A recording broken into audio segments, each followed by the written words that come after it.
Well, we'll just turn the one on for now because I don't know about the feedback. But and then the mic is right here. Okay, let's get the meeting started. Please all rise for the flag salute. I pledge allegiance to the flag of the United States of America and to the republic for which it stands, one nation, under God, indivisible, with liberty and justice for all. Okay. The regular meeting of the Ship Bottom Land Use Review Board will come to order. The time is 6:01 p.m. and the date is May 18th. The time, date, and location of this meeting is listed in Resolution 2026A, which was published in the Asbury Park Press, the Press of Atlantic City. This was also posted on the bulletin board in the municipal building and on the municipal website. The next regular meeting of the Ship Bottom Land Use Review Board is scheduled for tomorrow, May 19th. That will be held at 6:30 in the Borough Hall. The conduct of this meeting is being recorded so all testimony can be clearly heard. At the appropriate time, the meeting will open to the public for any questions and comments. Maximum time period allowed to present testimony, witnesses, and other proofs are limited to 1 hour and may be extended only at the discretion of the board. The meeting will be adjourned at 10 p.m. with no further testimony being taken unless otherwise ordered at the discretion of the board. All electronic devices should be off and mobile phones should be turned off at this point. Sarah, will you please call the roll? Mr. Bishop? Present. Mr. Zarzowski? Here. Mr. Dixon? He's absent. Ms. Schmidt? She's also absent. Vice Chairwoman Talon? Here. Councilman English is absent. Councilman Butkus? Here. Mr. Basile? Here. Chairman Yankowski? Here. Mrs. Valerio? Here. Mr. Platt? Here. Okay. With that being said, the new business for this evening is follow-up on docket number 2026-04, Baldwin Grill, LLC, 401 West 8th Street, Block 11, Lots 1-1-0101 and 1-02, 206 Shore Avenue, 385, 389 West 18th Street, and then Block 15, Lots 15-02, 16-01, and 1701. Mr. Rabin?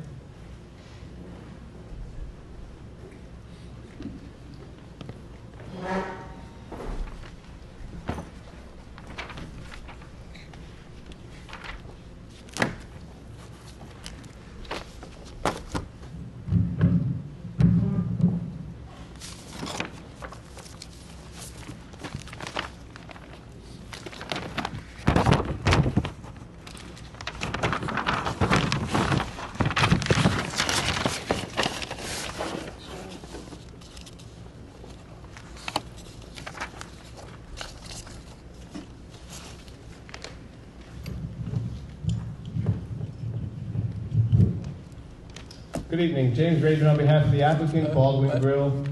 Jimmy, I think you're going to use that mic, and I think the public is going to be given the right to use that mic. How's that? That's fine with me. Yeah. That's better for singing. Yeah. Okay, good evening. Oh, Is it turned on? It should be turned on. hello?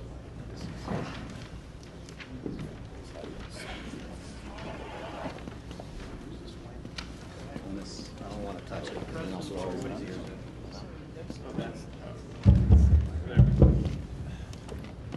We're good now. Thank you. You got it.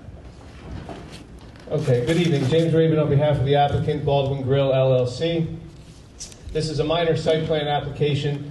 As noted, the street address of the main site is 401 West 8th Street. This is the site of Hochstrasser's Marina. That's the most recent use of the site.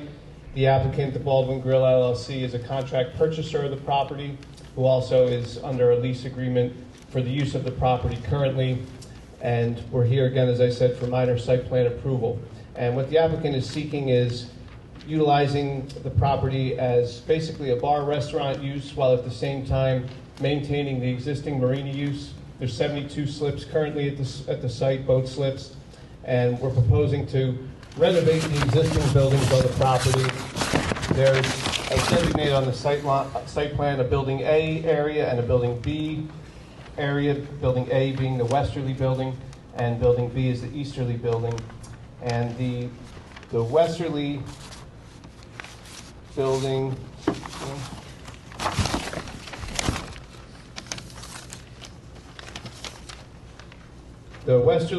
we're proposing 93 seats inside of that building, and then the easterly building, Building B, we're proposing 96 seats in there for a total of 189 indoor seats, and then the balance of the seats are outdoor seats, and the number we're proposing for outdoor seats is 171 for a total of 360 seats at the site overall. There are 2 loading areas that are proposed within the parking area. There are 124 parking spaces that are required as part of the proposed development. We're proposing 122 spaces. 2 of those are electric vehicle spaces.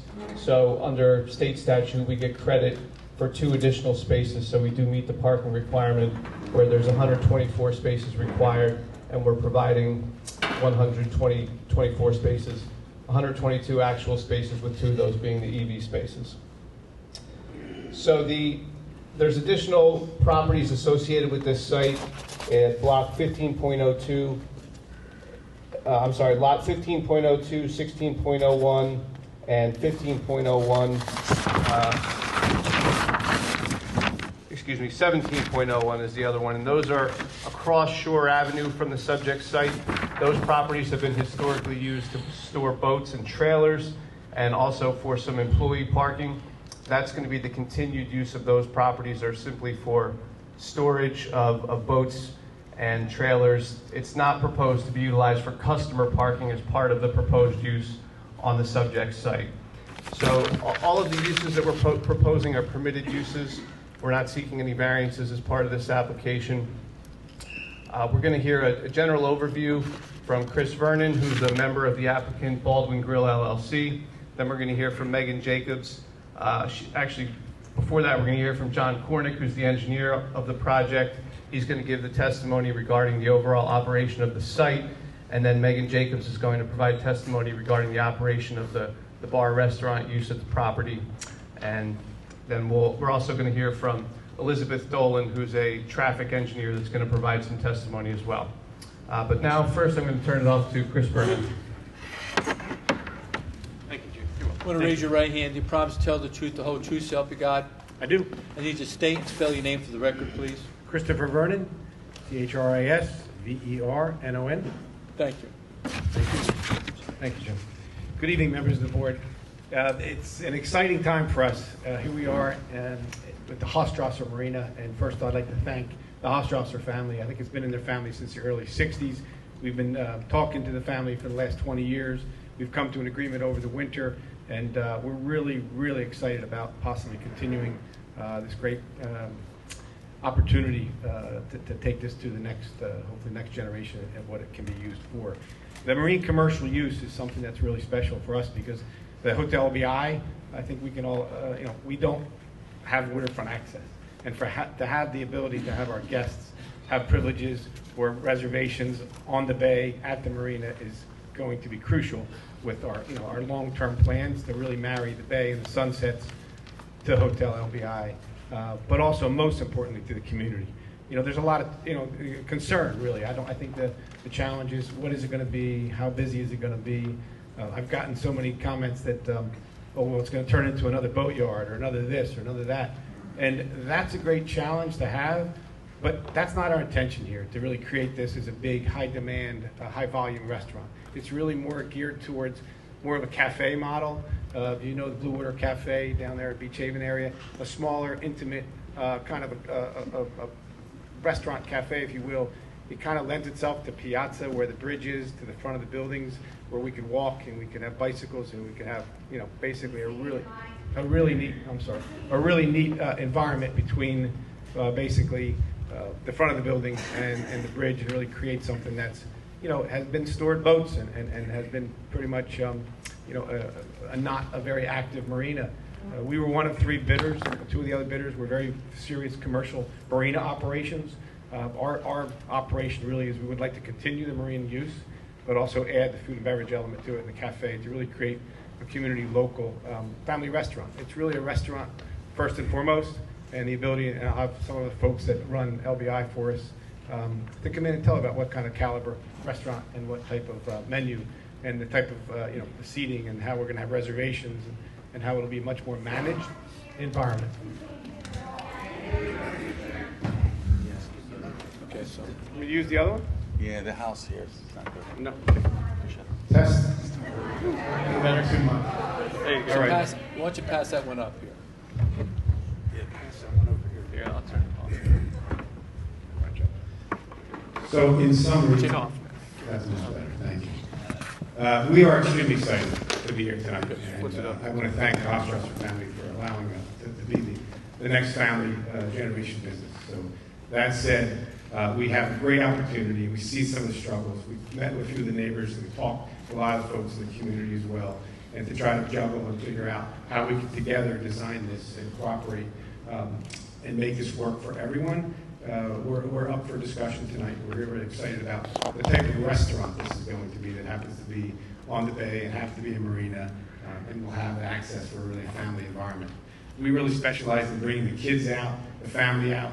In my hope and dreams, it's all about having a place where you can take grandpa and grandma, you can come by boat, you can take the dog out for a walk, you can take the grandkids down, and hopefully the word is, you got to see what they did now. This place is so nice, you have to come and experience it. One of our unique and my loves are really landscaping and doing over everyone's expectations on what we can do to create this magical garden landscaping environment to where what once was this heavy commercial, old derelict boats and pretty much and turning it into a real destination that you can walk, you can bike, and you can really come visit and watch the sunset for the entire community. It's open to the public, which is a big thing. That the entire waterfront on this part of the island, right next to the bridge, is going to be open to basically the entire community. The other exciting part is the boat ramp is connected to this property under the bridge. I don't know if many know, but there is a walkable bike path that allows you to go from the boat ramp to the other side of the bridge. So it opens up both the south of Ship Bottom and the north of Ship Bottom. So we're really saying that the potential of what we're going to be able to do. We have some folks here tonight that know a lot more about engineering and whatnot, but hopefully we can answer all your questions. I think to run through some of the history of what we've done in LBI since the early 90s. The old Duck Inn Marina, I don't know if you remember when it was an old motel. We basically tore it down, and I think that we've created this unique boutique wedding business. I think that really works out well with our hotel business. The need for rehearsal dinners and have a little bit, more intimate dining at Hotel BI on the bay would be one more caliber of trying to exceed our expectations of our guests at the hotel, as well as the vacationing and the tourist business. The Mallard Island was another property that we tore down. I don't remember Margot's, but that was another great success story for us as well. We took an old marina that had major problems and issues and worked many years and rebuilt it to a really state-of-the-art wedding facility as well. And we marry some of the most famous people and celebrities in the United States. It's fun to be a part of that and watch that and be a part of that day. Hotel LBI, if you can remember the quarterdeck when we first came on the old bridge, that was where she looked like beforehand and then afterwards. And it's really fun for us to try to marry these two properties together and have the guest expectations. Also, the mainland, we have this experience. We took over the old mainland years ago, I think actually almost 10 years ago already, and we really did a unique job with the restaurant and the amusement park. We are changing some things up this next coming year. We have some ideas for a higher-end miniature golf park and some other things for family entertainment and destination fun. This is the boatyard before and after. The Chapman family owned it as well for many, many years. Similar to the Hofstrasser family, they've been here for years and generations. And we turned it into a unique boating destination and dining area as well. And then we go over to the Hofstrasser Marina, which many years ago it was a luncheonette and it was a laundromat. It was the first Marine Police office in the state of New Jersey, where they actually had the Marine Police work out of the building as well. Gives you maybe an aerial view of what it looks like. But before and after shots there, it's really what can happen with the buildings that are there. We'd like to come in and try to get opened up this summer, as crazy as that sounds, and the ability to kind of have it furnished and renovated to a point to make it respectable. We're geared up to do that if we're found successful and we gain the support of the board and the community. So that's all I have. I'm available the rest of the evening, of course, for any other questions. Thank you. Next, I'm going to call John Cornick. And before we get to Mr. Cornick, I also just wanted to mark an exhibit. We submitted these documents prior to the prior hearing. They were posted on the borough website, but I just wanted to mark it for purposes of the record. This is Exhibit A1. Mr. Raven, I marked the A1, it's, there's 9 pages, just correct me, I just want to make sure. Yes, 9 that's color correct. pages with regard to it. Yep. Can I ask a question? Do you have some extra copies of this? I do. How many more do you need? Well, I thought maybe what we could do is pass them out to the public, let them take a look at it, if you had some extra copies, just so that if they had an opportunity, and as best as possible, pass the copies around so that therefore, you don't. Everybody gets to look at the copies. They don't have enough for everybody, but kind of pass them around a little bit.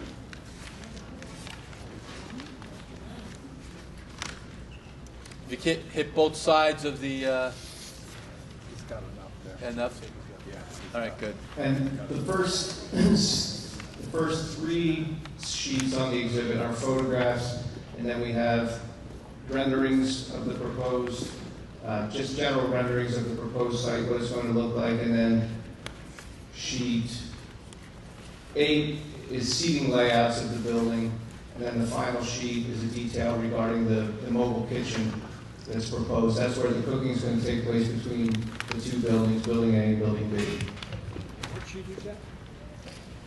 That's the final sheet, is the detail for the mobile kitchen.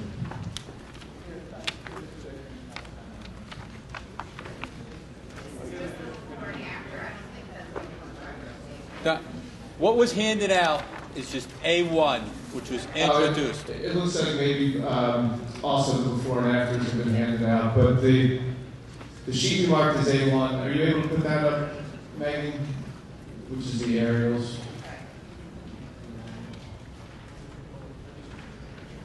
Yeah, so this is the first sheet now on the screen of what we've marked as Exhibit A1. And why don't you just briefly go through each of those, Megan, if you don't mind, just go through each one. And this is sheet 2, which is a photograph of the existing site. Sheet 3, which is another photograph of the existing site.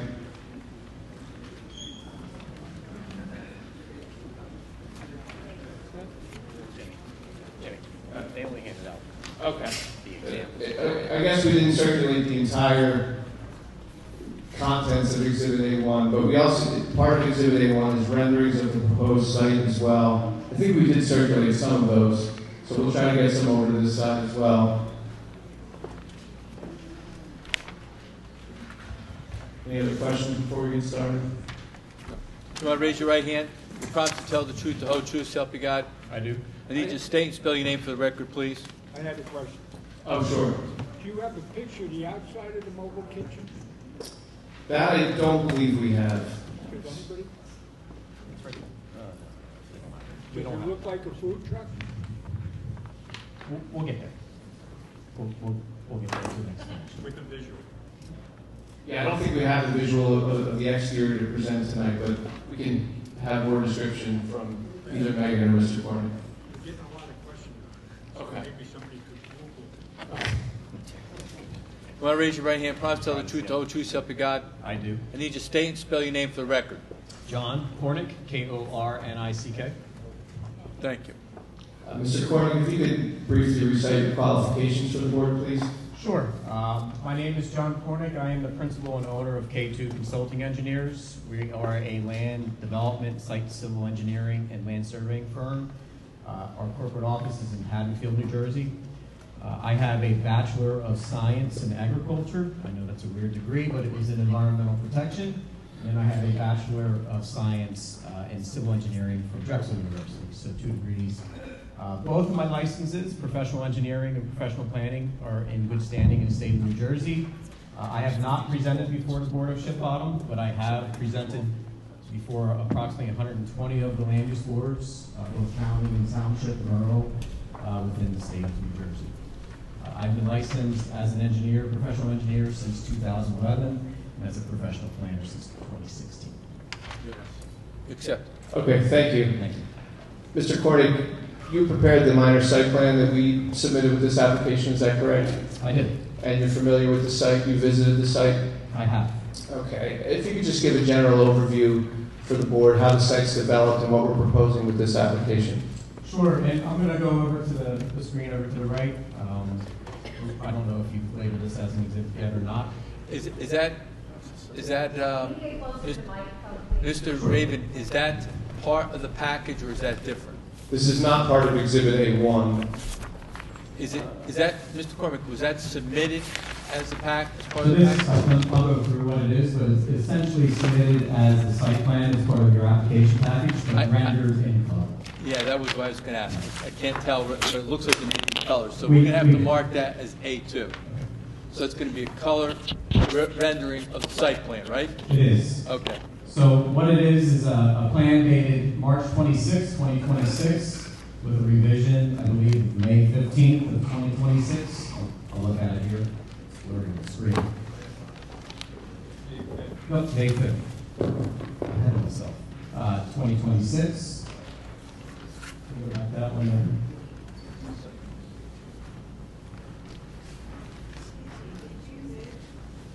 there. Sure. I'm going to be on sheet 1. And sheet 1 is part of the overall site plan that was submitted to the board, subject of your review of your professional staff. Everybody has seen the plan sitting in the township or the borough hall. I want to continue the application discussion and what Mr. Raven has indicated.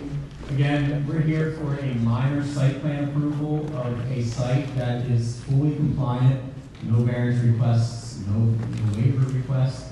It's a by right application. As indicated, it is the former site of Hot Strasser's Marina, and what we are calling it now is the Salt Shack Cafe. The main portion of the project is block 111 or 111, and it's lots 1, 1.01, and 1.02. And pointing to, we call this Exhibit A2, correct? A2. Just to give everybody general orientation, I'm going to say north is to the right of the screen, south is to the left of the screen, west is to the top, and then east is to the bottom. This is a corner lot. It's a uniquely shaped lot. It has unique environmental conditions surrounding it. Lot 1 is what I would call the master lot, which would be the center. Which would be the center of the property. And then lots 1.01 and 1.02 are the riparian rights. Those are the areas within the water. It's identified as 401 West 8th Street, and we are in a general commercial zone. Again, a permitted use of what we are asking the board to review. Also indicated, if you go to the second sheet, Megan. Same orientation, north is to the right, south is to the left, top is to the west, and then bottom is to the east. This is block 110, blocks 15.02, 16.01, and 17.01. And what we indicated before was slots are used right now in the existing condition, and we leave those in the same condition with storing boats, and then whatever other trailers are there, and some overflow parking if employees are needed to park over an application. No changes to that particular site are proposed, other than providing a 5-foot landscape buffer along the northerly property line and some fencing around that. And the reason that we're proposing landscaping and fencing is we have a split zone there. So this particular property and its lots 17.0 and 16.01, those are located in the commercial zone.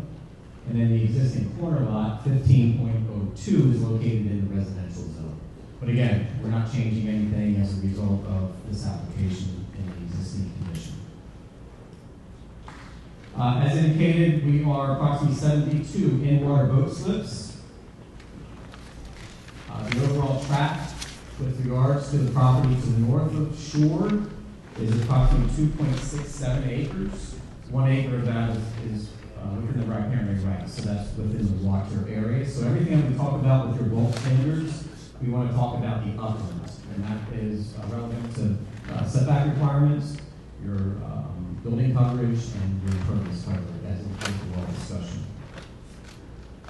What we are asking is for an adaptive reuse. So when we talk about adaptive reuse, we're trying to keep the integrity of the existing use and just bring that to current conditions that Mr. Vernon discussed. It's taking an existing marina that has been in existence for generations and then converting that into a marina that also is complemented by the restaurant use or use that we discussed. Building A, and then under plans, we have them labeled distinctly, is the building on the westerly portion of the upland. That building A is approximately 4,910 square feet. It's an existing two-story structure, but the second story is not going to be used for anything other than storage in the proposed condition. In the existing condition, it was used as a residential use. That's not permitted in the GC zone or in the borough, so we're not continuing that use in that particular building. So is it your representation that you're abandoning the residential use? It is.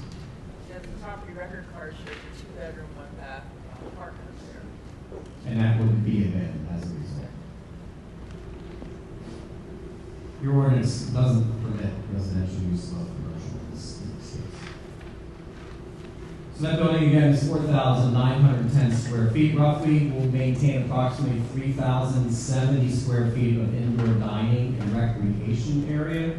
When I talk about recreation, Mr. Vernon does bring that use into these facilities, such as shuffleboards and pool tables, stuff of that nature that would be bring that family-oriented restaurant bar use into the area. 180 square feet would be for restroom facilities, and then 1,660 square feet would be there for marina support facilities and storage. So, Can you go back to the bathrooms? How big are the bathrooms that you're planning? 180 square feet. How many facilities, toilets would that be?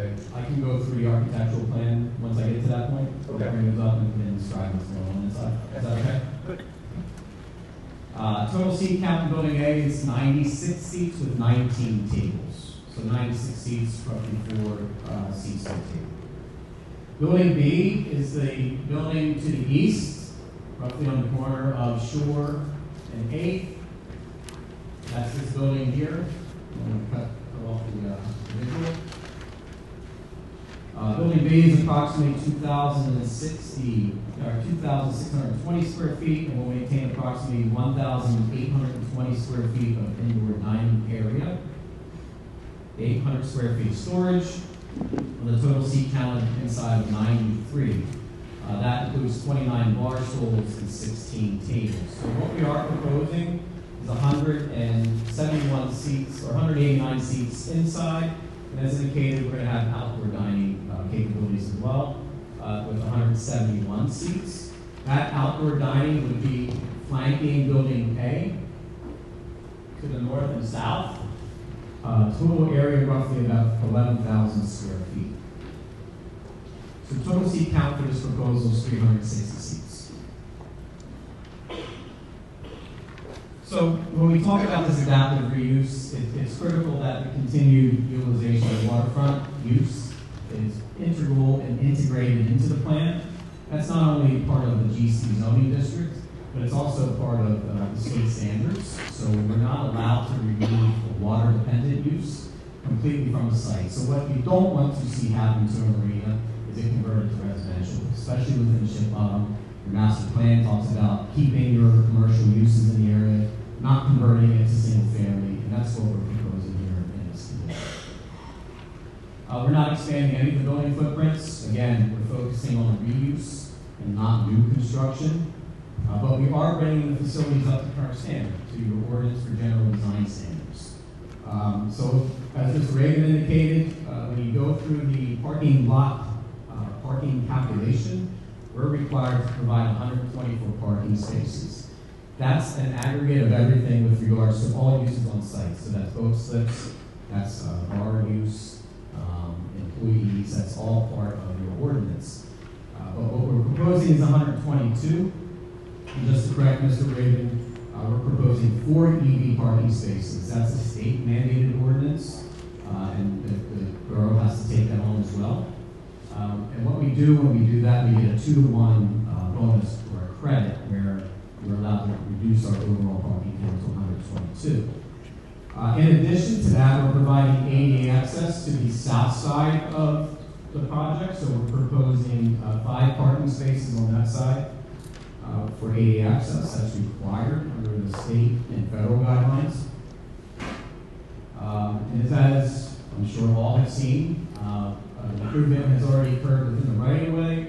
And that was integral in making sure that we separate general traffic, bicycle traffic, and pedestrian traffic along Shore Avenue.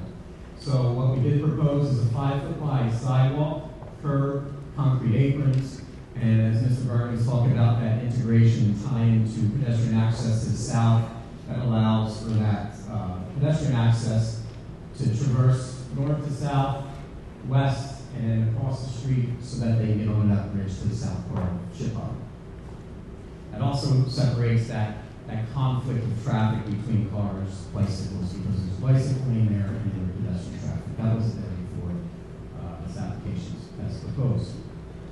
We are proposing a trash enclosure that's a double trash enclosure to service both buildings. That's going to be on the east elevation, pointing here in general, of building B. And then that food truck we're talking about, we're pushing into the center of buildings A and B, and that location will be there. It's a mobile kitchen type thing, sorry, not food truck. Mobile kitchen, so you can't go up and go get service there like you would at a traditional food truck, but it's a mobile kitchen. So basically with the food truck, the only thing you'll see is the front where the hitch is, and then the back of it, and there will be no walkways in between building A and B. That is correct. Are you proposing you're going to take the front hitch off of that? We'll protect it. I don't know if you can take the front hitch completely off, but we'll protect it from pedestrian access and people walking around. So, Mr. Corey, just so many notes, is this a temporary, is this mobile kitchen temporary, or is it permanent nature? Temporary. Okay, so can you explain where the kitchen then would go? In the mobile kitchen, that's where it would go. I get the mobile kitchen. If the mobile kitchen is temporary, once it's eliminated, where is the kitchen going to be for the facilities? There's no proposal of eliminating that mobile kitchen in our plans. So when we talk about kitchen facilities like this, we have to have what we call temporary and seasonal in these areas.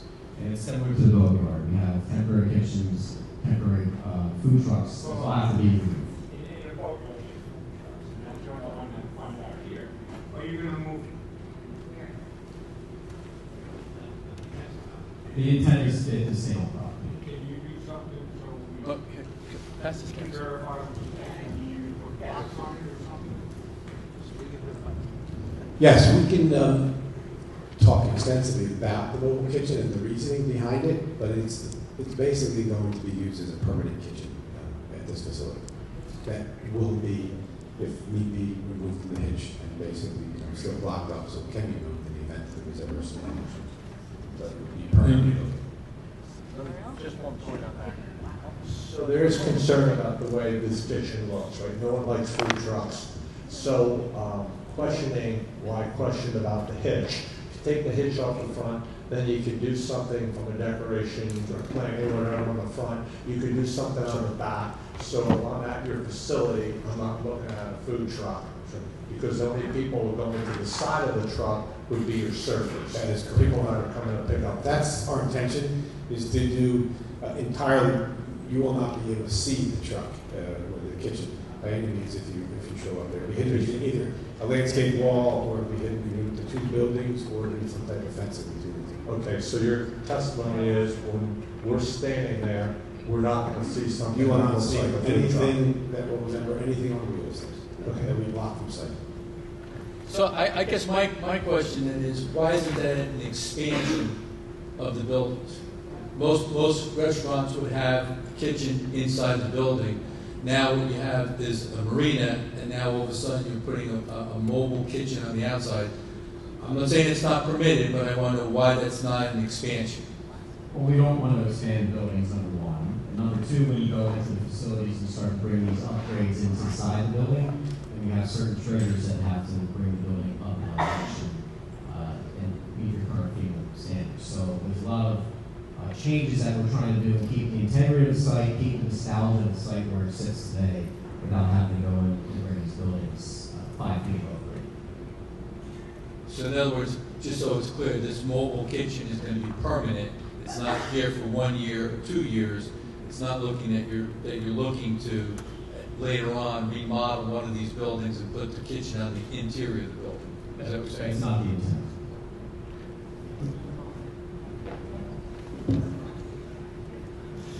The intent is not to install kitchens in the building, to be this mobile kitchen proposed. So again, we did a lot of improvements as proposed. I'll carry back. So we have 124 parking spaces required.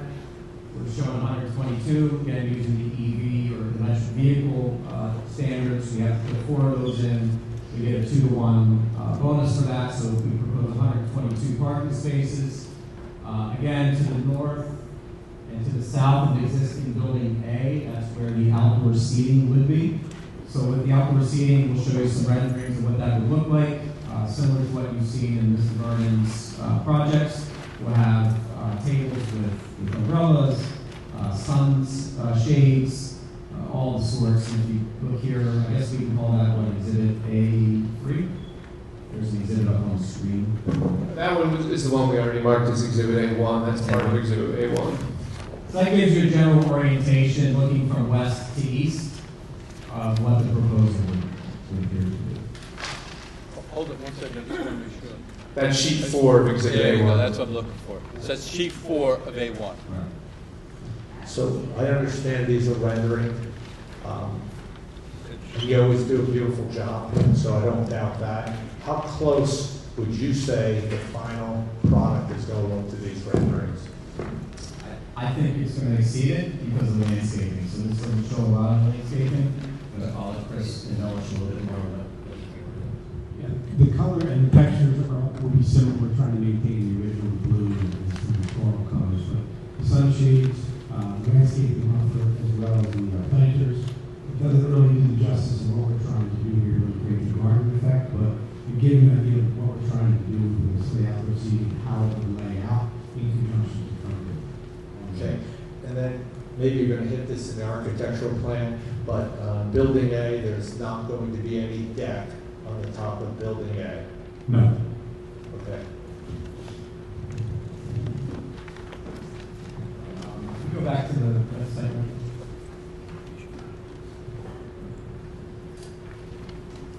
So again, we're installing a trash enclosure. It's a double trash enclosure to manage the trash from both buildings. And then we propose 2 load-on-load zones. One is going to be on the south elevation of Building B in this location, and then one on the north, I guess you would call it, north elevation between buildings A and B. We position those in those locations for 2 reasons. One is close proximity to the buildings, and then those deliveries would be geared during the off hours of the facility's operations. So when we were using the marina use, we have our mass parking would probably be on the north side of the facilities, and that way those load-on areas would be conflict with the general marina use. As I indicated, there's 72 boat slips. They're in disrepair. The bulkhead's in disrepair, so we're proposing to renovate all of that in the existing condition and maintain that 72 boat slip count. As part of our design, we are also proposing a 5-foot wide landscape buffer on the north side along the existing residential zone and the 2 residential houses. And then site lighting is also proposed in accordance with the ordinance. We have an identification sign shown on the east elevation of Building B, and that sign is roughly 132 square feet in compliance and as detailed on the site plan that we have submitted.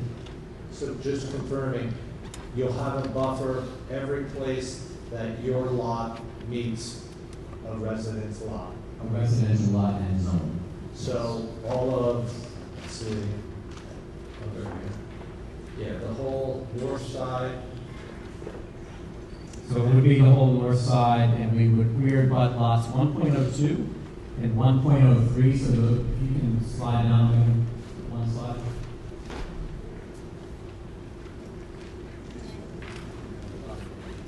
Correct.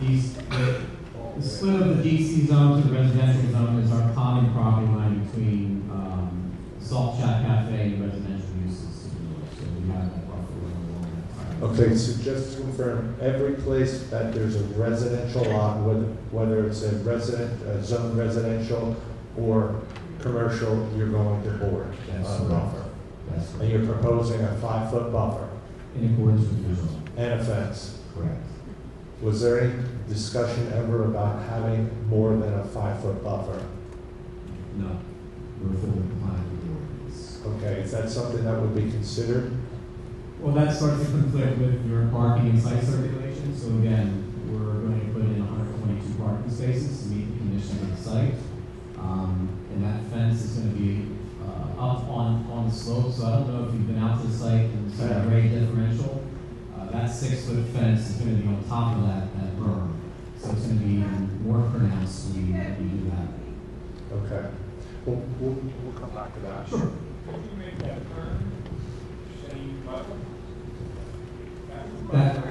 That becomes difficult because that might encroach on or off property. So we have to see what that berm looks like and possibly put a retaining wall to do that. And it would offset the elevation, so the cars and vehicles wouldn't be directly.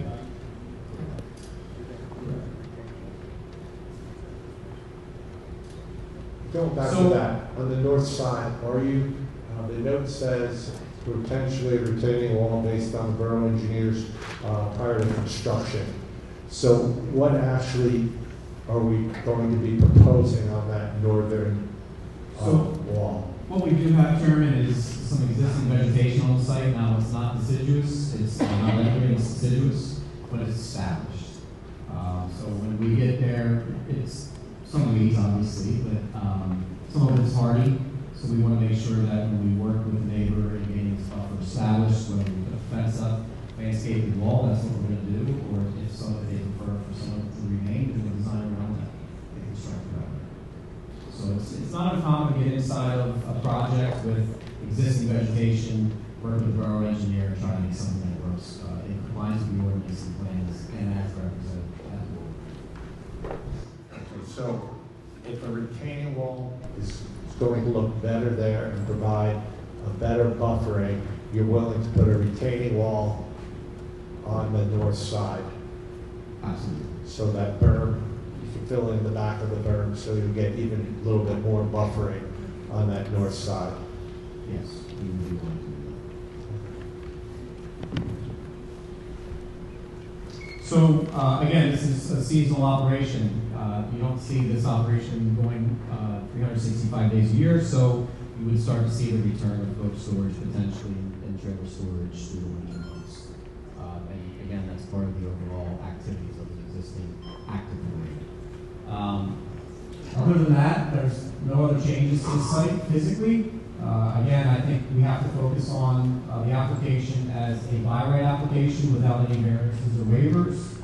An adaptive reuse, you're taking an underutilized facility and bringing it back to life and working harmoniously with the zone and what's permitted. Okay, so should I talk about the bathrooms now?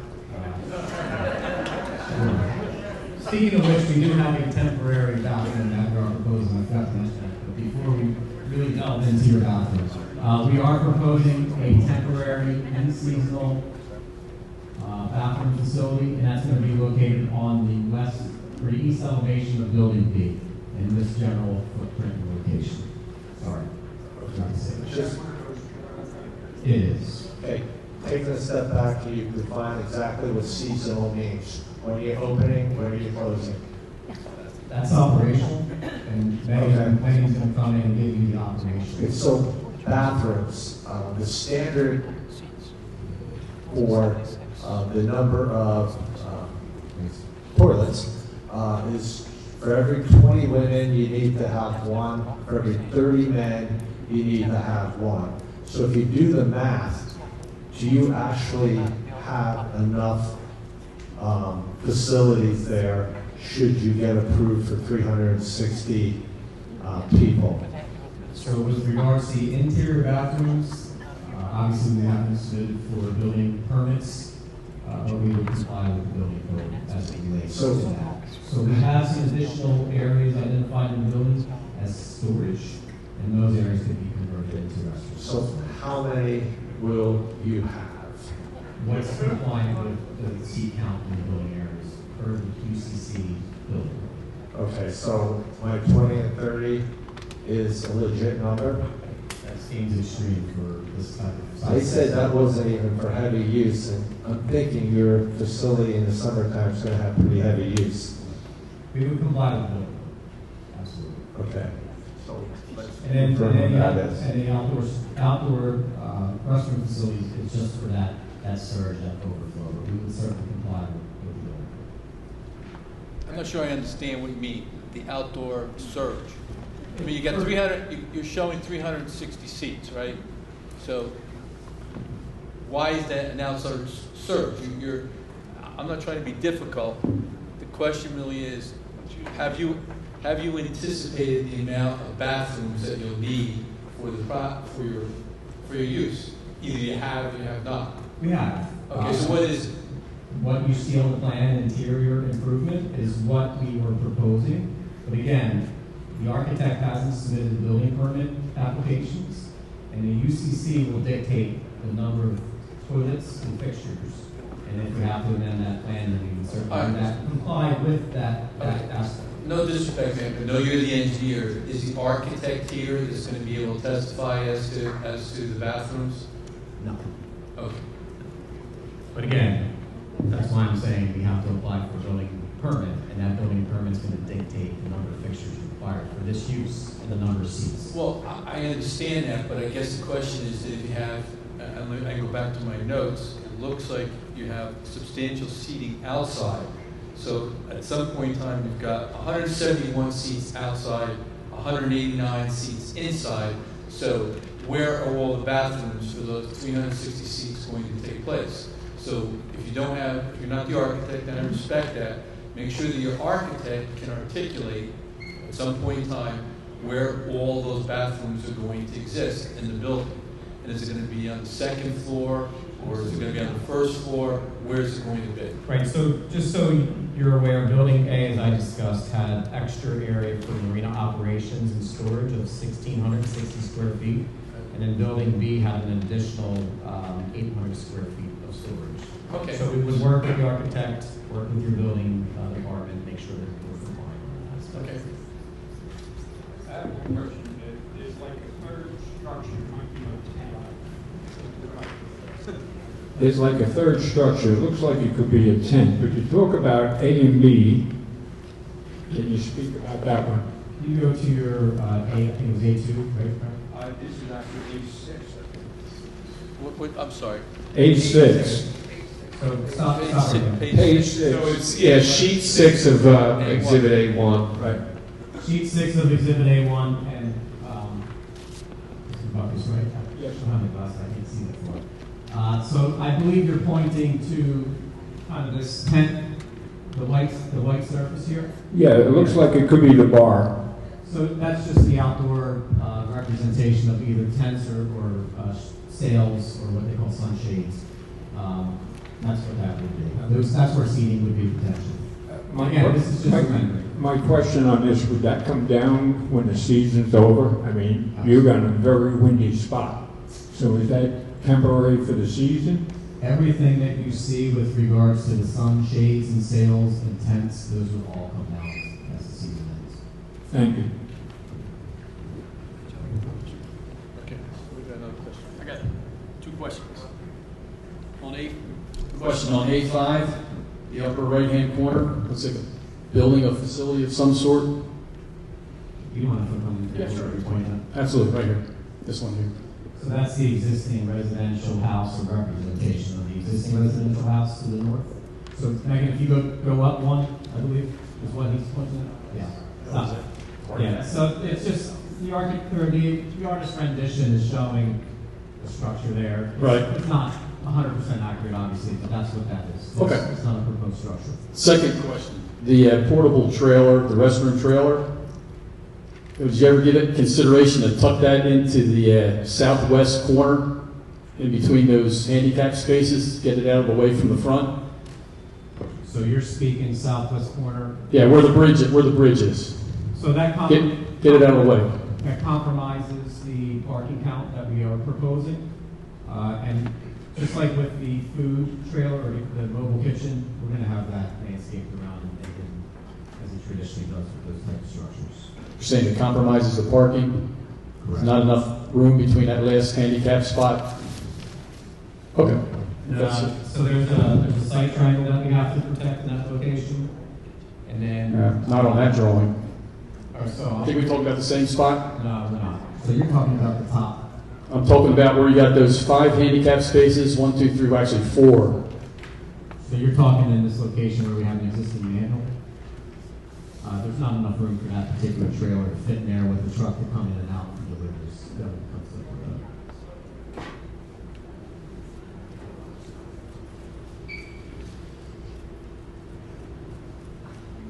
Question on your remote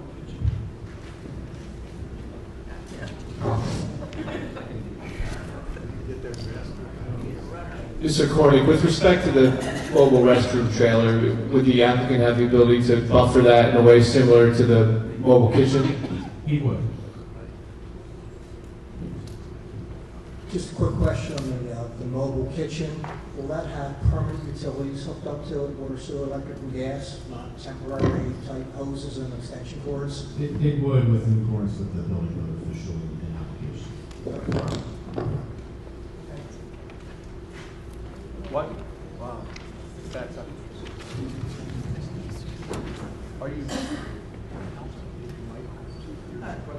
I got a quick question. Marinas are regulated by the New Jersey DEP, obviously. Did you get a letter of jurisdictional determination that they had no interest in this project, or is there some sort of any kind of restrictions or anything from the DEP on this project? So the uniqueness of marinas and integrating what we call water dependent versus water oriented uses, and that's what this is considered. So water dependency is what you would think it would be. I can put boat racks up, I can stack 4 high boat racks and put boat lifts and everything here to keep that operation going. But the DEP approximately 10 years ago realized that marinas needed some water-oriented uses to make them more viable. And that's what this meets, that definition. So did you get a letter from them that they have no interest in the application? That's part of Mr. Little's review that we have to get outside agencies.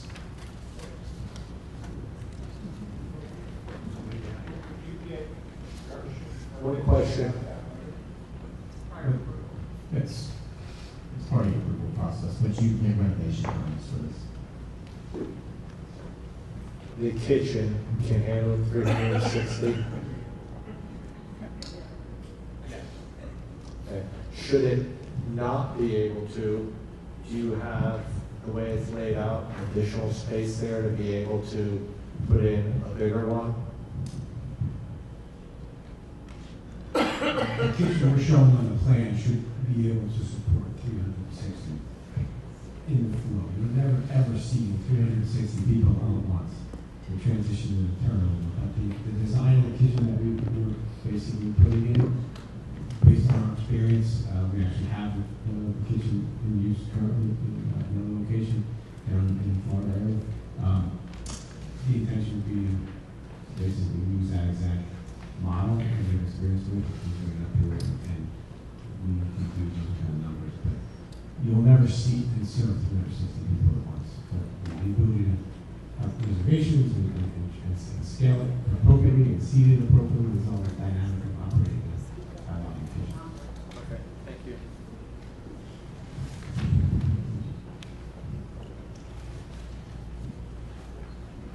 Any other questions?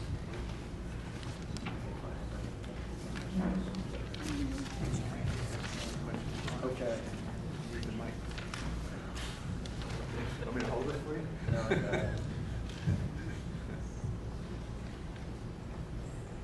Okay, so we talked about the additional buffers, potential getting more than 5 feet on some of the adjoining properties, retaining wall. Do you have an estimate for what you feel the renovation costs are going to be?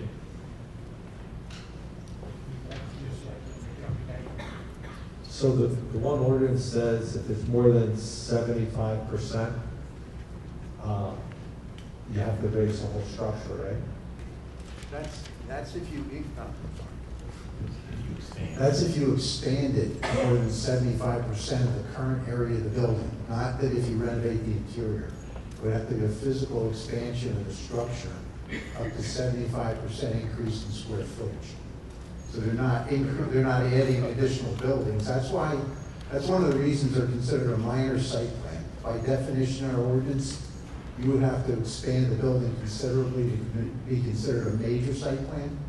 So they are considered a minor site plan because there's no real expansion of the existing structures. Thank you.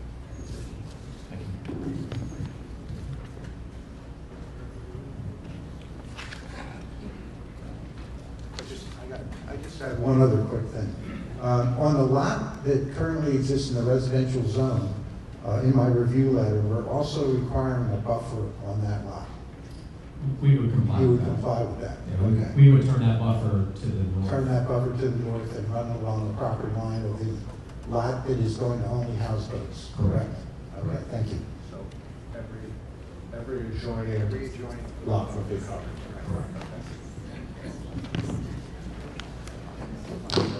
So let me ask you this. Is that lot going to be secured so that nobody would park in that lot? So just to clarify that, the one lot that is only permitted to have boat storage, that will be secured, so no one will park in that lot, correct? It will only be Go to for boat it storage. out for everybody, Frank, is that okay? Yeah, Pat. So, Mr. Whittle's talking about the existing lot 15.02, which is the lot at the corner of 7th and Shore. Correct. Yeah, that will have a buffer along the easterly property line, and will be restricted from any vehicular parking, will only use for boat storage and trailers. Correct. Okay, as we're on the parking, I do have some concerns because this is an operating marina. Larger vehicles are pulling in. You're not going to have painted lines. People are not going to be parking in the quote regulated space. You have talked about using lot, I think it's 16-01 and 1701 for overflow or for employee parking. Okay,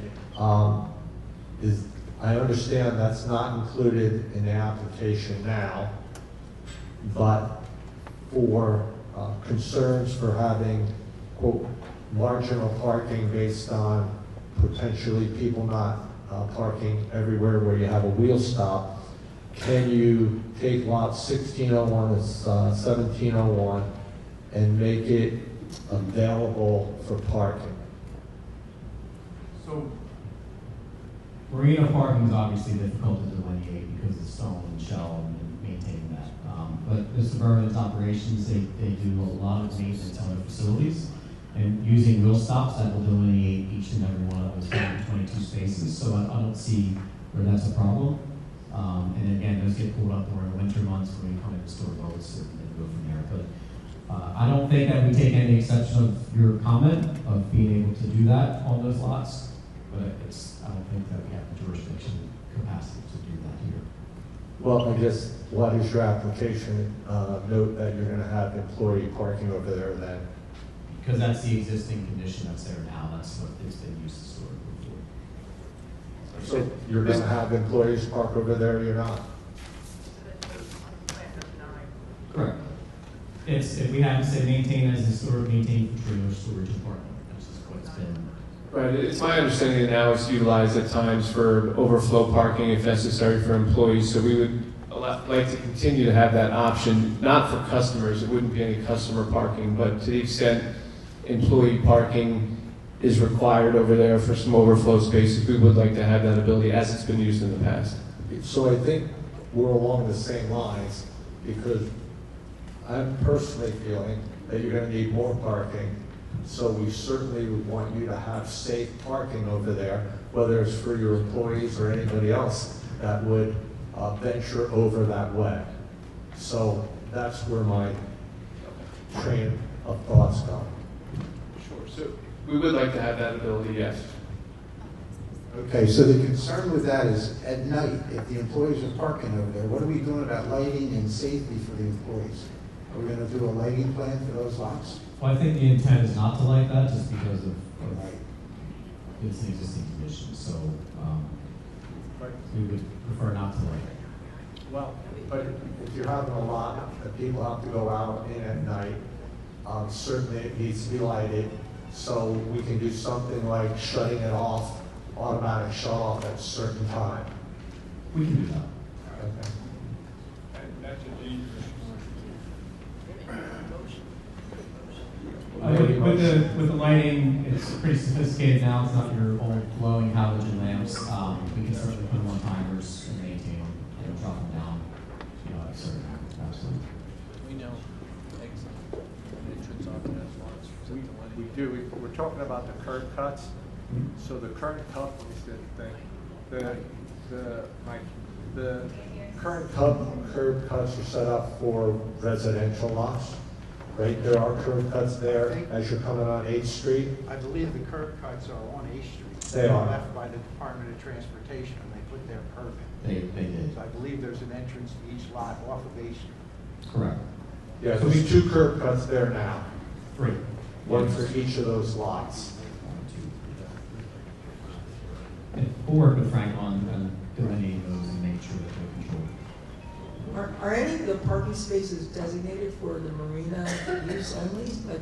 They are. Well, they're not designated or signed, but because of your ordinance, we have 72 boat slips, and you require for every 4 slips, 1 space. So we only are required to maintain 18 spaces for the marina use. But when we hear the hours of operation and kind of decipher the difference between the restaurant bar use and the marina use, you're going to see that those won't truly be taken up and conflicting. But we have enough parking again for both uses. So. Oh, will there be signage for that during the day? We can sign. I mean, I've been to other restaurants that are at marinas, and they specifically say for marina parking, boat slips only. I don't know if that I think that would be negative. My thought is, if you put signs up for the marina, then that could cause more challenge for the restaurant, because the marina is not going to use the number of spots because that many boats just don't go out. You can restrict it time-wise. You can say marina parking 6 a.m. to 6 p.m. or whatever the time period. And then the restaurant people can use it after that. Do we need more than 4 handicap spots?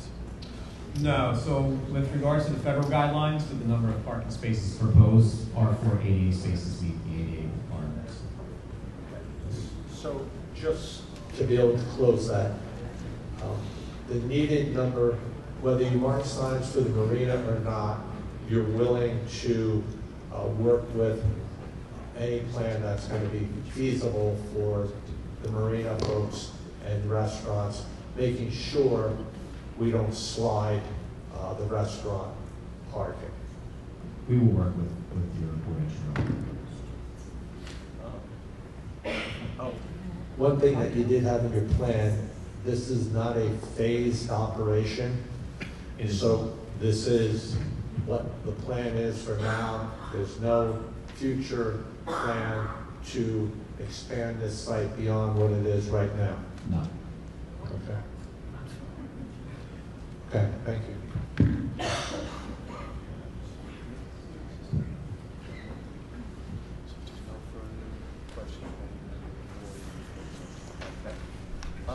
we have any other questions here for the board?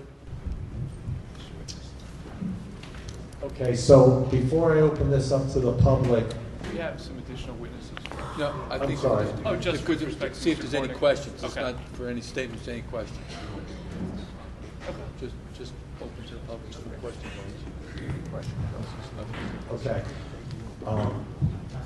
Do you think it'd be good to hear the operations and how hours of operations, all that, to help out the integration between engineering before we open it up to the public? Because I think there's going to be a lot of repetitive questions.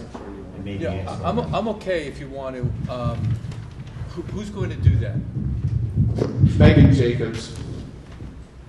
Okay, so then, yeah, why don't we do that, and then we'll open up the public to ask questions of you and Megan. How's that? That makes sense. Okay. Megan, why don't you come on up?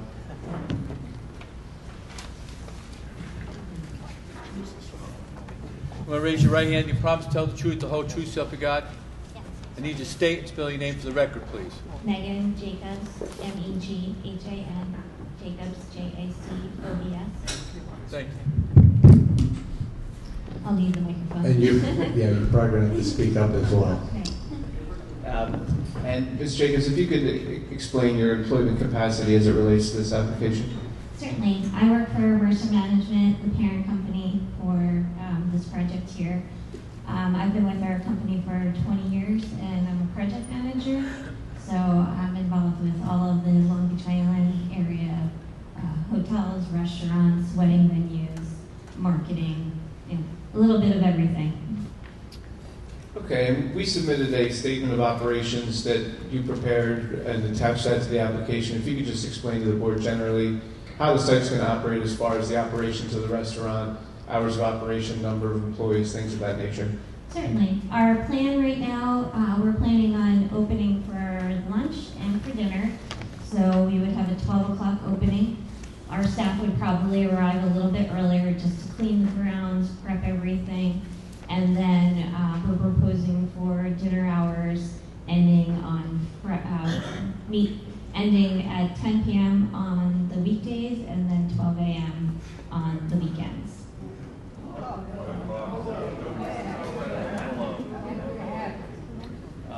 Are we proposing any live music at the site? Yes, we do hope to bring everyone to the sunsets, and our plan would be live music on scheduled days. We would have that posted on our websites, on Facebook, and we typically would do that right around sunset time, similar to how we do the concert in the park timing. It would be very similar to that. Would the music start at sunset or end at sunset? It should end at sunset. So you have music ending at sunset? Yes. And how about the dining at the establishment? Will it be reservations only with respect to the dining? With our other venues, we use OpenTable as our reservation system, so we really rely heavily upon that, and we embed that into our website. We also link it to our social media account, so most of our guests really use the OpenTable, but of course they can walk up to the host stand there. Okay. And will you be open year-round or seasonally? Right now we would be seasonal, so depending on the weather, we're thinking until around Thanksgiving, and then open up again about Easter time. And how many employees do you anticipate? Typically for an operation like this, there's right around 20. And then they do a shift. They're usually in at 12, and then they work the longer shift. Okay, how about the deliveries? How will the deliveries be handled at the site? We receive all of our deliveries in the morning hours, so we do have a member of our staff that is here to unload. They receive everything, so it would be early morning, probably. Typically we're on the truck route for most of them, so it would probably be around 10 a.m. or so. Okay, so before you're open. Yes. And how is the trash going to be handled at the site? It would be a scheduled pickup, similar to our deliveries as well. And we have the trash enclosures that are shown on the site plan as well. Okay, and outside of live entertainment, will there be just piped music at the property? We do. We have our in-house sound system. It's a scheduled music that we can, create volume levels on our apps on the computer. And as far as the dining, there are going to be servers at the table and food runners? Yes, so it would be a server style, and then the food runners would bring the food from the mobile kitchen to the tables, and then there's also the bartenders, barbacks, and the line cooks. And based on your experience at the sites that you operate in the surrounding area, how do you expect customers at the site to arrive? In addition to the parking, do you see a lot of foot traffic and bikes? I think with this property, the beauty of it is there's dock and dine, so we'll see arrivals by boat, by bike, by walking, and then of course the cars as well. But we do find a lot of groups they'll also use rideshare and Lyft or Uber too. You talked about bikes. Did I miss it, or are there no bike racks on the application? I think I don't know, we were kind of playing around with where we would have the bike racks, but we definitely will have them on site. So. We have room on the north side and north up in the corner there. I'm going to say the corner. The plan's not up there. Can you go to my sheet?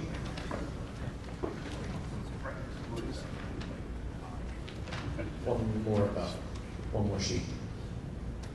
There. Keep going.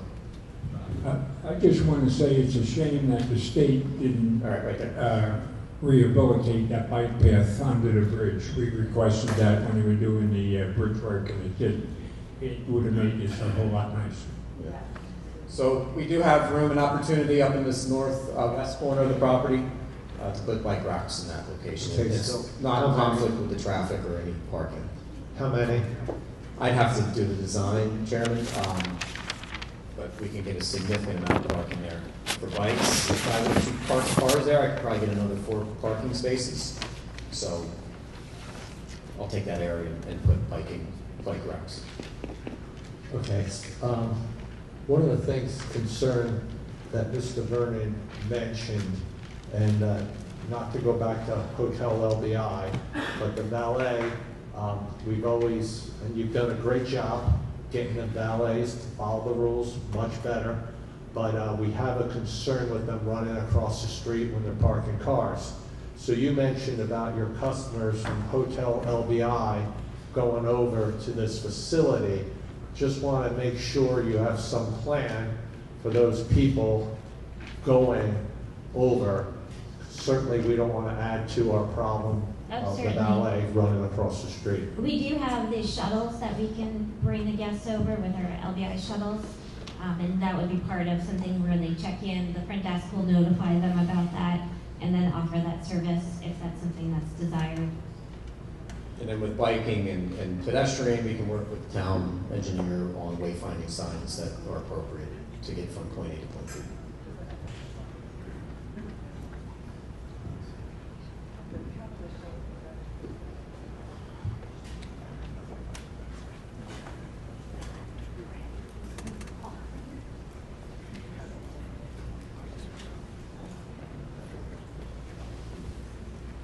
Okay, so just ask Frank, really trying to button everything down so we're not leaving loose ends. So the estimated number of 20 bike racks, does that work? 20 bicycle spots. 20. At a minimum. I think we can work. To accommodate 20 bikes? Okay, that's fine.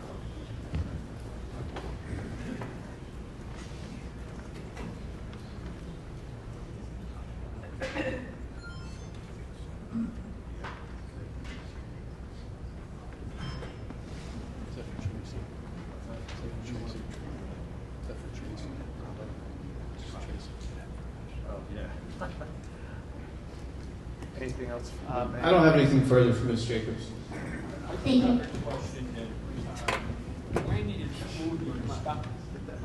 When will you stop serving food? Are the people going to be out of there at 10? And you heard the audience reaction at midnight. Well, with those hours, we have a lot of cleanup at the end of the night, so that's a lot of our staff cleaning everything. We find with our Dock and Dine properties, everyone clears out after the sunset, which is nice, so we would probably close the kitchen during the week at 9 p.m. and then on the weekends at 10. Thank you. Thank you. A question about the operation.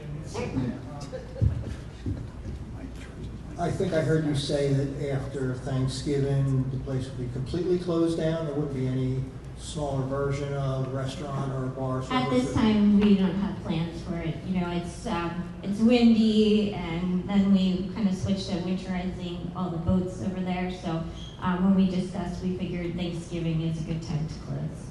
And weather dependent reopening in Easter time? That's right. Okay, thank you. I have a question on happy hour hours. What are the proposed for happy hour? We haven't done a happy hour No menu, happy hour? but I'm excited to do it. Keith is really good at Hotel VI, so. And you had said that the music will go till sunset. When would the music start? Typically, I would say they're usually a 3-hour set, depending on the musician, so maybe about 5:30. Or we might find that we would do an earlier set, but that would all be on our website too. Well, one second. I'm sure there's going to be many questions about the music and the hours. So rather than us go back and forth with that now, I would like to let the audience give their views on that, let Mr. Vernon hear those views, and then after that, from a board standpoint, we'll talk a little bit more about the hours and the music and whatnot. That sounds good to us. Thank you. Does that work for you, Thanks, Mr. Raven? everyone. Yes. Okay, any other questions here from the board? Okay, so let me say 2 things before I open this up to the public. Number 1, the first group of people we're going to take is anybody living within 200 feet. That means you got a letter. Okay, so if you got a letter, you're getting priority. The next level would be Ship Bottom residents. The third level is anybody else as time allows. Okay? So, no questions now. It was a question to the stipulation because we live directly across the bay, so we did not get a letter, but it was a question of the proximity to that and where do we fit into that Okay. category. You can go for the 200. Is this the only opportunity? Well, no, we have to okay. speak? No. We're not, right. So let me see if I can explain. What you would do is you have a right of cross-examination. So for the first 2 individuals, with both the engineer and Megan here, who is operating, this gives you an opportunity to ask questions only. So you get to ask a question. So that's what we're looking for. At the end of the hearing, when the applicant gets done presenting his case, at that point in time, we'll open to the public, and then the public can come in and give whatever kind of testimony they want, whether they like it, they don't like it, what their concerns are, what goes on. But really, when you have a hearing like this, and as we said from the very beginning, it's quasi-judicial, this gives you an opportunity to cross-examine the 2 individuals on anything that they said. If you want, Mr. Coronado, I believe we're actually concluded with our testimony, so if you want to just open it up to the public in general, I'll leave that No, to wait a you. minute. I thought you had your traffic engineer.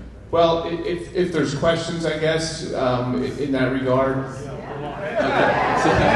Okay. So you know that there's going to be questions with regard to that. So there's another way to do this, okay?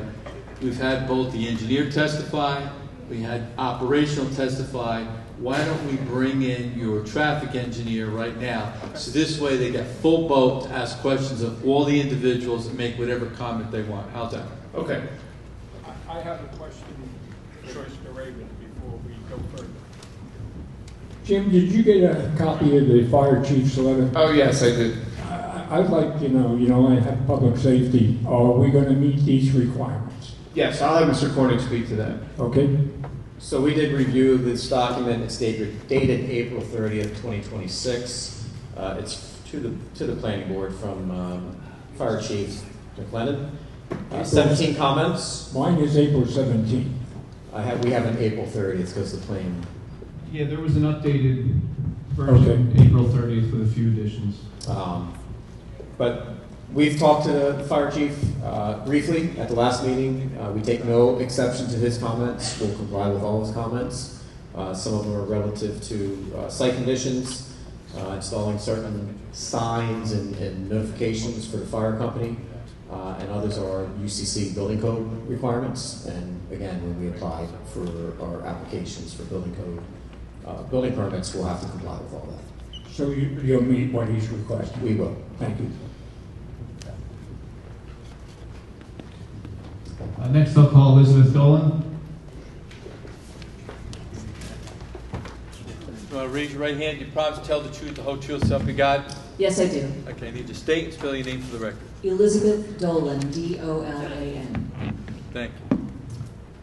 Ms. Dolan, if you could please state your qualifications to the board, please. Yes, I have a Bachelor of Science degree in Civil Engineering from Rutgers. I have practiced in the field of traffic engineering for 40 years now, primarily in New Jersey. I'm a licensed professional engineer registered in New Jersey. My license was just renewed.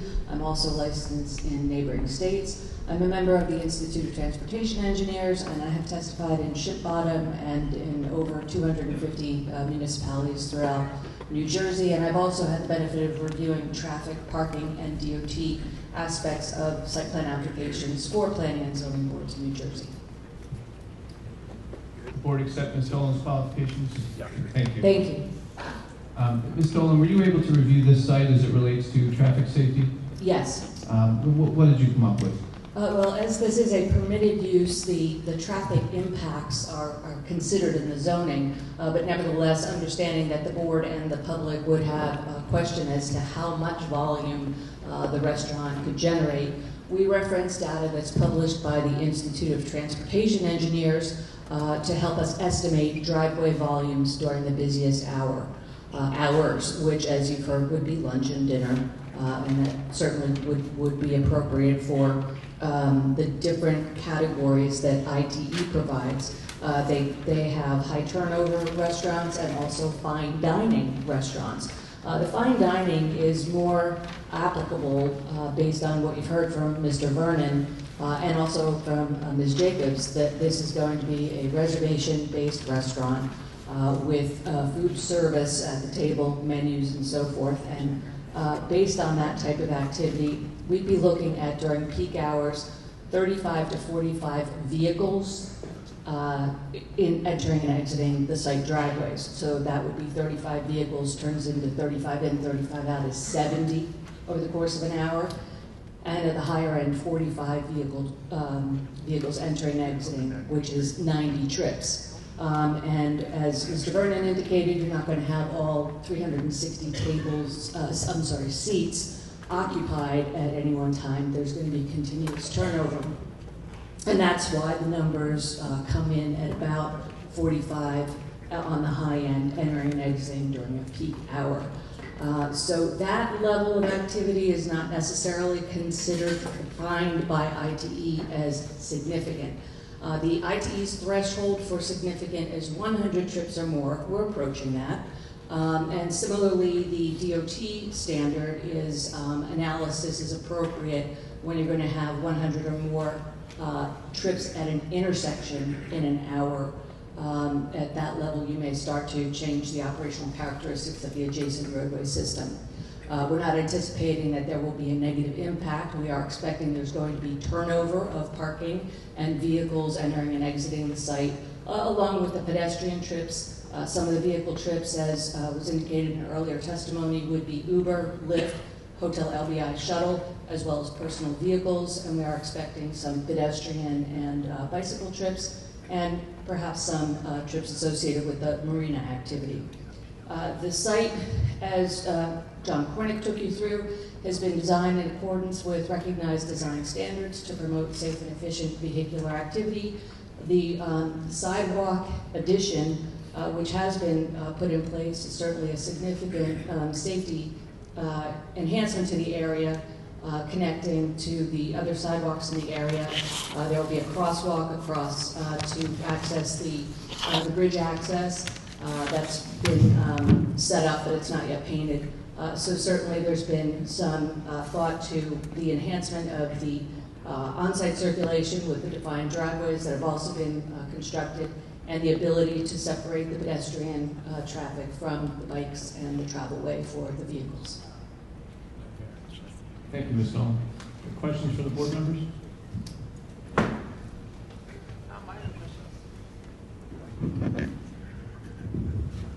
You said this is considered fine dining, and that's how you did your calculations? I said that both, I looked at high turnover as well as fine dining, and the high turnover numbers are the ones that I gave you.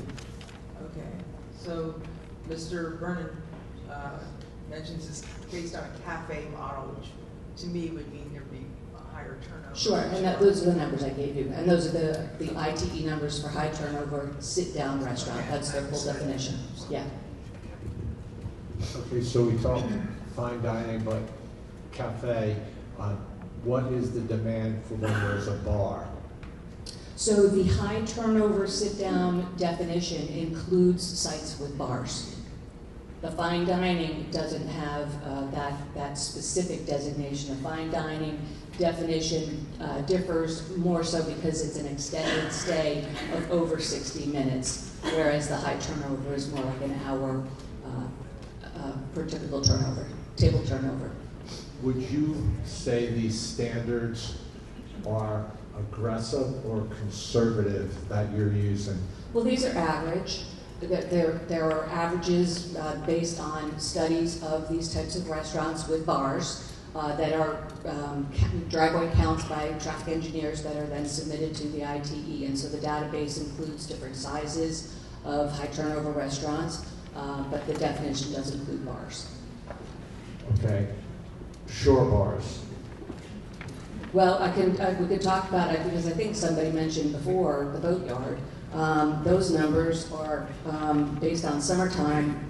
We had at a maximum 70 vehicles entering, so that's a little bit higher. It's about 30 cars higher than the numbers that I just mentioned for the estimates for this restaurant.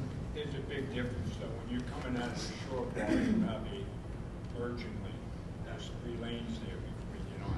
Sure, I'm just talking about the driveway volumes. I'm sorry. I said at the boatyard you have a merging lane to get on 72. Coming on off of Shore Avenue, it's just 2 lanes. Right. Ms. Dolan, the numbers you provided are just strictly for vehicles, correct? That doesn't account for the bicycle traffic or foot traffic? That is correct. These are the automobile trip generation numbers, estimates for what will enter and exit the site driveways in an hour.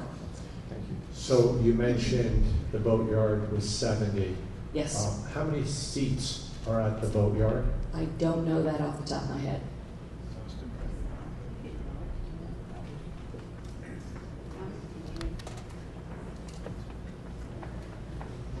Mr. Vernon, I'm not going to hold you to an exact number. I'm trying to look to make a comparison for the number of seats they have and the traffic.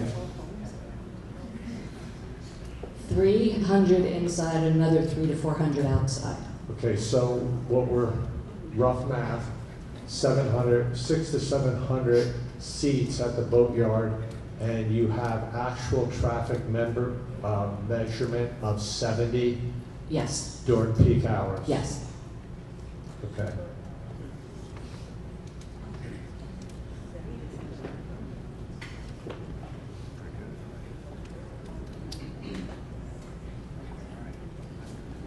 Okay. Anything else? I don't have anything further. Thank you, Ms. Dolan. Sure. Mr. Reagan, you're ready for me to open it to the public? Yes. Okay, so 2 things before we open it up. Residents within 200 feet, got a letter. Ship Bottom, residents after that. All others as time allows. What I'd ask you to do is consider what other people have already said. We will not get out of here. School will start before we get out of here if everybody wants to repeat what somebody else already said. So if the point's been made, please confirm it. If you have anything else to add, please do so. We do have a timer, 3-minute timer for questions Certainly, there's some discretion with that. If there's give and take between the board and the applicant. So let's just be courteous of everyone else's time. One other thing, just to confirm with everybody in here, this is a permitted use. The applicant has made it very clear that, quote, this is allowed. They're asking for no use variances. Okay? So if you look down the road, if this application should be denied, certainly it could be appealed, and that would just cost the applicant and the borough dollars and fees, and potentially none of us would know what the outcome of that is. Likely it's a permitted use, so let's, as we're looking at this application, let's please remember it's permitted and they're asking for no use variances. Mr. Vernon is here tonight. He has worked to be a good neighbor. I believe he wants to hear everything you folks have to say. And I also believe he wants to be the good neighbor and will consider that and potentially have some flexibility in the application. But that would be up for Mr. Vernon to consider. Ken, our engineer letter says there is a variance. Our engineer's letter says there is a variance required, not a use variance, but a sign variance. If you look on the zoning B, it says there are 2 building-mounted signs on the easterly building where one is permitted. A variance is required. So I indicated in my testimony earlier, we did remove the one sign, we did have 2 signs. But we're only proposing 1 sign on the east elevation of building B, and that's the only location I'm going to point to it, but that's it. We took the second sign out of the application. Thank you. Okay, so again, no use variance, no variances. As we go forward, again, the first people 200 feet within, please come forward. You'll state your name, your address, you'll be sworn in, and you can make your comments.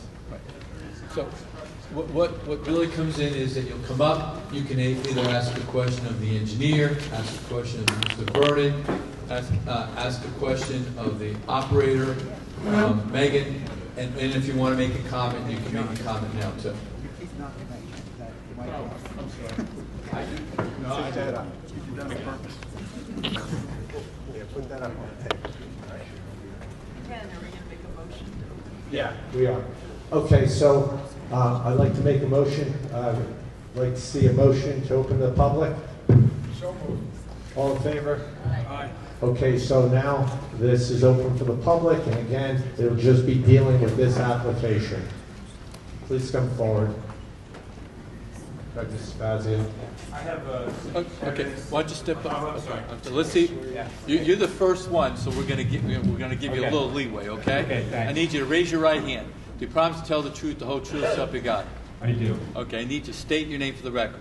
Roy Fazio. Can you spell, please? F is in Frank, A, Z is in Zebra, I-O. Okay. Mr. Fazio, whereabouts do you live? What's your address? I'm the direct next-door neighbor to the marina. I'm at 617 Shore Avenue. All right, 617 Shore Avenue. Okay. And did you say that you want to hand something out to the board? Yeah, I have some evidence. Okay, one Okay. second. All right. Okay. Is it a letter or what is it? It's just to save some time. I've listed some of the things. I'm going to limit to 3 minutes. Okay.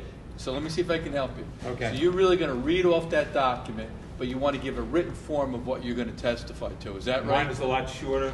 This is just something for the board for considerations before you make your decision. Okay. So we're going to mark this as F1.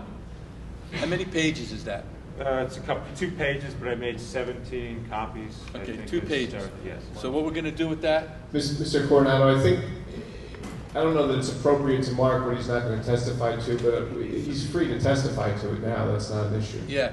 So if you read the entire document off, that'd be fine. If you want to read off the paper, can you do that? I have it shortened to make it easy. Okay. But I thought this would help because I think this is important because this is a very quiet neighborhood. And I don't know if the forefathers of Ship Bottom really envisioned this to be put in this place in a quiet neighborhood. I know Chris Burnham does quality work. He actually has been a good neighbor. He stopped over, knocked on my door, showed us the plans. I was very impressed with that. All his work is high quality, but I think one of the things, the renditions, I think you all asked great questions. Mr. Yankowski asked fabulous questions, but the renditions don't show the neighborhood. It's a quiet neighborhood, and I think all of us in the neighborhood bought these homes not to be on the beach block, but to be in a quiet neighborhood. Now, I'm going to be next door, and I'm going to have 120 parking spaces that I'm going to be looking down on from my second floor kitchen deck. My pool's right next to it. And then we have 360 people, and now we're proposing to close at 10 p.m. during the weekdays and 12 a.m. on the weekends. So I would respectfully ask this land review group to really think about reducing these numbers, maybe to something that was more reasonable, maybe something that might be 80 parking spaces and maybe 200 people, and maybe after the first year, if it works out, it doesn't cause a lot of traffic problems, maybe reconsider that Chris Vernon and his group come back again and can increase the numbers.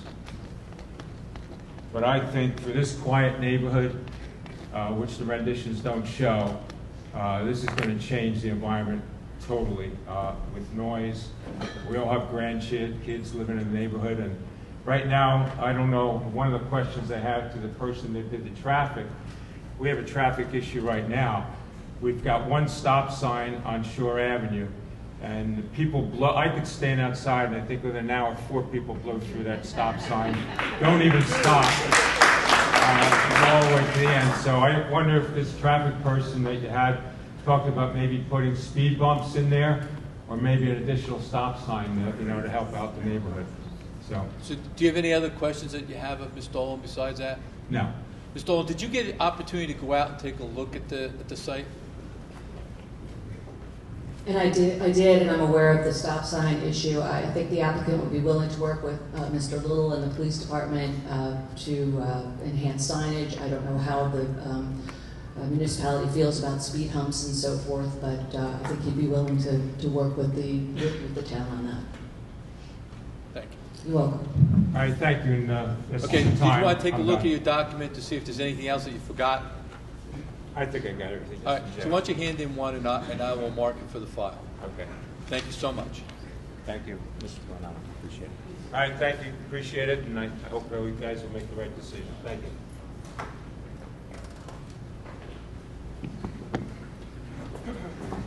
Hello? Want to raise your right hand? You promise to tell the truth, the whole truth, so help you God? Yes. Need you state and spell your name for the record, please. Tom Lazur, L-A-Z-U-R. Okay. And could you tell me where you're located? 613 Shore Ave. Thank you. Directly adjacent to the north. So you're the house on the west. bay? I am the house on the bay in that picture, the little building. That's me.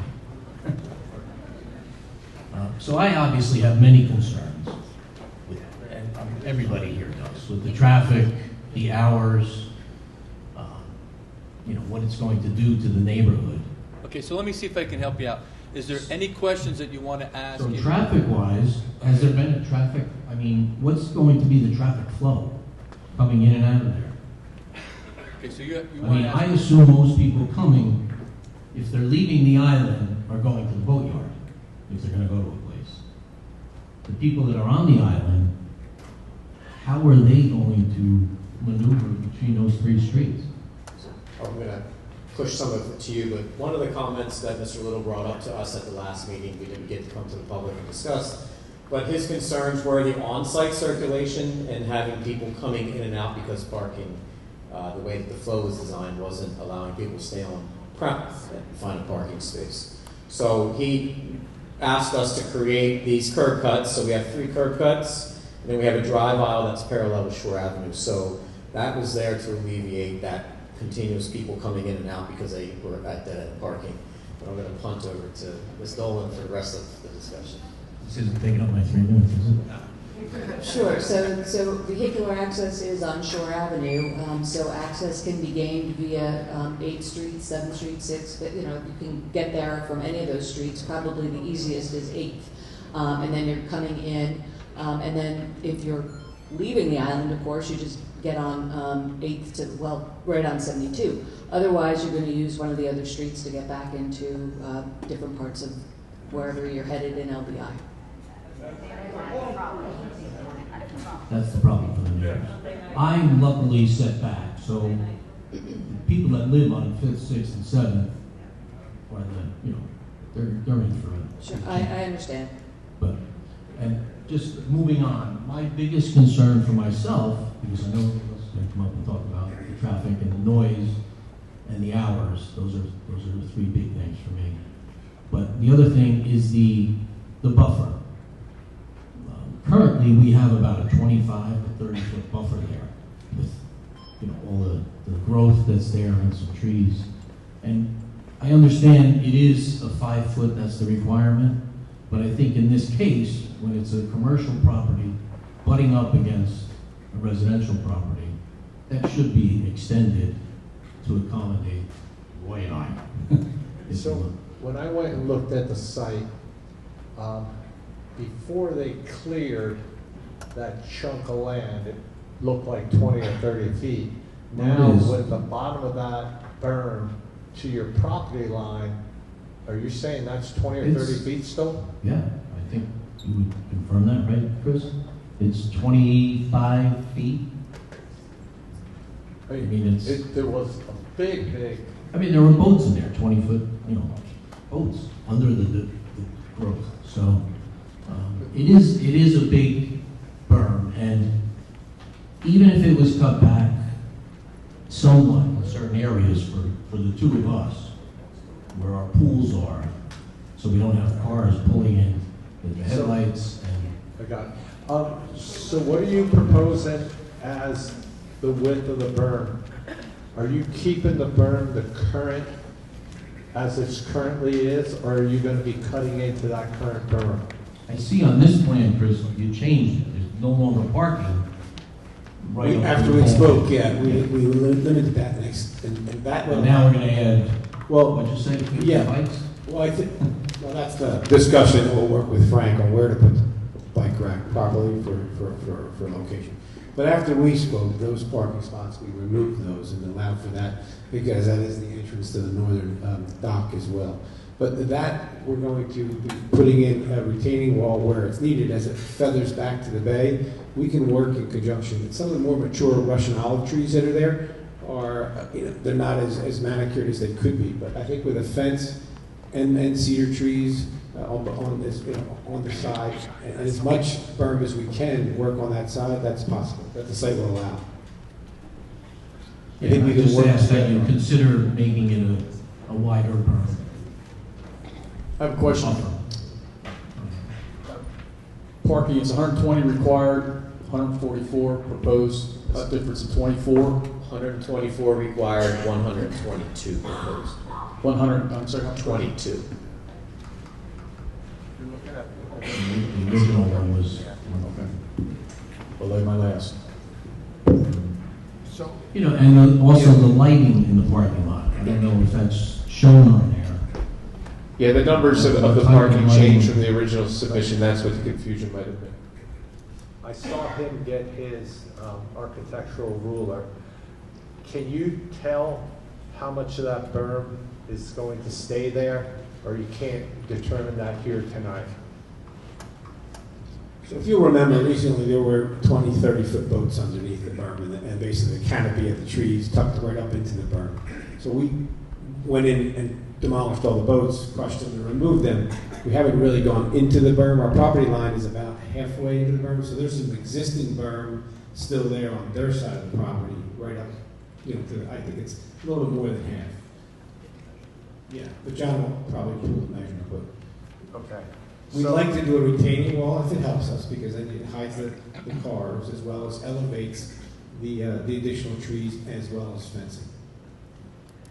So to answer his concern, is there still going to be on your measurement, 20 feet from his property line to where? I don't believe so. However, we walked the pool last week together, and the intention is to try to keep as much mature growth that's still there and not touch it. So as much as we can, because there isn't parking in that section, we will leave as much as we can. I can't say it's 20 feet, I don't know exactly, but as much of that as we can keep, we will try. What I'm trying to put in my notes is a number as to, one, where the fence or where the retaining wall is going to go. Is it going to go on the top of the berm, or is it going to go at the base of the berm? And again, what's the height of the fence or the retaining wall? And then if you give me an idea, if it's going on top of the berm, what's the top of, in other words, sure. if let's say the berm is 3 feet high, sure, and you put a 6-foot fence, now I got 9 feet as it's going up. So I'm just trying to figure out to give me an idea so my notes is clear so I don't have a problem down the road. Sure, John's getting into that As fast as I can. computer. But if we can keep. Yeah, so, We'll come back and give you a number. okay, but also the lighting, what type of lighting is going to be in the parking lot? So that was one of the design standards that we were sensitive to, and that's integrated with the fence and landscaping where that light pole goes. And because we're using LED lights, the LED lights are a lot more efficient than what you are used to and seeing in the old parking lots. And we have a house side shield on that as well to cut off that light fixture so it doesn't bleed onto the properties to the north. And that light is up in the housing, so the bulb itself, like you see in the old Target parking lots, that's not hanging under the structure. So that LED is up in the housing. You don't get that glow or globe that you sometimes see. Do you have placements for those yet? We do. Are they along the? They are. So what we do is, because we have that house side shield, we're cutting it off. What I didn't want to do is put a light across the way pointing towards you or towards the houses to the north, and so you would see that fixture. Is it?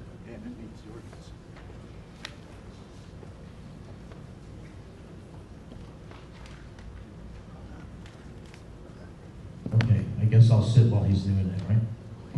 Want the next? Yeah, we'll get back to you. How's that? You got a second 3 minutes. I know. Sure. Want to raise your right hand? Do you promise to tell the truth, the whole truth, so help you God? I do. Need you to state and spell your name for the record, please. Sure. Lisa Bennett, Bennett. Thank you. Need your address. 369 West 7th Street.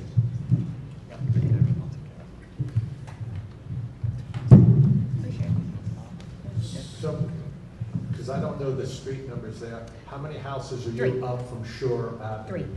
Three. I'm the houses. third house up, On the north side or the south side? on the north side. Okay, so you're directly across the lot where they've been storing boats? Just about, diagonally across. Got it, thank you. Okay, thank you. So there have been some things brought up already, but they haven't really answered some of the questions that I do have. So while I appreciate the traffic study that has been done, I'm not really sure it's addressing the actual traffic concerns of the neighbors. So the additional use of the property used beyond a marina needs to be evaluated for potential impact on the local roadways, particularly the increased number of vehicles forced onto residential streets during peak summer traffic. The traffic on 7th Street has already increased due to the change in traffic patterns on Central and LBI Boulevard as people look for alternative ways to leave the island, not to mention the speed at which they come down 7th Street to get off the island. Add to that the additional traffic that will be using the Shore Road entrance to 72 West and will likely be backing up during peak travel times and peak usage times of this venue. If you don't realize it, you can't really get on to 72 from that entrance easily because of the volume of traffic coming down 8. You have to wait until the traffic light changes, and by that time there are 3 or 4 cars already behind you.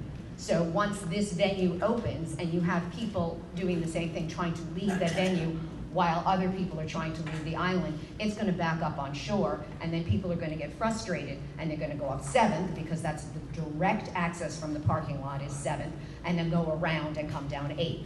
So we're adding more and more traffic into the residential neighborhood. Lastly, I'm concerned with the proposed parking. We already get people parking on our street who are visiting businesses on 8th. I won't name them. What's to keep people from parking on Shore and 7th to avoid congestion in the parking lot or to avoid having to get in and out of the parking lot? Let's just park on 7th Street because it's easier to then get out. I propose residential only parking on 5th, 6th, and 7th because I want to be fair to my neighbors.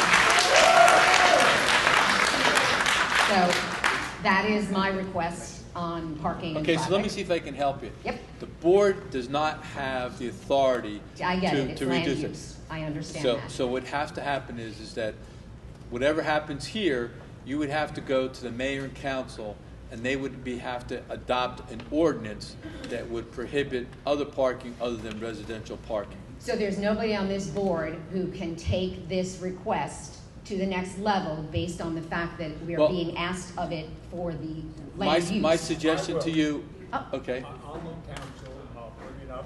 I don't guarantee any results, but it'll be here. yeah, Okay. and my recommendation It's to you awesome. would be write a letter, okay?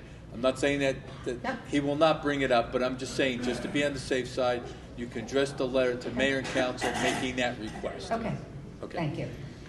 Did you say 7th, 6th, and 5th? Correct. Thank you. And Shore, yes, of course, yes. That goes without saying, sorry. So on the idea of lighting, I appreciate the explanation of how the lighting is set up so as to not go in Roy Tom's backyards or kitchens. But what about the rest? How is it directed? So if I live across the street and my bedroom basically faces the bay, am I going to see any additional lighting? Because right now it's really wonderfully dark in our area. We actually see stars when you step out into the middle of the street. The light pollution is a big concern. Ready? Yeah. So we did provide a lighting plan, and again, we're using an LED light fixture. I can look at the temperature, but we can take it, when we talk temperatures, it's the color, right? You don't want the big white No, I lights, don't want it right? shining in my bedroom. Correct. Let me go to the lighting schedule if you don't mind. I'll tell you what we're using. We're using a 20-foot mounted height at 5,000 degree or Fahrenheit or Kelvin, as they say. So it's the kind of lighter, more residential zone light. And again, that housing is up inside of the fixture itself, so the glow is directed and pointed down. It's not out. So that's the intent of using LEDs. Okay. And then part of the plan too is to take those LEDs or the lights themselves and turn them down after hours, and then have them on timers. So. Okay. And lastly, regarding noise, doesn't Ship Bottom have a 10 p.m. noise ordinance? So how are we justifying open until midnight on weekends? Well, let me just say this. There's a request that they be open till Got it. 12, something like that. So that hasn't been determined yet. So your opinion, As a resident, my request is that they not be open until midnight on Saturday, Friday, and Saturday. So let's say last call was 9:30 and the door shut at 10. Is that something that you think would be? Much more acceptable. Okay. Also, in regards to your streets, Yeah, both of us. I'm sorry, we can't have people talking. It's got to be orderly, okay?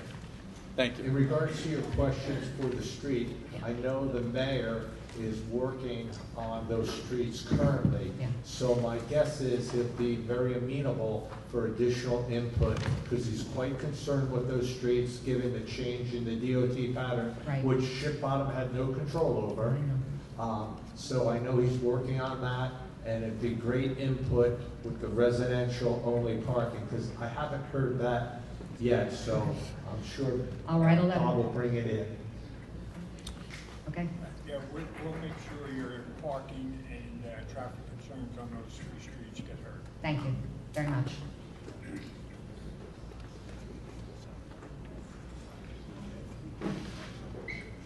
Are you within 200 feet? Okay. You want to raise your right hand? Promise to tell the truth, the whole truth, self you got? Yes, I do. I need you to state and spell your name, please. Robert Cassidy, Cassidy, 375 West 7th Street. Thank you. Real quick, hours. Again, I know you just said it's 12. Boatyard closes 8 and 9 on an island all by itself. No neighbors. Also, when they did the traffic study, have they included, if I recall correctly... So, if you have a question on the traffic study... That's right, I just went that way, sorry. There you go. If I recall correctly, recently in March, Hotel LBI has been able to run venues on the weekends from mid-June to mid-September, which they weren't permitted before. No, I think what happened is that they were prohibited from doing weddings from a certain period of time. Yeah, it was June. Now, and they're going to be using valet parking. Valet parking uses 5th, 6th, 7th Street. Because they have the satellite, lot over on Barnegat. So, I'm trying to help you out here, Mr. Cassidy. What you need to do is ask Ms. Dolan a question. Yes. Ms. Dolan, I think what he's asking you is, are you familiar with the fact that the LBI Hotel uses valet parking? Yes. Okay. Can you tell them how they use it? What I just heard about the streets 5th, 6th, and 7th, I don't know about that. I would have to have Mr. Berman address that. I thought that the valet parking was across 8th. No, there's no across. Oh, there's across 9th. It's across 8th. But yes, it's on cross 8th at Barnegat and 8th Avenue. How do you get from the hotel? They come in, they cut across, come through. Initially, they were doing 7th Street all the time, till we kept calling, and then we had the police involved. Now they'll come down 5th, 6th, 7th, and all split up and come across. Okay, all that's doing is adding additional. All right, so let me see if I can help you out here so I understand a little bit better. Well, your concern is, the fact is that the valet parking is going up and down particular streets as a result of the valet parking. Is that what you're saying? It's just it's additional. Besides everything else we've got going on, we're just adding additional volume in. Okay. That's the thing. You didn't put that in your equation for more volume coming through. So peak hours at 3 or 6 o'clock, peak hours at the bar, restaurant, wherever, we're going to still have the valets coming through for their venues. Okay, I haven't studied that valet activity. The numbers that I gave you tonight were estimates of driveway volumes at this particular restaurant. Thank you very much. You're That's welcome. all I need to do. Thank you. Is there any other questions that you have, Mr. Cassidy? So, is there any other questions that you have besides the valet parking and the operational times? Everyone's covered. Thank you. Everyone's covered. Thank you very much. Want to raise your right hand? You promise to tell the truth, the whole truth? I do. Okay. Can you state and spell your name for the record? Jack Fitzgeorge, Fitzgeorge. Thank you. And your address? 376 West 6th Street. Thank you. So I've got 3 issues that people have been talking about. Obviously traffic, noise, and lighting. I'm more concerned about traffic, and I know you have no say in it.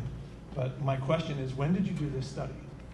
So we did not do a formal study. We did not perform counts. The only information that I calculated was what I presented, which are estimates of hourly volumes that will enter and exit the restaurant property. Okay, is there a plan to do a formal study in the summertime? Because our streets right now are major cut-throughs. People fly down our streets already. Now we're gonna have people going in the other direction, leaving the restaurant, flying down after drinking, we've got major concerns on our streets. What, are you going to do another study? At this time, we have not talked about doing another study. Some of these are issues that may need enforcement. We've talked about things with the mayor and council. Those things are outside of the traffic that's going to be associated with this restaurant. As I had said in my testimony, as a permitted use, the traffic characteristics are considered in the zoning, and so we did not do a formal analysis. And I think some of the things that have been discussed tonight are valid, and I certainly know the cut-through issue, because people don't want to take the main roads, they want to get there faster. So I understand that those are existing concerns, and those types of things are typically treated with signage to prohibit certain turning movements during certain hours onto these streets that then get you to shore. So I think they're really outside of the restaurant application, but I certainly understand and acknowledge those are real life issues. And if the board or their consultants felt that further study of the impact specifically for the restaurant were warranted, then we would have to do another study. I would like to propose that. I would like a formal study done in the summertime, not in the wintertime. There's a lot of year-round people that live on those streets, and this is a big, big concern. A lot of younger children now living there. This is going to be an issue. So anyway, as far as speed bumps are concerned, you're willing to look at bearing the brunt of that cost for speed bumps on these streets? Well, let's start with this. Before we go to speed bumps, sure. the town would have to take a look to see whether or not they would consider, and that, again, is not something with the planning board or the land use board. That's really the mayor and council. Correct. I will just give you this. There's concerns about speed bumps because there, as much as some people like them, when it comes to firemen and fire engines and other people that are going through, they become dangerous. So there's pros and cons on speed bumps. That's not something that we can decide right now. Oh, I understand. But that's something where if you do have a concern, I again would ask you to write a letter to the mayor and council, ask him to look into speed bumps because of what you're concerned about the traffic going into that area. I can tell you that we have speed bumps in our other home in Pennsylvania that do a very nice job of regulating the traffic at 25 miles an hour. I guess they're called speed humps. That's kind of what we're proposing on our street. And we can get signatures if you would like. Okay. So I can tell you, about 5 years ago, the residents on 10th Street, where you come off on Shore Avenue, they requested, we put them in. The next summer, they requested we take them out. They're very noisy. A boat trailer, especially one that's empty, goes over them, very loud. I won't say we won't consider it, but we got burned on that last Sure, I understand, yeah. So the ones I'm proposing don't give you that jarring, boom. If you're going 25, you don't get jarred. And you can go over them smoothly and they're not loud. And you remember what kind we put in? What's that? Do you remember what kind of speed? Yeah, they were more of a hump. I think they were somewhat of a hump, but it became an issue and residents. I can talk to my township about. They just put them in on this road that needed them. I can get some information to you on the size. I'm just going to tell you this. There's pros and cons. I understand that. So my suggestion is that you write the letter, let them take a look at it, and I guess there's different designs for them anyway. But the good news, at least from the board, is it's not in their jurisdiction. Well, yeah, I guess that's good news for you guys. Yes. Not for the people on 5th, 6th, and 7th Street, right? Right. So you understand that no one can leave this lot to go back onto the island without going down our 3 streets, right? So that's where the concerns are. Just going back to 5th, 6th, and 7th, I'm concerned, why does a valet have to use 5th, 6th, or 7th? Why can't they just go on 72, do the U-turn, and come back around? Right? There's no reason for them to be on 5th, 6th, and 7th. You gotta be sworn. Yeah. I need you to raise your right hand. You promise to tell the truth, the whole truth, so help you God? Yes. And I need you to state and spell your name for the record. Keith Mollema, M-O-L-L-E-M-A. Okay. And can you tell what capacity? Sure. I am the Director of Food and Beverage for Hotel OBI. And Mr. Malama, you heard the question about the valet. If you could just elaborate on that, please. Sure, absolutely. I can say that I've been to several of these for Hotel OBI, and we've addressed the concerns for valet very frequently. And what we do is we try to continually coach our team to listen to the needs of residents. I spoke with several people even a couple of years ago about them cutting down those streets. We have told our guys to discourage using those back roads and limit their speeds to the best of our ability. So those SOPs we have worked on, and we would continue to listen to that so we can avoid our part of it to the best of our ability. We do use that spot I know they've run it to the corner lot several times, but we do have a no speeding policy and try to take all of that into extreme consideration. But we can definitely make sure that our team signs off on those procedures of limiting on 6th, 7th Street. Okay, so you use the words encouraging and limiting. Absolutely. We want to hear eliminating. Sure. We don't want to hear encouraging. Sure. Right? We want to hear and eliminating. And even when I've had these conversations SOP. before, I will tell you that we put the SOP in place and we hold everybody accountable when we're told if something's going on. You and I have always joking around about the crosswalks and making sure people don't, cross the street and they should use the crosswalks. All of our SOPs are in place to make sure that they're doing the things that we've asked them to do. Just like a speed limit is there for you to do what you want them to do. Our team is told what to do, and as long as we'll hold them accountable for what we have the ability to. Okay, so to confirm, your testimony is all valet people will not use 5th, 6th, 7th Street. They're going to take 72, do the U-turn. I'm not. I'm saying that I will make sure. If it was approved, I would almost guarantee it'll be in the resolution. So, you'd have to talk to them about that part. So, Mr. Vernon obviously is embedded in the neighborhood. So he's willing to offer a dedicated number to the neighbors. And then you call out that number. It's not only for Hotel OBI, but it would be for this application as well. And a response be done in 24 hours. If something is outside of the SOP that you're unhappy with.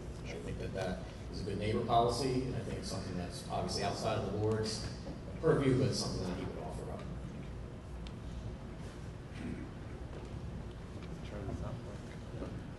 We're going to put it.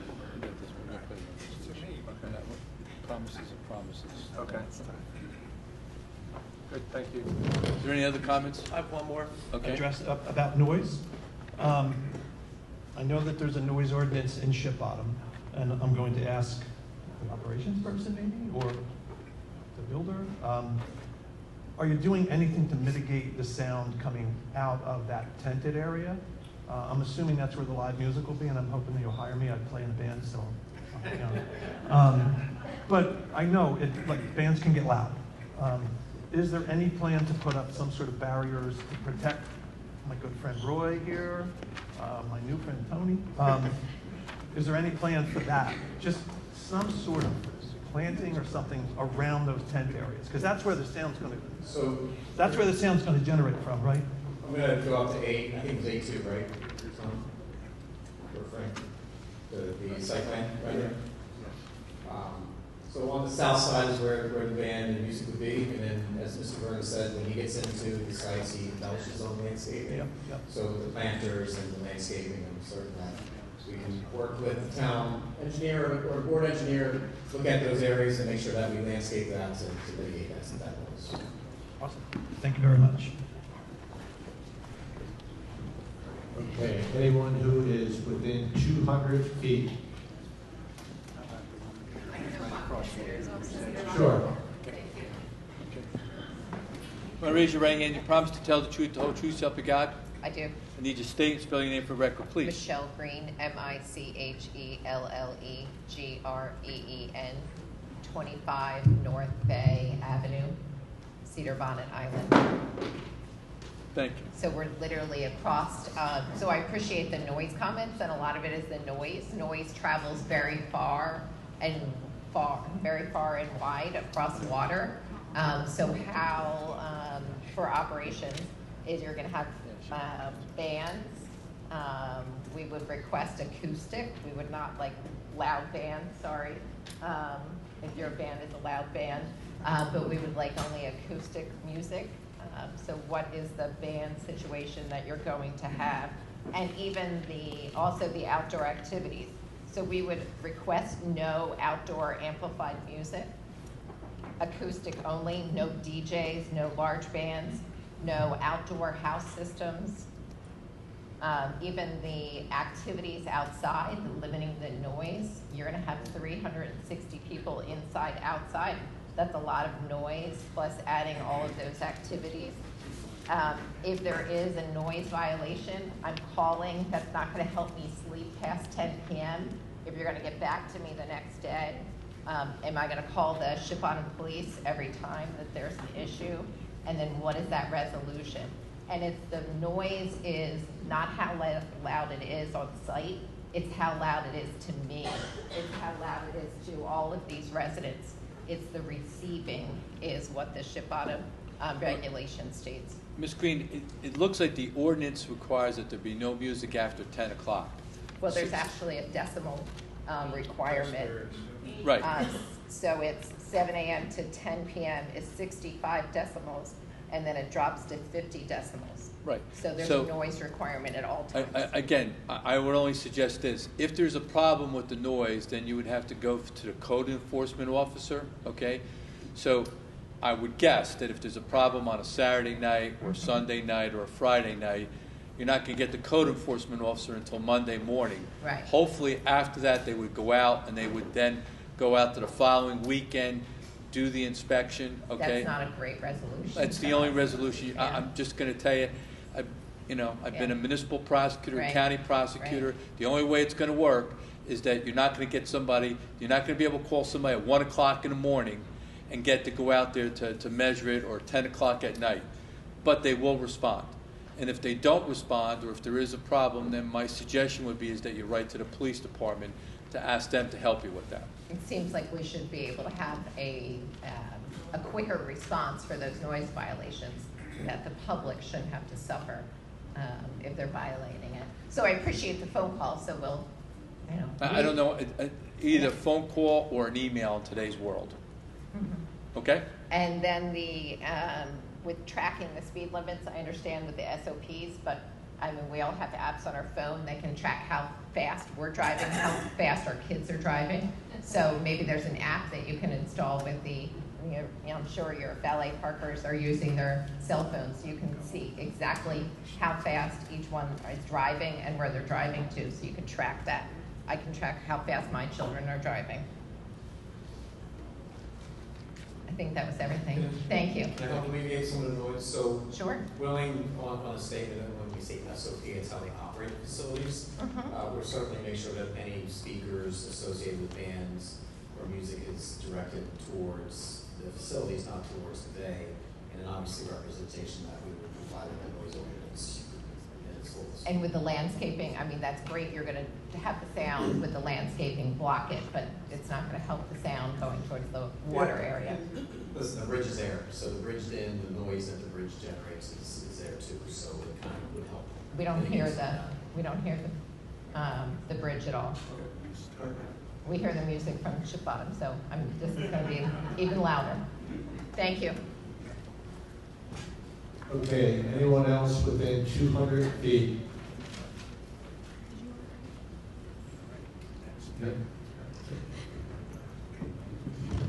Okay, do you want to raise your right hand? Do you promise to tell the truth, the whole truth, so help you God? I do. I need you to state and spell your name for the record, please. Pamela Fazio, F as in Frank. You're going to need to step forward and speak louder. F as in Frank, A, Z as in zebra, I-O. Thank you. And your address, please. That's 617 Shore Avenue, Ship Bottom. Thank you. I don't know who I would address this to, but it's about the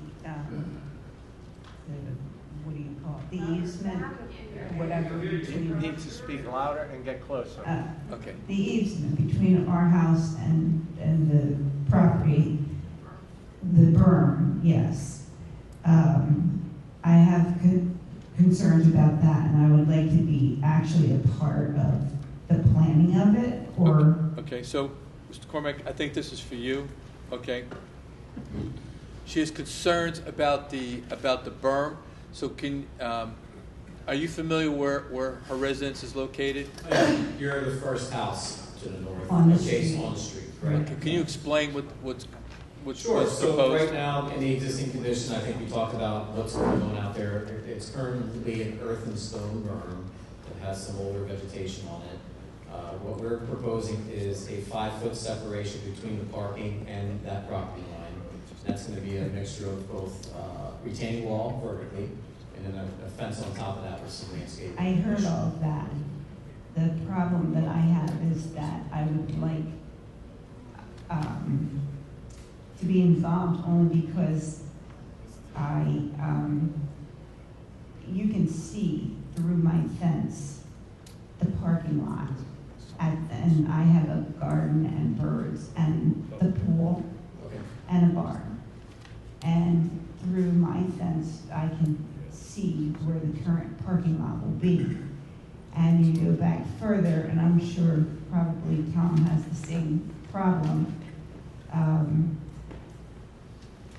And then there's certain trees that are around my pool. I don't know if they're Mr. Vernon's property or mine, but that's a bird sanctuary to me. So I have major concerns, and I'd like to make sure that I know what exactly is going to happen before it does. We can certainly sit with you. There's actually, Audubon Society has provided a landscaping recommendation for the Jersey Shore. We can bring that with you, sit down with the plans and go through that design and work with you on that, absolutely. I would appreciate The that. intent is to have a 6-foot-high board-on-board fence between the properties regardless, and then we can landscape and place that fence where we think is appropriate. So, Ms. Dazio, what he's saying is that you have your fence, but they're going to have to put their own fence in. Okay? Correct. And the whole idea here is, and one of the concerns I think the board has, is the fact is that there's going to be people that are going to be parking there, and they don't want the headlights, obviously, to now intrude into the residential neighborhood that's there.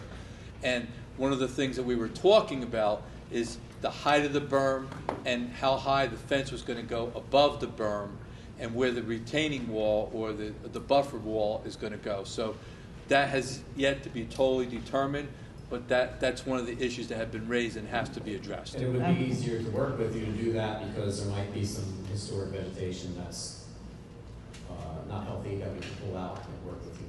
I'm sure there's that too. Right.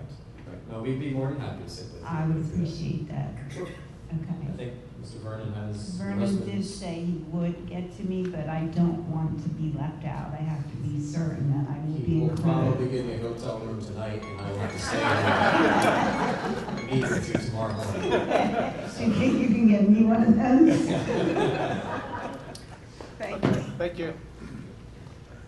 Okay, any other residents within 200 feet? And again, I'd like to remind the next, the future ones, please, if we've spoken about it already, just make a note and let's move on to any new stuff. Want to raise your right hand? Do you promise to tell the truth, the whole truth, so help you out? I do. Okay. I need you to state and spell your name, please. My name is Brad Friedman, F-R-I-E-D-M-A-N, and I live at 383 West 5th Street here in Chippewa. Thank you. I'm not sure who my first question is really for, but I'm looking at the application number 13, and it says the applicant requests a waiver, among other things, from the requirement to submit a formal site plan. Is that no longer being requested? We did submit a site plan with the application. We requested, to the extent we needed formal site plan detail. Is there, Mr. Cornick, are there any additional details that would be added to a normal site plan where we not to request that waiver? Well, we asked for a minor site plan, so we fall within the criteria of the minor site plan of the ordinance. And I understand that, but all the details associated with that. No, I understand it's a minor site plan, but even, my understanding is, even a minor site plan has to have a formal site plan associated with it. It is, and we have, I think it's 4 sheets now, or, yeah, we did. Well, I just know your application requests a waiver from that requirement. I Are you think withdrawing I that think request? that's an error. So you're withdrawing that request? Let me say one thing. The waiver was on the original application. The plans have been enhanced since then, and that waiver is no longer required. Okay, thank you. My other question, or another question I have, I guess is for Ms. Jacobs, and it was alluded to before, but I have a slightly different question, and it's about the noise. Because noise really does travel, as was said, differently over water. I can hear in my backyard the concerts better, actually, than I could at the boat ramp. It's kind of muffled and so forth. If you ever want to hear the concerts really well, come to my backyard, sir. Is somebody from your operation going to be going around, at least in the early days, and checking that you're not violating the decibel level limits, including during the day, when even at sunset, you can't exceed 65 decibels at my house, not at your place, but at my house. Is somebody going to be going around and checking that? It's a state standard, so it's, as Mr. Coronado indicated, it's an issue. If you feel that it's exceeding 65 decibels, then you would have to call the town. So you're not going to do anything to ensure that you're not violating it? No, we would certainly, in the first weeks of operations, test all that, but and find That's out. what I'm really asking Ms. Jacobs and not you, because she's the operations person. I have to put on the plan, so. We will definitely monitor it for the first, as we open into operation, and if there are any concerns, you can feel free. We'll be on site too, so we'd be happy to address any issues. I just would have to learn a little bit more details on how we measure that sound. So, But I would ask that you do that, because that's a big concern of the neighbors. If you're going to have amplified sound, which as was requested, I think a lot of the neighbors would really prefer something more in the nature of acoustic music rather than amplified music. And I really do think that's a reasonable request. Amplified music in a small neighborhood is a big deal. So with that, just if I can help, are you willing to put together a plan of your first, call it 2 weeks, 3 weeks, 4 weeks operation for testing the decibels in a number of different sites in this neighborhood? Okay, so you can put that plan together. Okay. Another question I have is about this number of 360 has been bandied around a lot.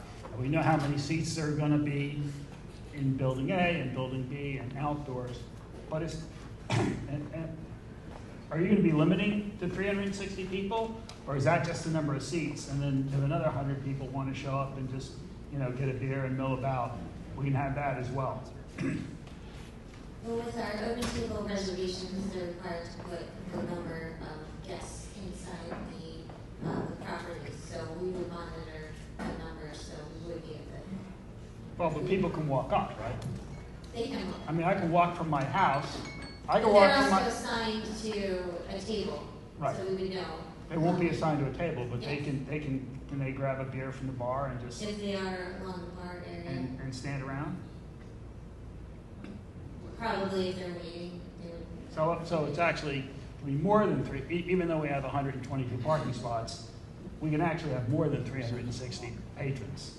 Is that fair? So we're representing that the facility is going to be 360 seats, and that's 360 patrons. That's what's represented. Well, no, 360 seats, but you may have more patrons if somebody buys a beer and stands waiting. But you've been to a restaurant where you know that they can't sit every table fully all the time. It just doesn't work, because what you won't do is have somebody come there and eat if you wait for 2 hours for food.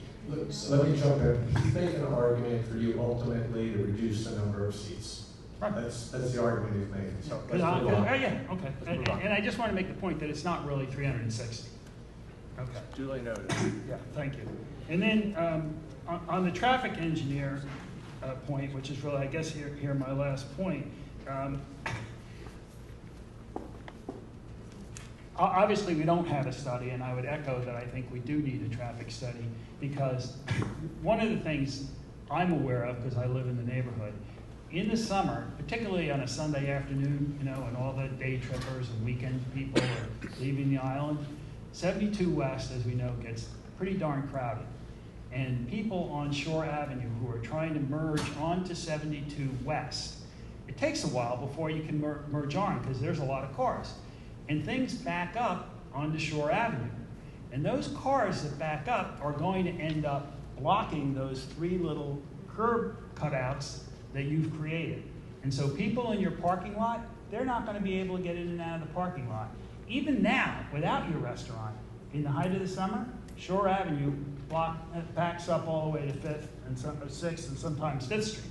That's without your restaurant. With your restaurant, it's going to definitely back up. And people aren't going to be able to get in and out of that parking lot. And then you're going to have people coming up 8th Street who want to go into the restaurant, and they're not going to be able to get into the parking lot. We may even have backups on 72.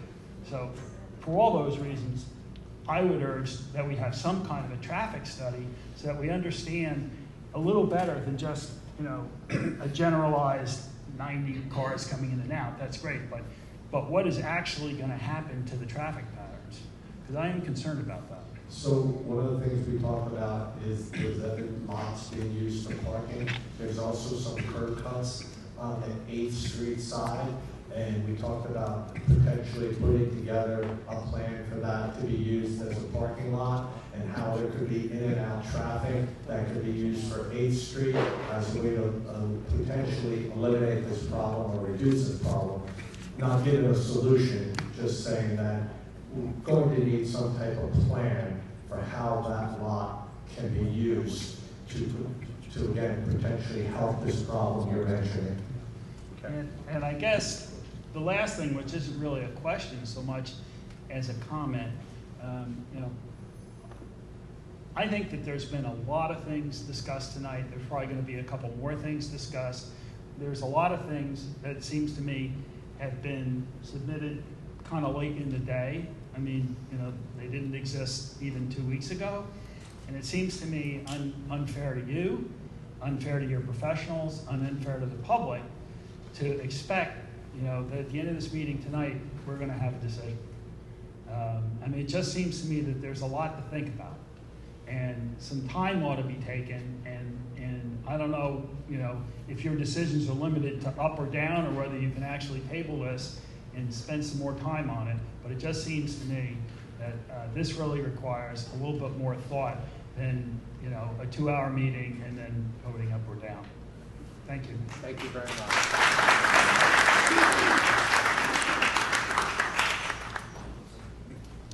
You want to raise your right hand? Do you promise to tell the truth, the whole truth, so help you God? Yes. Need to state and spell your name for the record, please. Marcy, M-A-R-C-I, Lean, B as in boy, L-E-A, M as in Mary, 351 West 6th Street. Okay, your last name again is B-L? B-L-E-A-M. Oh, thank you. And I'm not sure if you guys know the answer to this, Ma'am, but you're going to need to speak sorry, to I'm the not sure if you microphone. know the answer to this, but the little dead end where all of the equipment has been forever, is there parking going to be allowed there? Does the town allow parking there? Does anybody know the answer to that? Right, so it's been blocked off forever because of all of the equipment and everything that's there, but now that it's opened back up, can people park along those curbs? I'm not sure anybody interested about every day on the bike, but I will tell you this, if it is allowed, we'll take steps that will change. Okay. Okay, that would require an ordinance, so we're talking a couple months. Mhm. But if there's parking allowed, there won't be. We need that, the fire engines get in there to draw water from the bay if we got a big fire, so. Well, and the worry too is everyone trying to go under the bridge, back and forth, and people are parked there, there's danger there. That's our access to the bay right there, all of those things. And then this is more of a comment. I moved to this area because I wanted to raise my daughter in a small year-round community.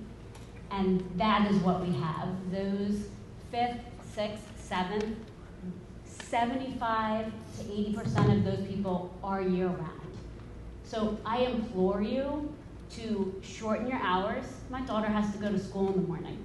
To get up, or for you to start Easter and go through November, through Thanksgiving, and she's going to bed at 8:30, 9 o'clock at night, and here we have a bar down the street. I implore you to change your hours. I implore you to make it smaller. She's riding her bike up and down these streets. And now I'm worried about young people leaving the bar where my daughter is. I implore you to think about making this a bit smaller. Thank you. Thank you very much.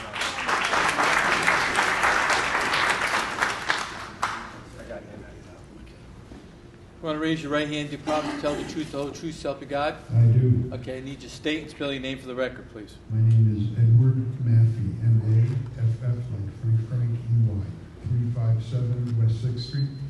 My family has lived there for the past 54 years, and I've been a customer of both Hochstrassers and Boker.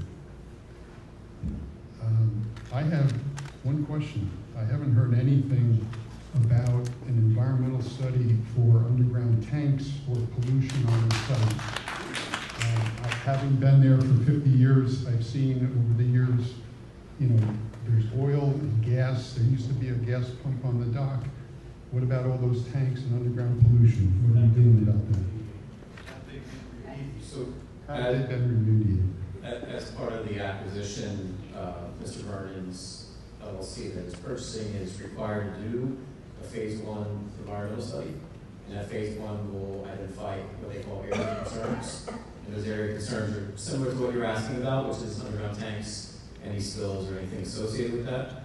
And that report will be prepared, or is prepared, and LSRP, that's a licensed site remediation professional, is one administering that, and if there's something that needs to be done, it will be done under that LSRP. So we will certainly provide that documentation to the town. When is that going to be done? It's currently being. I have to reiterate the concerns about parking on our street and traffic. We see cars flying up and down 6th Street constantly, and we really need to limit the hours of operation. Marcy, my next door neighbor, and others across the street. It's just midnight is crazy. And the best way to see how something is going to be, or how someone is going to build something, is to look at what they've just done. And we have a lot of examples of that with Mr. Vernon, and the sites are beautiful, but they're overdeveloped. At the boatyard, the parking lot is packed. I couldn't even get to my boat.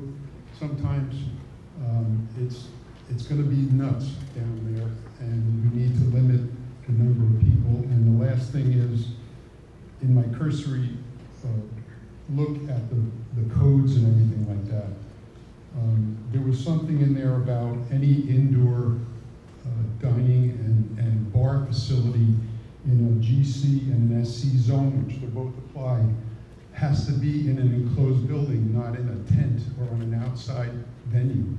So I don't know how we're allowed to have these open tents with bars and everything in that zone. That's something that needs to be looked at.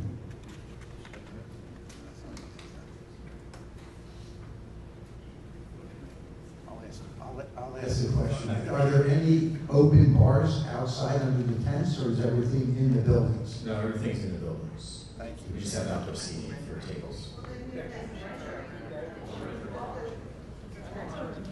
Yeah, it shows a bar under the tent, and you said you would be taking it down at the end of the Yeah, that's not a bar that serves like a traditional bar. That's just the lean-to where you will have plates for food, and oysters and stuff like that. It's not a serving bar.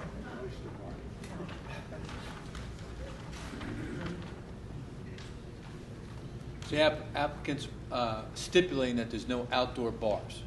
That's correct. And that so alcohol that's going to be purchased would have to be purchased indoors. Or by service. Okay.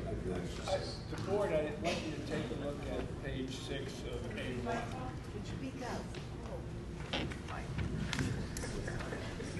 I'm asking the board to take a look at page 6 of A1. It's even got bartenders behind it.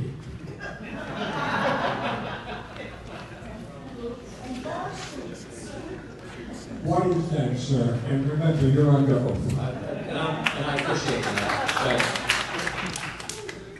But I'm not an artist. I can guarantee that. I didn't prepare these, but that's just a rendering by one of their. So if we go over there when you're open, there's not going to be a drink served under that tent. You will have a drink rail where you can have food, but you're not going to have bartenders serving like a bar. You're going to have waitresses bringing you drinks. It's not a bar. You know, we're playing semantics. You got a mobile kitchen that's not a food truck, except it's a food truck. You got a bar that's not a bar, and it's a bar. Listen, all I'm asking you guys is to be honest. What's going to be there? Are you going to serve a drink there? There will be no bartender working under that area. Thank you.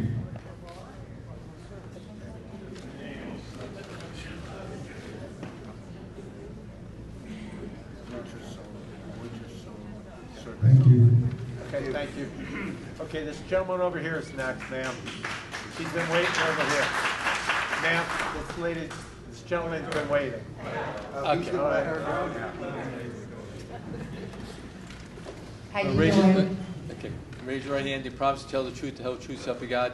Yeah. Okay, I need you to state and spell your name for the record, please. Alice, A-L-I-C-E, Stockton, S-T-O-C-K-T-O-N, hyphen, Rossini, R-O-S-S-I-N-I, Ship Bottom, just a few blocks away. Mr. Vernon, how you doing? Will you be our environmental ambassador? That's what I want to know. Because I think the greatest thing you could do for this island is to be the environmental ambassador, to be the man who says, well, maybe we'll have like a turtle thing this weekend at our new place here at Huck, right? Maybe we will publicize extensively the environmental concerns that we are taking into consideration as we build this place at Hochstrasser's. I am asking you, because of the boatyard, and there were a few environmental concerns there that were litigated by the state, because you have a habit.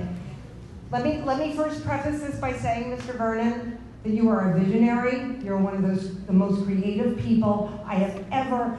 Everything you build is amazing. You think of everything. But you have a tendency to go big and then say, oh, sorry, later. But I have to tell you, I appreciate everything you've done here for our island, for the number of weddings that you brought here, Hotel LBI, as much as I love that bar that was there for, oh my God, so many years. Hotel LBI is amazing. Everything you do is amazing. Please be our environmental ambassador. Please publicize extensively what you're doing to protect our island, how many plants you're protecting, oysters, clams, whatever, you know, in everything that you build and in everything that you do. Please publicize what you are doing to protect our environment here, because to me, that is the most important thing. As far as the parking, get a goddamn bus. I think that Ship Bottom should just be a big park, you know, just a parking plaza. You know, like a pedestrian plaza. I think people shouldn't drive at all unless they have to go to the hospital. Get a freaking bus that picks people up wherever, I don't know, probably several different sites, and bring them to your establishment, because I think the basic plan for this establishment is awesome. I think it's too much. I think you should cut it in half. That's just me. All right? But bring people in by bus, and then, you know, Ship Bottom. I was just at the open space meeting. Let's have some open space. Forget about the parking. Let's have some open space. Bring them in. Use these buses. These buses are amazing, people. Get people off the streets. We won't have, like, let people ride their bikes, let people walk. Provide so much bus service that we don't have to take our cars anymore. So I'm just asking you, Hochstrasse, it's just, I was so happy that you got this property. What are we gonna do about the Dutchmans? I'm just saying, okay. But, you know, worked there as a teenager. But I think what you're doing is great, but come on, like, take our environment, our flora, our fauna, like all of the things that we have going on here at the island into consideration with everything that you do. Thank you very much, ma'am. Thank you, baby.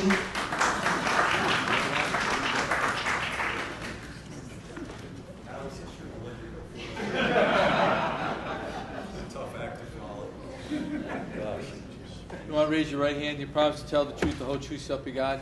I do. And need you state and spell your name for the record, please. Jim Harrington, Harrington. Thanks. West 12th Street, Ship Bottom.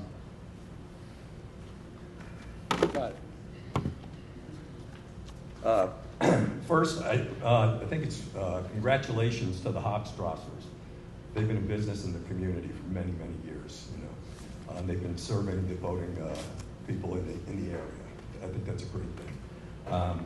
It's also good to hear dialogue with Baldwin. Very good to hear that dialogue. I'm not sure my view of the proposal is an intimate facility. We talk about lighting, landscaping.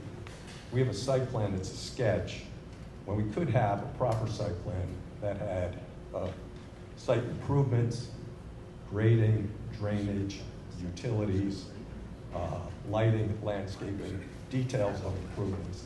This is a sketch of a proposal. Okay, so I just asked Mr. Yeah, Mr. Little.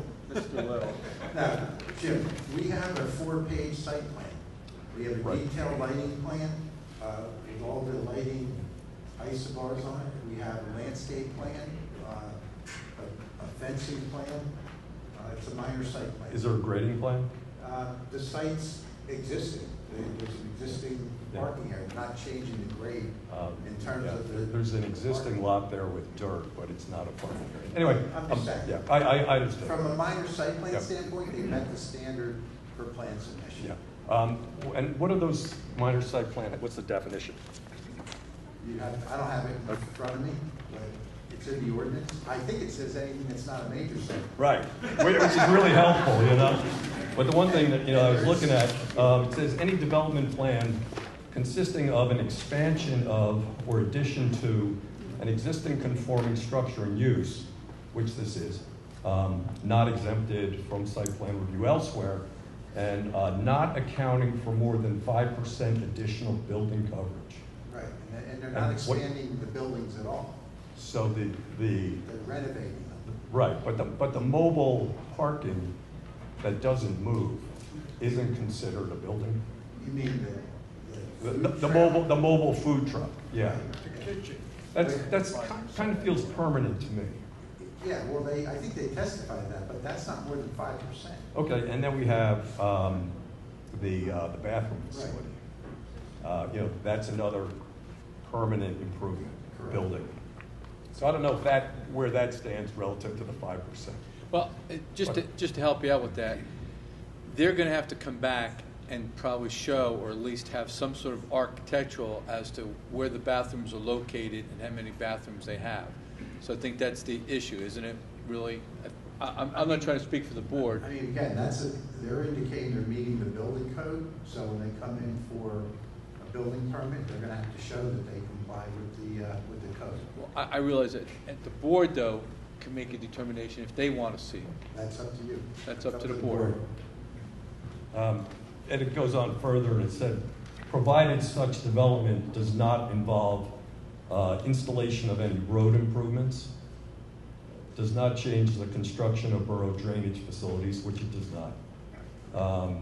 not involve the expansion of public facilities, it does not, and does not adversely affect the development of any adjoining property. And I think that's probably debatable. So I kind of feel like, considering this as a minor site plan, especially given the scale, this is as big almost as any restaurant or bar, probably except for Joe Pop's in the borough. Anything else? Just a couple questions. Of the 72 slips, how many are rented for the season?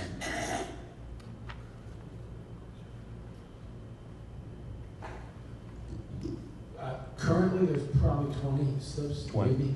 Okay. Yeah. So you'll have boating access for about 50? No, there's 72 slips. Right, but only 20 of those are seasonal. Those will only have We're boats. not sure. It depends on what the Until market is. how it shakes out with your tenants. Yes. Yep, okay. Is there any ability to take boats in or out of the water? There will not be. We're going to be removing the crane and the gantry lift. That's not necessarily all that safe, and we're going to be using hydraulic trailers. And is there any boat repair, service, maintenance, parts, or supplies offered for sale? Yes, the business will continue. There'll be marina business as well. Great. No fueling, no pump out services. There's no fueling currently. And no I think pump that- out? I'm not sure, I think that the marina requires us to do that. Pump out will be required, we'll have to put one in. Okay, and where's that located on the site plan? It's usually boardable, we just discharge it to the sewer. Where would the operation occur? You can bring it up and down the docks. Or Okay, so you go up and down the dock to the boat. Okay, thank you. The bulkhead itself, is that at the borough's required bulkhead height? it's not, so when we go in for bulkhead replacement permits, then it will be brought up to the elevation, which I believe is elevation 5. Okay. It is. Yep, great. I just wonder about the outdoor dining and how we relate this to the outdoor dining ordinance. It says no outdoor food or beverage service shall be permitted without the issuance of a premises expansion permit. So the outdoor dining ordinance we've read and reviewed extensively. Yep. If you look at the intent of that ordinance, it was an intent post-COVID that the governor created, and it is to bypass the planning board process and goes directly to the zoning officer for any facility within the borough to go out and apply for that permit as long as you meet those conditions. Okay. That's not applicable to this because we have an active application before the board. Okay, so this is your outdoor premises expansion permit per se. Yes. So the state had passed a statute in response to COVID. It was originally temporary, and it became permanent in 2025. As a result of that, the borough enacted the outdoor dining ordinance that recognized the state statute, and as Mr. Corning stated, allows people that have restaurants to expand and utilize outdoor dining without having to come before the land use board, and enables you to go to the zoning officer, supply sketches and permits. And so that would not apply to this application because we're here for site plan approval. That's a way to get around site plan approval without having to come before the board. So the conditions within the outdoor dining don't apply to this application? Essentially, no. Okay, so the seating capacity restrictions don't apply? The board's going to decide. I believe it's up to the board to decide about the seating capacity. You know, the way the outdoor dining ordinance reads is that the total number of seats available to patrons at the location shall not exceed the permitted occupancy of the establishment. In this, I would say the permitted occupancy of the establishment is in the two buildings, which is about 189. Correct. They're on the plan, it indicates 189 seats indoor, and the outdoor seating is 171. So I believe that ordinance says you can't exceed the indoor seating outside. Correct. Which they're meeting, even though they don't have to use that ordinance. But they show indoors, they show 189. Correct, and outside they have 171, which is less than 189 Right. with my new math.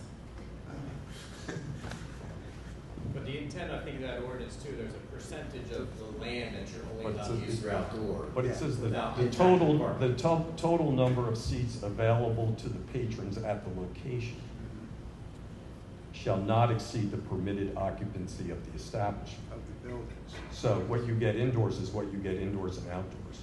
When you get indoors, you can't exceed that amount outdoors. That ordinance doesn't apply anyway, but Okay, it just, okay, all right. And then, once that's how I again, would interpret it. you know, when we were thinking about the other, it says no live performances, including musical performances, in outdoor spaces. Correct. A question about permits. Frank, does your letter say that they're not required to get a CAFR permit? No, it says any outside agency permits that are required, they need to obtain. Okay. Do you- Whether it's a letter of no interest, a permit, whatever.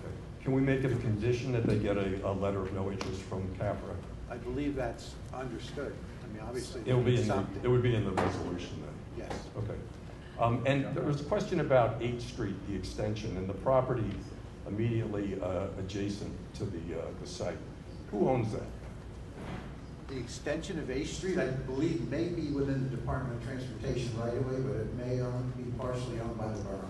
And then the property in the little cutout there by their, just west of their handicap parking.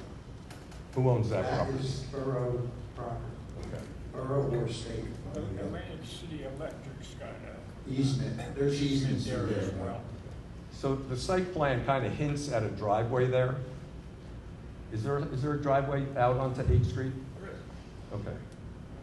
Not a hint, it shows it as an access point. Okay, and that crosses the borough property and then out to the road.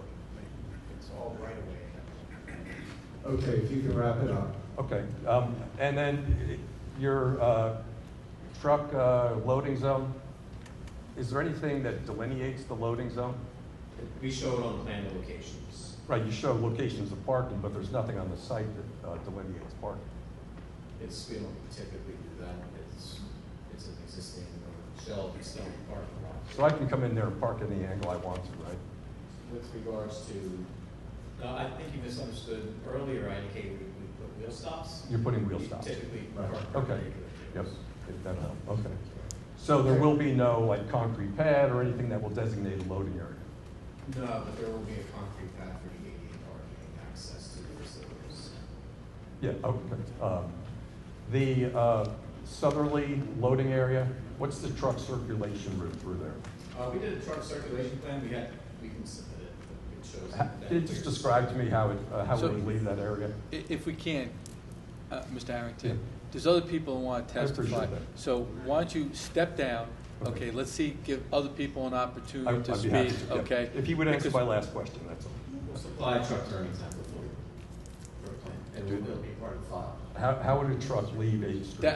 You like my wife? Yeah, one more question. So I get it. Yep. Okay? All right. Thank you very much. Thank you. So let me reiterate, we're looking 3 minutes, and I don't want to be obnoxious, but we're going to be a little bit tougher. Okay? Who would like to speak next? Please come forward. You want to raise your right hand? Do you promise to tell the truth, the whole truth, so help you God? Brew Pascal, B-R-E-W. Wait, 1 second. You're a little quicker than I am. Your first name? Brew, B-R-E-W. Pascal, P-A-S-C-A-L-E. 340 West 6th Street. Thank you. Thank you. Well, 90% of my questions have been answered, so thank you. They were very good and very valid. And I'm confident that the board will make a decision on the input from the people that you've heard. Because we've all been in this particular area where we are to enjoy our quiet environment. The other woman there, that was a tough act to follow up. But she's right. And then the other person with the sound of the bands and whatnot. This is my forever house that I built because I've been out here all my life. I like sitting in my favorite chair up on the roof and going through a magazine with a quiet enjoyment. And I was hoping being near a marina, because I knew someday I would be taking over, and listening to the halyards slapping against the masts of a sailboat bother some people, I would have looked forward to that. And I think this is going to be a lot different. But the Mercer Group, they do a hell of a job. And I know he's going to go carte blanche on everything. And I know that it is a plan that is not really requesting anything out of the ordinary. But I had a couple of questions that Frank, I think, could answer. One of them was about the fuel tanks. If there's a Site 1 evaluation required for this kind of plan, which was answered, and also had the tanks from back when I was a little shaver here in, were they remediated? Do you know if there was a certificate issued from the DEP? All right, so I have a property record card that shows that on June 19th, 2017, one of the tanks was removed with a permit, and in March 14th, 99, there was another tank removed. I don't know if there are other tanks there, but if he does his phase 1 Right. investigation, Mhm. determines there's something there that Right. needs to be remediated, they'll have to do that with their LSRP. Okay, I got it now. Just taking this because he wants to move quick. So, being that, let's say the tanks, they locate, let's say they do locate one, He's moving along to be able to open up, I understand, sometime in July. So if there is a tank and it has to be remediated and it's in the parking lot, how does that work with him moving along, trying to get a permit to open? You know, a temporary CO? Or? I guess technically we have to wait to find out if there's anything left on the site, and then the building department and our office would make a determination as to how to proceed. Okay. Now also, these portable tanks, portable bathroom, these have to be evacuated, obviously. We live with west winds and south winds. An evacuation truck, when it's pulling effluent, it has to exhaust so the tank doesn't collapse. There's no way to protect that. And all you need is one porta-john when a house is being built. You know when the guy is there. Okay? I'm kind of disappointed to know that there is water and sewer there. Why is there a portable john? Ocean County, as you know, when Ocean County, if you have water and sewer within, it's either 200 or 250. Allow me to 50. If you have water and sewer within 250 feet, you have to take it. You can't not take it. So if we are providing sewage there, why do we have an outside bathroom?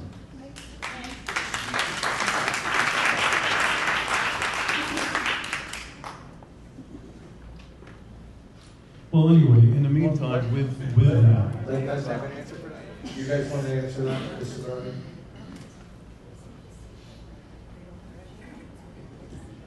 So the restrooms are no different than down that I believe that the Chicago program has portable restrooms there as well during some of the busier. I'm sorry, I'm not sure I can hear you. I think that the boat ramp has some portable potties as well. Our intention here is to make sure that during holiday weekends that we have the ability to have overflow and have proper restrooms, air conditioned, electric, and utilities pumped weekly, if not more, if required, or if needed.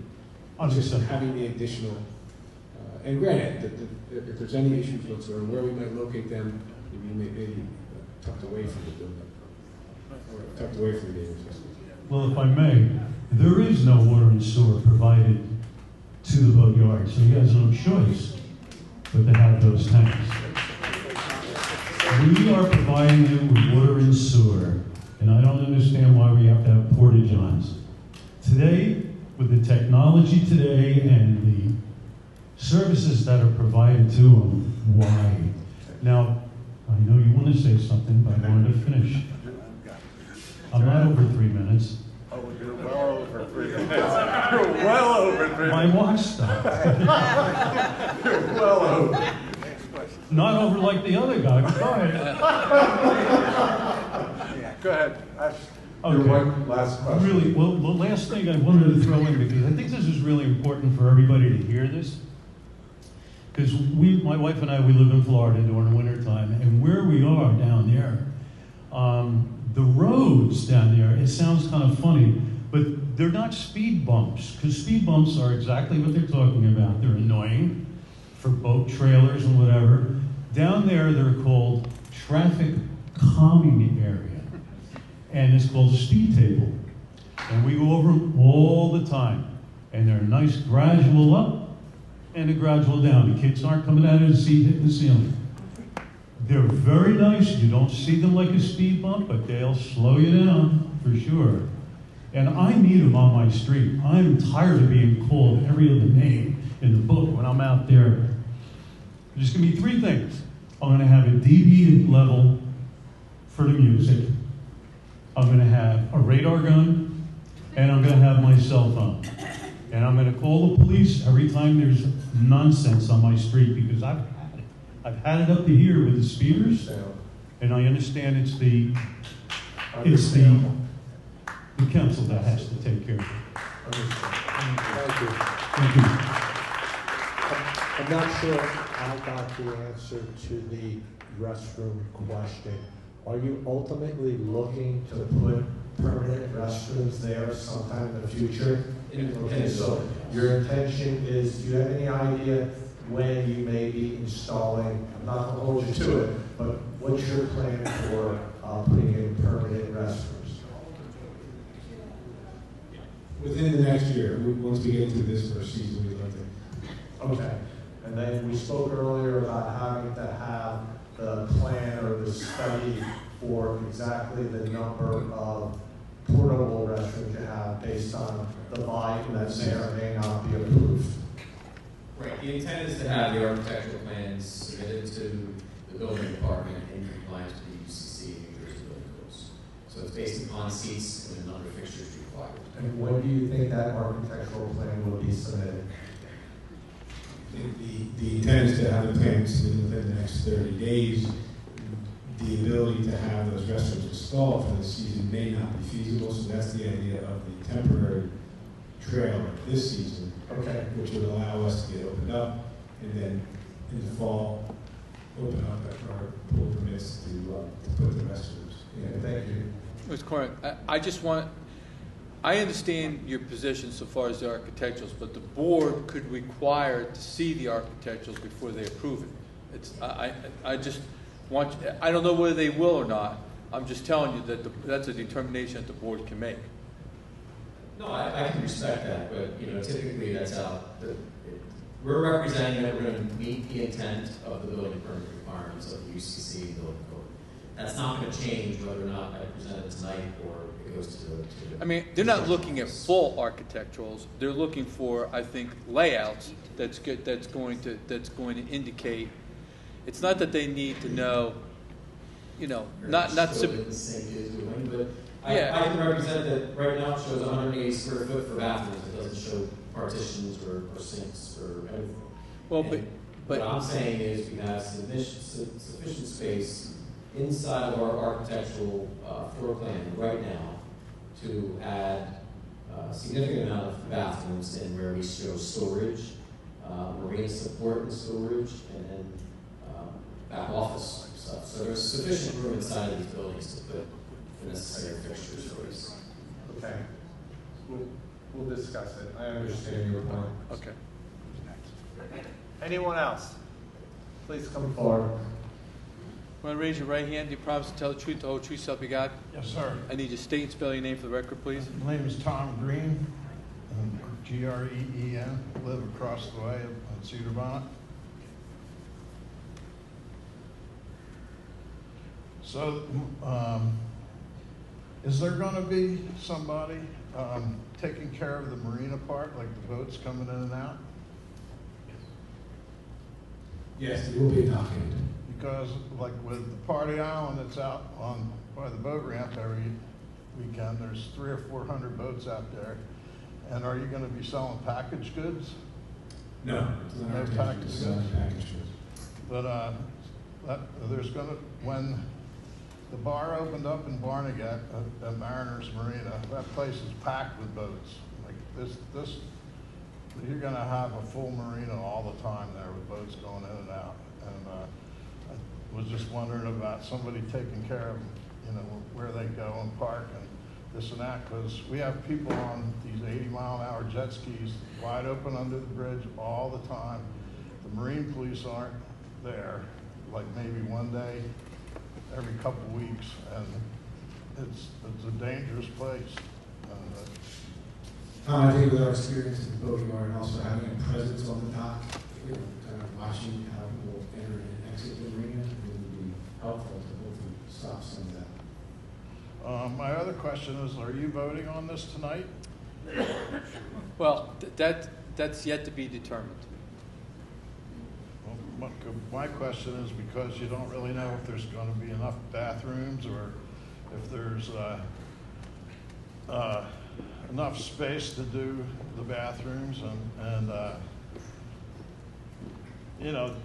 there's the other one was the parking in there. You said for the amount of people that are going to be at the restaurant, but there's 70 boat slips. I mean, that's a lot more parking required than just the parking for the restaurant. For what it's worth, Mr. Green, it's been represented by the board engineer that they do meet all the required parking Marina too? Including the marina. Yeah, Yes. For what it's worth. I got you. Thank you. Anyone else? Wait a minute. Yeah. Okay. That's okay. You want to raise your right hand and promise to tell the truth, the whole truth, so help you God? Yes, I do. Okay. And I need your name. Angela Trampoda. Do you need my address? No, what I need, Ms. Trampota, is how do you spell your last name? Trampota. Thank you. So I understand that this is considered a minor application. Minor site plan. Minor site plan because it conforms to the zoning, like it's been commercial before, but the big issue I think for a lot of people is that in the past it was a marina and now it's really changing its use pretty dramatically. So my question is, they came up with 360 as the number, and I'm wondering how, this is more a question for the board, like how is that, is there a formula that states, you know, what is permitted in terms of numbers for this kind of property? Well, it's based on the parking, and they're providing the parking in accordance with the ordinance that meets both the marina use and the seating use. Okay, but it is a big change in terms of what it was before, and now it's going to be a dining and entertainment area in a residential. Absolutely, it's a change, and it's in the general commercial zone, and all the uses that we're proposing are permitted on that property. Does the board have the ability to decide to limit that number just to make it more amenable to the community? I'm going to let the attorney answer. Thanks. So the board has a certain amount of discretion, but generally speaking, like anything else, what they're proposing for this site is permitted. So the only reason why they're coming before the board is that they really need to get a minor site plan approved. So they're not looking for any use variance because the use is permitted. In fact, at one point in time, there's a representation that there was some sort of food establishment, probably a minor food establishment that was being operated within the marina. But now what they're coming back and saying is that they are having a marina, but they're also going to have a restaurant use that is here. And the question really is, to kind of answer your question is, I'm kind of guessing at this, but they probably looked at it and say, well, wait a minute, how many parking spaces do we have? And then they've backed into how many seats they can have. So that number, they didn't just draw it out of the air. Right. They figured, wait a minute, we need to comply, okay? And they're pushing I'm not trying to say it, but they're kind of pushing the envelope in the sense that they're required to have so many EV parking spaces. And for every EV parking space that you have, the state comes back and says you get credit for 2 parking spaces, which may not make sense, but that's just the way it is. So they've, for lack of better words, have maximized their use of what they can do with the property. I don't know if that helps you at all, but that's pretty much what you have. Okay, well, yeah, I mean, someone brought up being sensitive to the environmental impact and then all the concerns that the neighbors are having. I just feel like someone also said maybe starting with a lower seating capacity to see how that works, and then, they have the ability to come back. That's a statement that you're making to the board, and the board can decide whether they want to listen to your concerns or whether they feel comfortable or not, but that's a possibility. And then just secondly, someone asked if you were voting tonight, and it seems unclear, but the plans that were shown, it says the final, this is just a sketch, final design materials and specifications may vary. So we don't really know what we're getting yet. And for you to vote on something before it's really been made clear seems premature. So I was just gonna. I will assure you, we will not be voting on anything unless we have, our answers are very clear, or we have a commitment for when we will have very clear answers that we will be able to vote on. Okay. Okay? Thank you very much.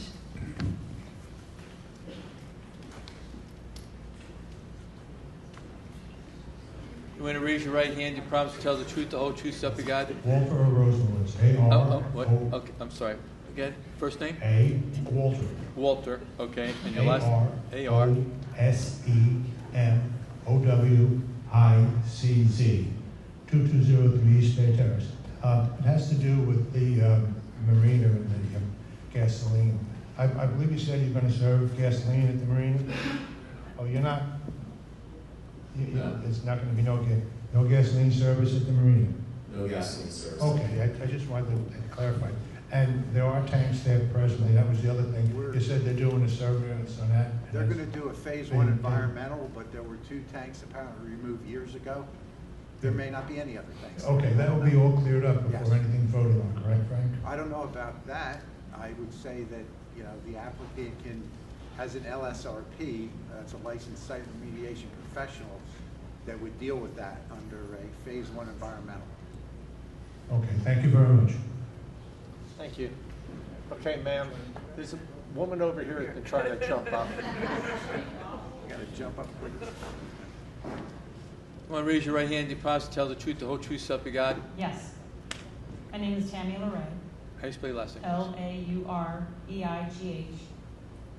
I live at 504 Shore. I just want to ask if we could propose the total elimination of outdoor bathrooms or porta potties at some point, if he's going to put bathrooms inside. Well, I'm not trying to put words, but this is the representation that I got in my notes so far, that there are some outdoor bathrooms. We don't know how many yet, okay? And the fact is that he's looking to put permanent bathrooms on the outside within a year. Is that correct, Mr. Vernon? So outdoor bathrooms or? Go ahead. The traditional temporary restrooms, porta potties, if you will, the trailers, will be temporary for up to 1 year. And we are doing away with that and having permanent bathrooms installed hopefully within the year. Is it going to be, I guess that's the other question, is it going to be inside or outside? Well, the temporary trailer is a outside. trailer, it's going to be outside. Right. But the permanent bathrooms would be inside the building. Which, building A or building B? Or has it So been we decided? just reviewed the requirement under the UCC code, New Jersey code. It requires, under 360 seats, requires 8 fixtures, meaning 8 bathrooms. 2 would have to be ADA. That requires about 500 square feet for all 8 to be put into the building, and there's adequate square footage inside here to do that. So we would integrate that into the final building plan, permit plans. And we supply that to the board as well, as part of the record. So there will, at some point, be no outdoor bathrooms? Yes, ma'am. Okay, great, thank you. And it's represented within a year. So after the season, the intent is to use the outdoor trailer, and then after the building permit has been approved and he can get under construction, have those indoor bathrooms ready for the following season. Thank you.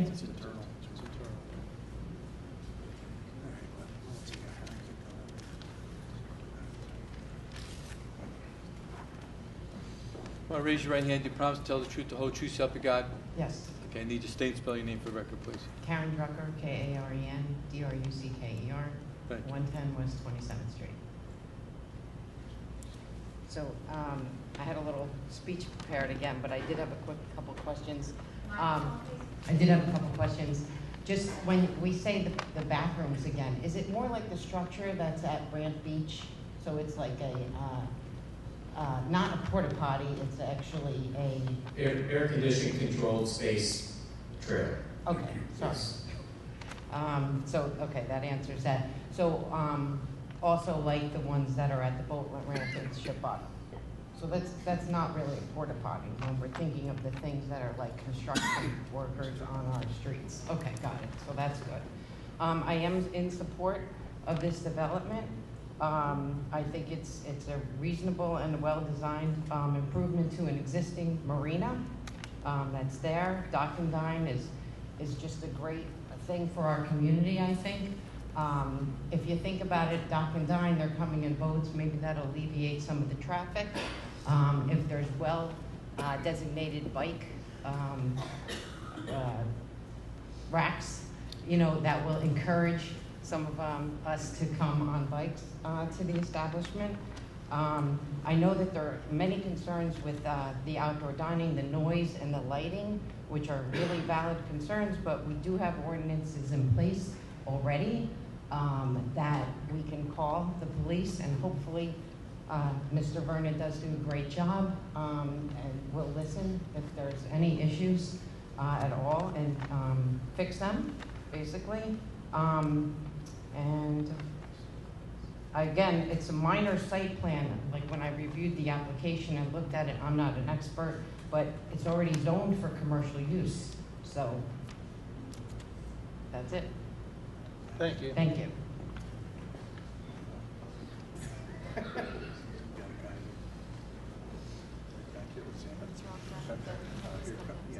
I'm sorry.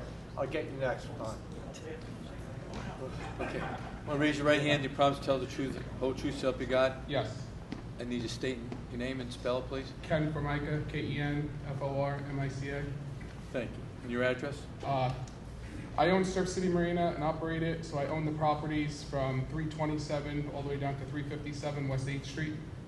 So from the marina aspect of it, I think it is a good use for the property, but I guess questions from a waterfront development, knowing what it takes to get things approved with the Army Corps and stuff like that, how can you commit to parking without having a fixed marina plan in place? He could restructure the whole marina and add different boat slips, jet ski slips, all stuff like that, that would increase the parking tenfold.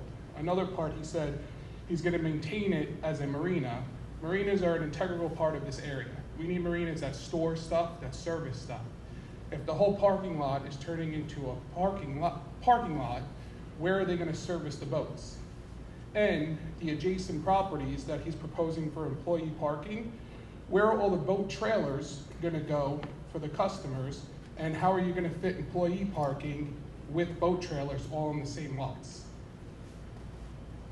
So with regards to the waterfront development work, that would be anything in the water. We have to deal with two regulations, the DEP and, as indicated, the Army Corps of Engineers.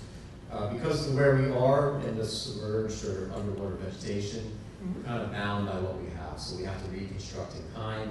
There's not a lot of opportunity to expand. We have fixed docks, we don't have floating docks. We're going to try to get floating docks where we can. In the permitting process, there's no intent to expand. But you can change it totally, because I looked into it myself. You could put boat lifts in. That whole north side could all be boat lifts. So let's say there's 20 boat slips proposed there, say 20-foot wide boat slips.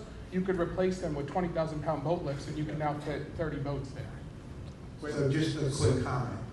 We're looking at this plan with this proposal.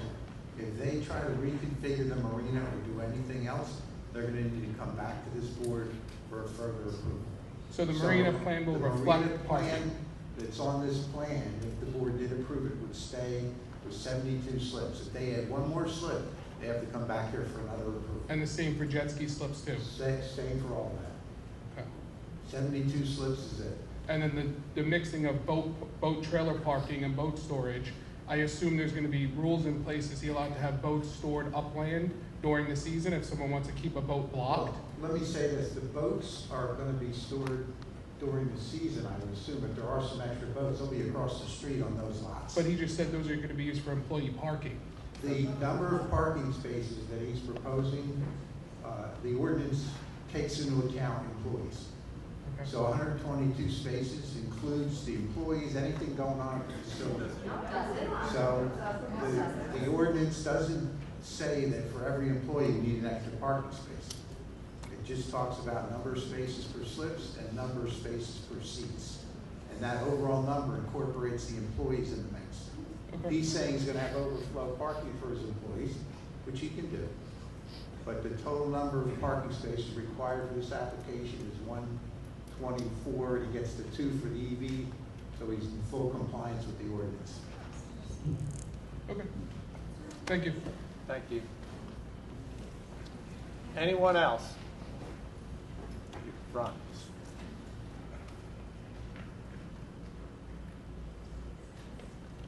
Want to raise your right hand and promise to tell the truth, the whole truth, so help you God? I do. And you just state and spell your name for record, please.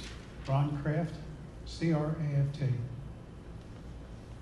For my neighbors on 5th, 6th, and 7th Street North, a lot of your concerns with speeding on those roads, they can be directed to Councilman Butkus, who's our safety head for the council. Not that he doesn't have enough on his plate, but that's an enforcement issue. That's not an issue for these people here. I do have an opinion. I know that it's going to be, I risk being lynched before I leave this place, but I really do like the idea that we could have a quality and a great opportunity to have waterfront dining here in Ship Bottom. There's not a whole lot on this island as far as waterfront dining. Maybe up at Polly's Dock in Beach Haven, Parker's Garage, but nothing here in Ship Bottom. I think it would be a great asset for the town. My other question I do have for Mr. Vernon, if he would volunteer, because I've heard it mentioned 3-4 times so far tonight, and I know it's out of our hands with the state, but it is a real sore eye for the trestle bridge and the walkway underneath, which is not really very well presented. It's a great opportunity to go back and forth underneath the bridge to connect the north and south part of Ship Bottom, and it's a great opportunity to get to the restaurant. But the ball was dropped by the state. It's nothing that this council can do, but I don't know if Mr. Vernon would be able to volunteer to go ahead and make any improvements there. Thank you. Thank you. Okay. Anyone else?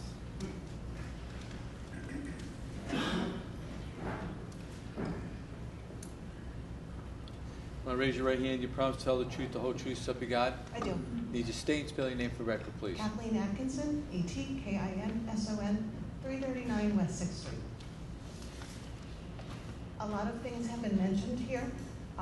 When I purchased during COVID, and I liked the idea that it was a nice, quiet area. We had looked at other areas that were very quiet because we were shut down, but I knew that they could get busy again. So we bought where we did, and it's a great little neighborhood.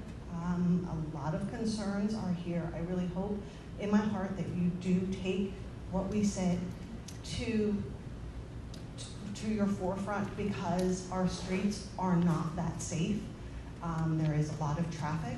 I really worry about my grandkids being down here as well. And then the other thing I'm going to say to you, Mr. Vernon, is the boatyard is beautiful, but I do not understand why you want to bring, I like the idea of Docking 9, but that does shut down earlier during the night. I don't understand why you have to bring something that is till midnight into a residential area. That is not a residential area. And, I'd like to see that area develop. It's great. However, I have major concerns on the time, that how long you want to do this. Look at all these neighbors that came out. I think, if we all work together, it'd be better for everyone involved, but that's my question to you is, if the boatyard has shorter hours, why do we have to have till midnight? Thank you very much. Thank you. Okay. Seeing no others. Oh, one more. Two more. No, he's not going to. I'm sorry, were you open now to, I heard a non-resident speak. Is this now non-residents or not yet? Go ahead. Yes. You're up. Yep. All right. John Peginkoff. Okay, one second. Here we go. Spell your last name? Peginkoff. P-A-G-E-N-K-O-P-F. You want to raise your right hand? You promise to tell the truth, the whole truth, so help you God? I do. Thank you, John. I'm in Long Beach Township, not a local resident, but I've heard a lot of great dialogue tonight. Years before these small towns were able to do land use boards, we had planning boards and zoning boards. I'm a retired licensed planner, and planning boards typically, by right, you're to approve them. Zoning boards, you're to deny them unless there's conditions. And I've heard tonight, I mean, it is that simple, I'm sorry, but tonight I've heard the testimony about the parking and meeting the parking, and some might think things might need to be reduced, but I'll tell you, we keep losing commercial properties to, and I realize your master plan, and then mentioned, maybe, I'm not sure it's a requirement or not, but to lose commercial properties to residential, or we just need to keep these commercial properties, especially waterfront properties. I support this application. I'd love to see more waterfront dining, wherever possible, but trying to find that balance of what's approved and maybe trying to whittle something down. I know it's a tricky balance, but I just deploy you tonight to understand what can be built and try to work with the applicant to pull that off. Thank you very much. Thank you very much. Thank you.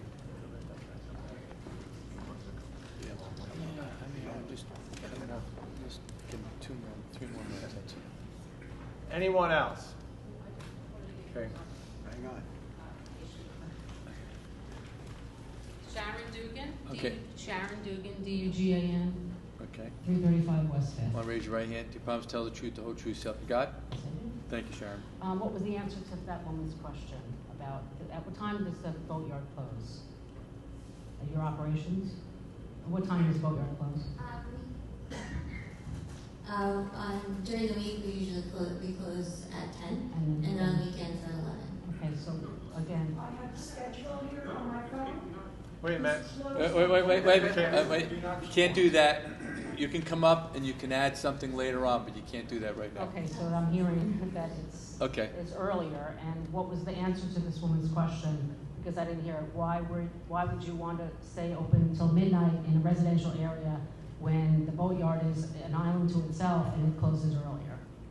So what's the answer to that? We're just really evaluating. Well, I mean, what would you commit to? Why are we doing this until midnight, Mr. Brown? That's something we're going to decide. Okay.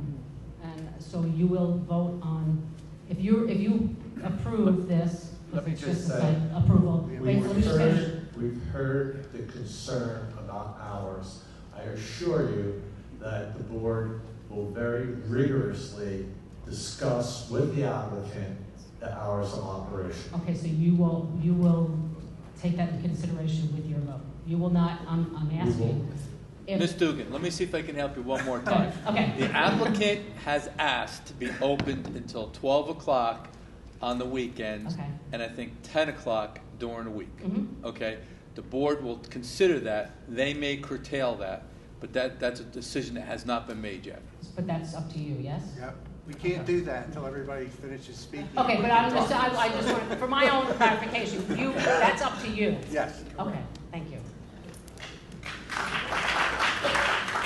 we going to let Harrington come up again? I'll make one exception. I'm going to set the timer. Wait. Find out if there's anybody else. Okay, anybody else? Is there anybody else who has not testified or asked questions, want to ask questions now? Mr. Harrington, 3 minutes. No, 1 minute. Oh, 1 minute? 1 minute. No. You need to get back up.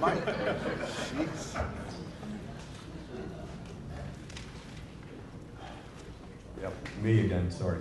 Jim Harrington, Chippewa. What's the impervious coverage of the site?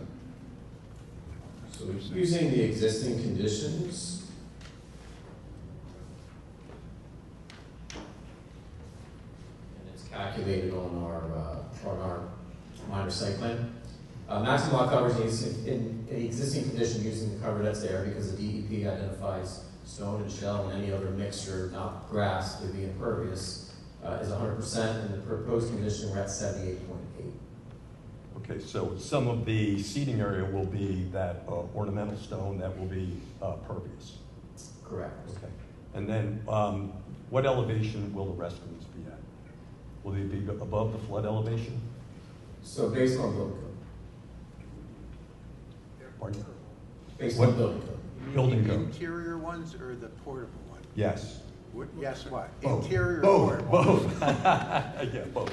I guess It's based on building code. I mean, The finished floor is below base flood elevation, if that's what you're directing me to, and we have to build per code. So under the rehabilitation code, you don't have to bring everything up to FEMA regulation. Okay. As long as you stay under 50% of the improved value. Okay, great, yep. Thank you. Thanks. One more. I know, One. I'm sorry. I'm really not sorry, but Okay. I just have a Okay, I need clarification. your name again. Lisa Bennett. Okay, thank you. Bennett. There seems to be a discrepancy in the discussion on the parking. Okay. And originally, it was said 124 parking spaces, 122 plus 2 EVs. Employee parking would be on the east side, on the other lot. They mentioned that, but I'm just saying the So- total number required is the 122. But that total number is in reference to the 360 seats. Those employees are not sitting down and eating. No, what you have to understand is the parking ordinance doesn't say you need extra parking for employees. That's incorporated in the total number based on the seating. Some towns do have an ordinance that says you need 1 per 3 seats, and for every 3 employees, you need an extra space. Okay. Our ordinance doesn't have it. Okay, but we just had a big discussion 3 weeks ago about the new place to be put next to Foreshore Donuts and how much parking that they would have for their employees. Right. So Well, why can are talk we not about- discussing? We can talk about it, but it's all based on seating. There's no additional parking requirement above and beyond the number for seating. That's the total number, and it incorporates Okay, employees. it's just a little, everybody. it's just I a little understand. concerning. I understand. So Because just- there seems to be some, Just to give you a little bit more alleviation in that, on our parking calculation, we include the boat slips, the number of seats, and then we also include square footage of the building as Yeah, well. true. So the way that we calculate, and I can go through it with you, restaurants is 1 space for every 4 seats. okay, Right, so that's 360 seats divided by 4 is 90. And we take an additional calculation of 7,530 square feet, divide that by 500, and we provide a space for that as well. So that's an additional 16 spaces that we're adding to the parking count, and then another 18 spaces for the number of slips. okay. Okay. I get the calculation, I'm more concerned with the iffiness of what's going on the east side. Boat parking, trailer parking, possibly employee parking. You're mixing up cars with boat trailers and boats. And Mr. Little asked us to provide him a parking plan on the 2 lots on 8th. Okay, With lighting. great. The corner lot, we're gonna leave as is As is. for trailer parking, and that's it. Only. Correct. Okay. Thank you. Okay. One more. Want to raise your right hand? Promise to tell the truth, the whole truth, so help you God? Yes, I I need you to state your name. Yvonne, YVONNE, and it's Pascal. 340 West 6th Street. Okay, thank you. And I just have one thing to address, Mr. Vernon. Speak in the mic, please. Oh, sorry. Mr. Vernon, I just have one thing to request. I researched the boatyard. You are closed on Tuesdays. This is during the summer. Closed on Tuesdays. You're open 12 to 9 p.m. all other days and 12 to 8 on Saturday. Why can that not be for our neighborhood, which is residential? It's residential and the boatyard is not residential. That is one request we would like to ask. Yvonne, I've heard all the neighbors in the community very well, and we're going to consider that. Please do. I appreciate it. Thank you. Okay. One more question, sorry. Michelle Green, so all the traffic and discussions is 360 seats, but people can come up and get a drink and not sit and stand. And it doesn't seem like there's any regulations around how many people can grab a drink and stand, get a drink and stand around throughout the whole outside area or even inside. So is there any limitation on top of the 360 seats to the amount of people that could be standing and drinking and around? Frank says no. Well, that's a shame, and it I seems know. like you should. Saying that's Yeah, the but that ordinance. could be So there's no 300. ordinance for that. Right. But again, clearly the number of people in this establishment is going to be highly discussed. Yeah. Okay, seeing no other comments needed, do I have a motion to close? Motion to close. Second? Second. All in favor? Aye. Okay, so let me, from a board standpoint, try to do some summary here to help us out so we're not bouncing all around. Clearly, the hours of operation have been discussed, and Mr. Vernon has heard those, and we're going to need a suggestion. The number of seats have been discussed. The high traffic demand worked around the number of seats. The parking lots, we talked about, I believe we had agreement on getting a parking plan for 1601, 1701. The reason being, there's large vehicles, no lines, employees, no light plan for that lot. So there's a number of different things we're going to need to know for that, in my mind, before we're going to be able to vote. But Mr. Raven, I want to lay these things out and then give you an opportunity to talk with your client so we don't jump the gun on any motions, okay? The additional buffer, there's a discussion allowing Mrs. Fazio to work hand in hand on the northern buffer. There was a little discussion about additional buffer on the other lots. The fence and 5 foot was agreed upon. Is there any consideration for any additional buffer?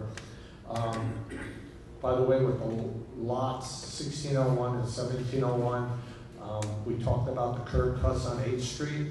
So in that plan, there would need to be a design for how cars are going to go in and out of those spots. We talked about the bathroom extensively. So we have the future plan, but then also we're missing some stuff for currently the number of facilities in there. Bike racks, we had agreed minimum of 20. We talked about the valet having a written SOP that's going to keep your employees off of 7th, 8th, 7th, 6th, 5th, or whatever those streets are. We talked about a noise plan specifically for when you're just opening. So we're going to need to see a noise plan and how you plan to do that and measure where. Let me come back to the full traffic study. We talked about the architectural plan, needing to see that. And then if you would be willing to do a full traffic study on the weekend of July 4th. And the reason why I say that is hopefully all this works out well and everyone's ecstatic with this and you want to come back and expand it. You won't be able to expand it, at least in my opinion, unless we have a real traffic study. Doing it this July 4th, I think, would be worth your while. But it's up for you. Of course, all the approval from the fire department, the building department, and in anticipation of all this, we have prepared to have this facility available for June 3rd. And we also would be prepared to have a resolution available for that night as well. So what I'd like to do now is let the board, let the board have some conversation about these items that I listed, and then see how you want to proceed. Okay, Mr. Rayburn? Okay, thank you. I have a commitment to it. I don't need your microphone. Okay. But, okay. And you want a council representative, please. Yeah. So Well- June 3rd does not work. At this point, that's what we have. You Ready. better reconsider. Yeah, but I don't know whether you're right, but the Right. question really is, what happened? What was the issue? We just have it here. Keep the same day. Have it here. Change. I don't know whether it's open. Okay. Let's have comments from the board regarding the points. I do hear Mr. Buckus wouldn't be able to make that date. We still would have enough votes to actually have the meeting on that day. I'll leave that So- up to you, Mr. Chair. Okay, so questions regarding the application or the points that I made? One addition. Sure. I'd like to make one addition on the mobile kitchen. If we're putting the bathrooms internal next year, why don't we put a kitchen internal? We might need up 40, 50 seats, but then that takes care of some of the reduction of seating. But Mr. Vernon, the before and after pictures that you showed earlier, I mean, they speak for themselves, so that's not in question. But my point is, why have a mobile kitchen when you kill two birds with one stone, put it internal, and then you reduce some of the seating? I don't know how much it would reduce it, but it would reduce it by a certain amount. So I'd like that added to the resolution. Well, got your point. Right. Anything else from down that side? All good? Sure. In addition to the traffic study on July 4th weekend, how about the sound decibels at that time too? I think that might be something that they're talking about with sound. I'm sorry, I didn't hear you. Okay, the sound decibels at maybe July 4th, they can have a sound survey or something to see how loud it is. Sure. Okay. Again, this is for your consideration. We've asked, you don't have to provide a sound plan, but that's something that we're suggesting based on the feedback that we heard from the residents. Okay?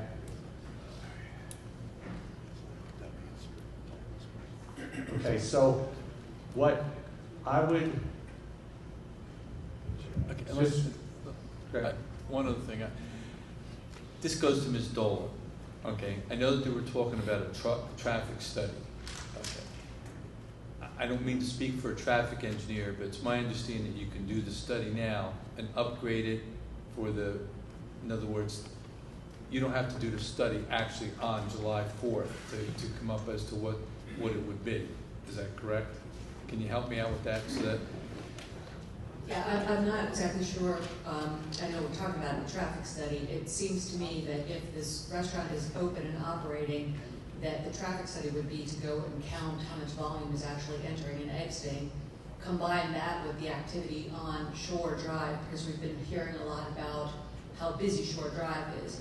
So that would be the existing condition, and if the restaurant is open and operating, then you're able to observe how the cars can enter and exit the site driveways. Yeah, I'm trying to clarify what they're looking for, what's really going.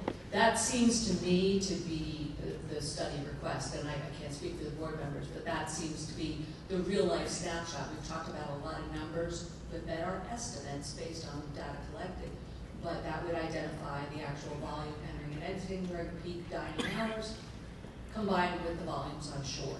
So I guess that's my question, whether or not what they're considering is that the facility would be operating, and then they do a traffic study to see how they would address it. And then I guess the issue really is if the traffic study is such, whether or not the board would either say what would be the alternative is to cut back some of the seats or to limit the hours or to figure out based on the traffic study. So I'm not sure what you're considering so far as a traffic study, or whether the board want to have a traffic study ahead of time before they made any vote. That's where I'm trying to go. You have to have. In order to do a quote traffic study, it has to be when? A full traffic study. Well, for example, we've talked a lot about cut-through traffic tonight and speeding. That type of traffic study would be a borough-oriented study of existing problems, cut-through volumes. That would be an exhaustive study of 5th, 6th, 7th, 8th, and trying to determine who's cutting through versus who's making legitimate trips from the residences along those streets. That is something that is not associated with this application. That's existing conditions that we've talked about that are problems for the residents, people speeding and cutting through. So to me, that burden shouldn't be on the applicant. That's an existing condition. But if you're looking to make sure that this restaurant, which is opening soon, doesn't require certain treatments, for example, do not block the box at the driveways or something like that, or if this queuing that's been talked about is interfering with peak dining hours, that to me would be a study that might be helpful, but typically, we'll study the before and after. So a traffic study has been requested. I'm not sure exactly what you're looking for the applicant to quantify. I don't think the applicant should be quantifying existing conditions and cut through traffic. That's a problem that's happening that would be addressed by mayor and council. Some of the things that we talked about: speed humps, speed tables, one-way orientations, no turns during certain hours. But that's aside from the restaurant study. No point. Right. Summarize that. Well, that was my concern. My notes were indicating that somebody said traffic study. What were you going to require of the applicant to comply with, and what detail whether you comply with? And that's the only reason why I raised it. If the board is considering, so that there'd be some discussion. So if we could go back to that, that was a suggestion, and my thought is, you've heard the input from the residents, you've heard the input now from the board. What I would like to do is take a recess. How much time would you like? 5 minutes. Okay, we'll take a 10-minute recess. 10 minutes. And we'll be back to discuss this. Okay, thank you.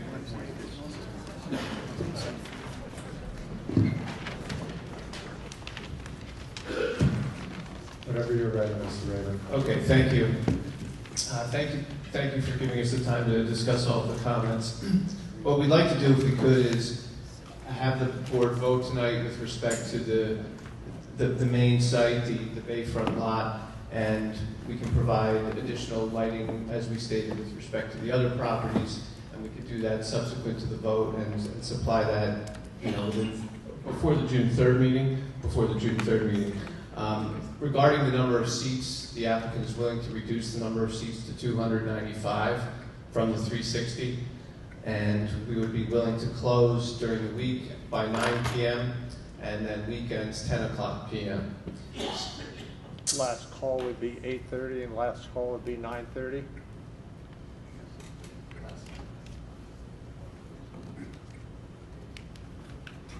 Yeah, so the bar would close at 9 o'clock on weekdays and 10 o'clock on the weekends. Last call would be 15 minutes prior to closing time. And with respect to a traffic study, the applicant's willing to do a traffic study around the July 4th weekend with respect to our site, so we would work with the board in that regard and do a traffic study just with respect to our site. As we stated, the applicant's going to work with the neighboring property owners on the buffer.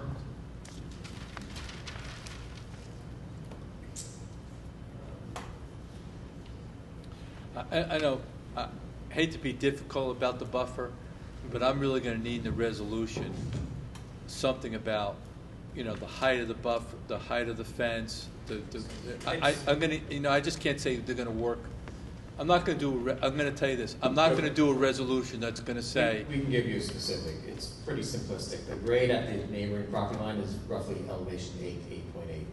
That would be top of wall, and then the outside grade would be 3 feet below that on our parking lot side, and we'll have a 6-foot fence on top of it. We'll work with the neighbor depending on where they want the vegetation though, whether the vegetation goes on top of the wall, in between their house and the fence, or the fence goes on the property line, the vegetation on our side. That's really the only up in the air Yeah, I'm discussion. okay with that, Jeff. So you're gonna have to give me the, I can give you the language for the resolution. Okay. But just what he just mentioned, that, you know, it's gonna be a 6-foot vinyl fence. On top of a 3-foot wall. On top so of 9 a foot 3-foot of wall, buffer. so whether the fence is on the edge of the wall or on the property line, and then there'll be vegetation on top of that, either behind the fence or in front of the fence. So But there'll be essentially a 6-foot fence on top of a 3-foot high wall with vegetation. And then determine, based on working with the homeowners, depending on which side the fence is going on and which side the vegetation is going on.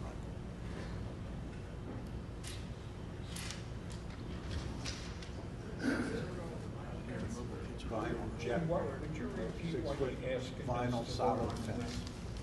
Yes, so it would be reducing the seats from 360 to 295 and reducing the hours where we would close at 9 o'clock on the weekdays and 10 o'clock on the weekends, with last call being 15 minutes prior to closing on each of those dates. We will provide a traffic study that would be done during the summer once the establishment in the event we're approved is up and running, to provide actual calculations with respect to our site only. And we will provide the additional lighting plan with respect to lots on the north side of 8th Street, and we would provide those prior to the July 3rd hearing.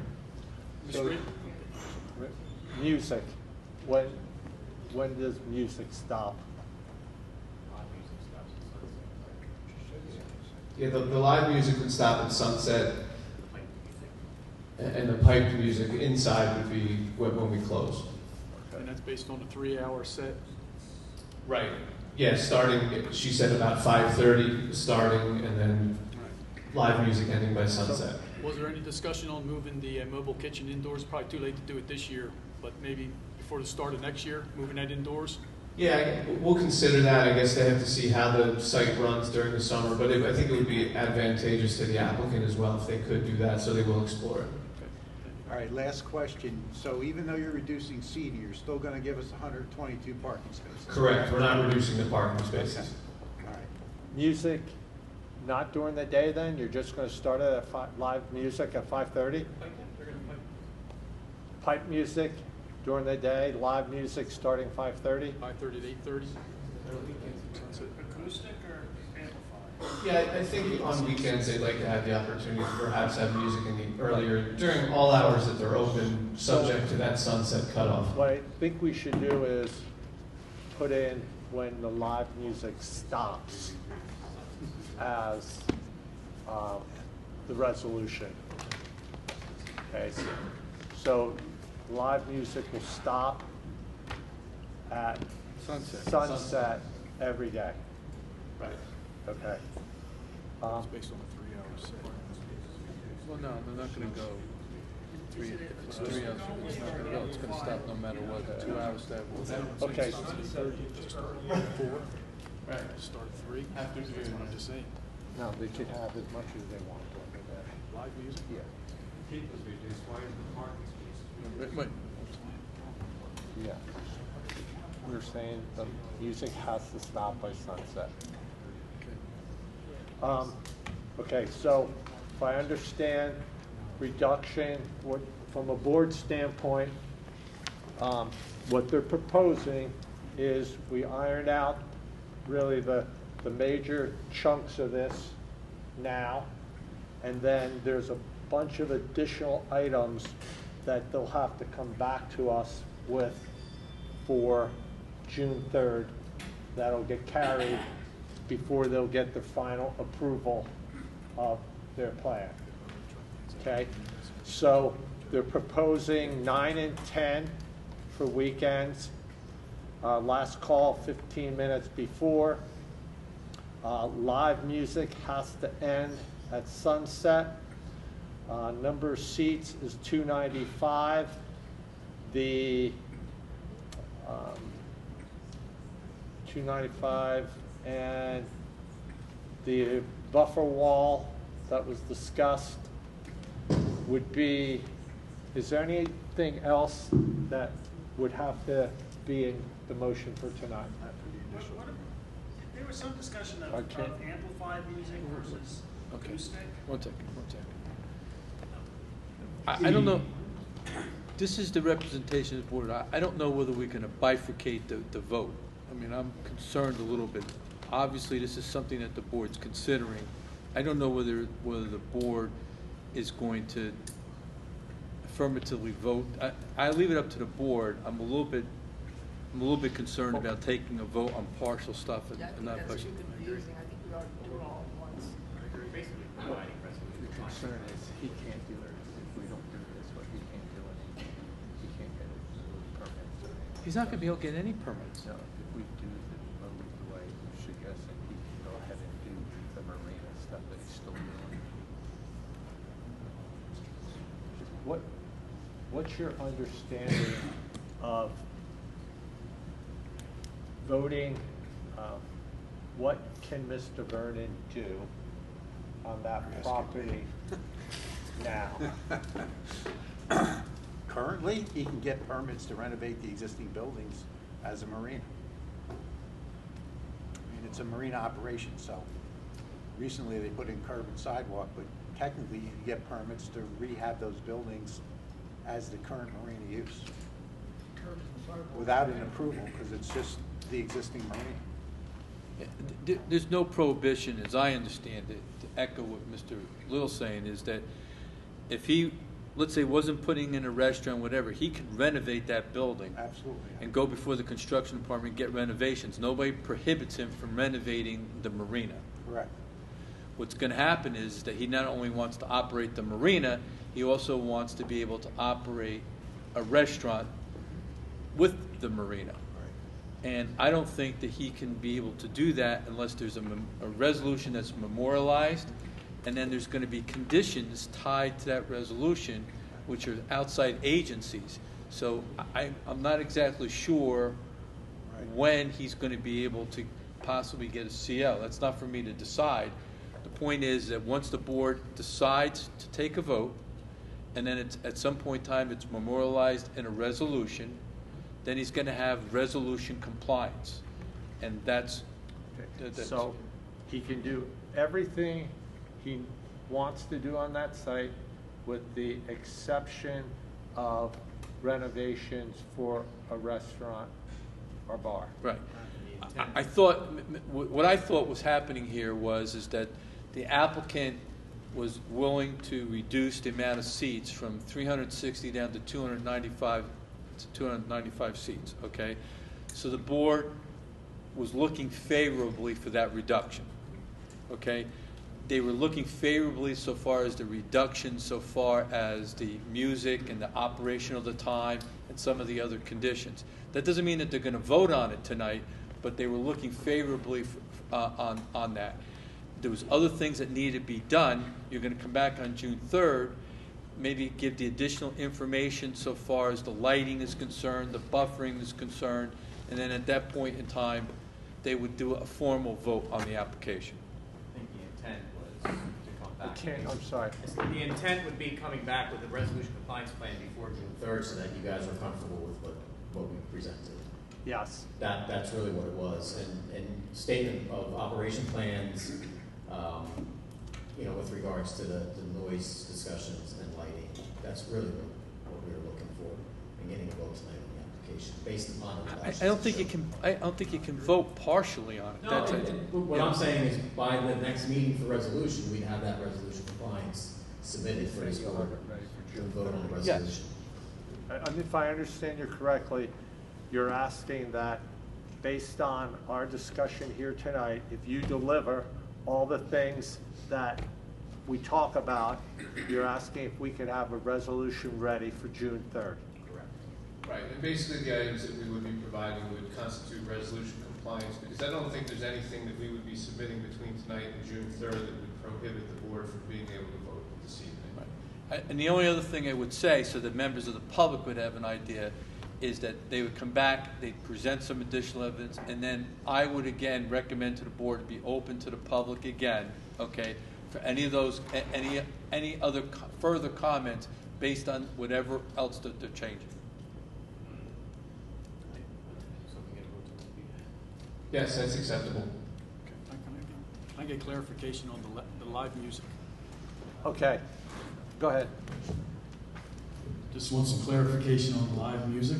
At sunset, it ends, but if they open up at 12 noon, they can have live music from 12 noon till sunset? I believe it was on the weekend. We wanted to have the option of starting earlier, but most of the time during the week it would be ending at sunset and starting 3 hours before that. Is that accurate? Yeah. Okay, so let's nail that down. Yeah. Okay, so Yeah, on so- weekdays, what's the earliest you'll start live music?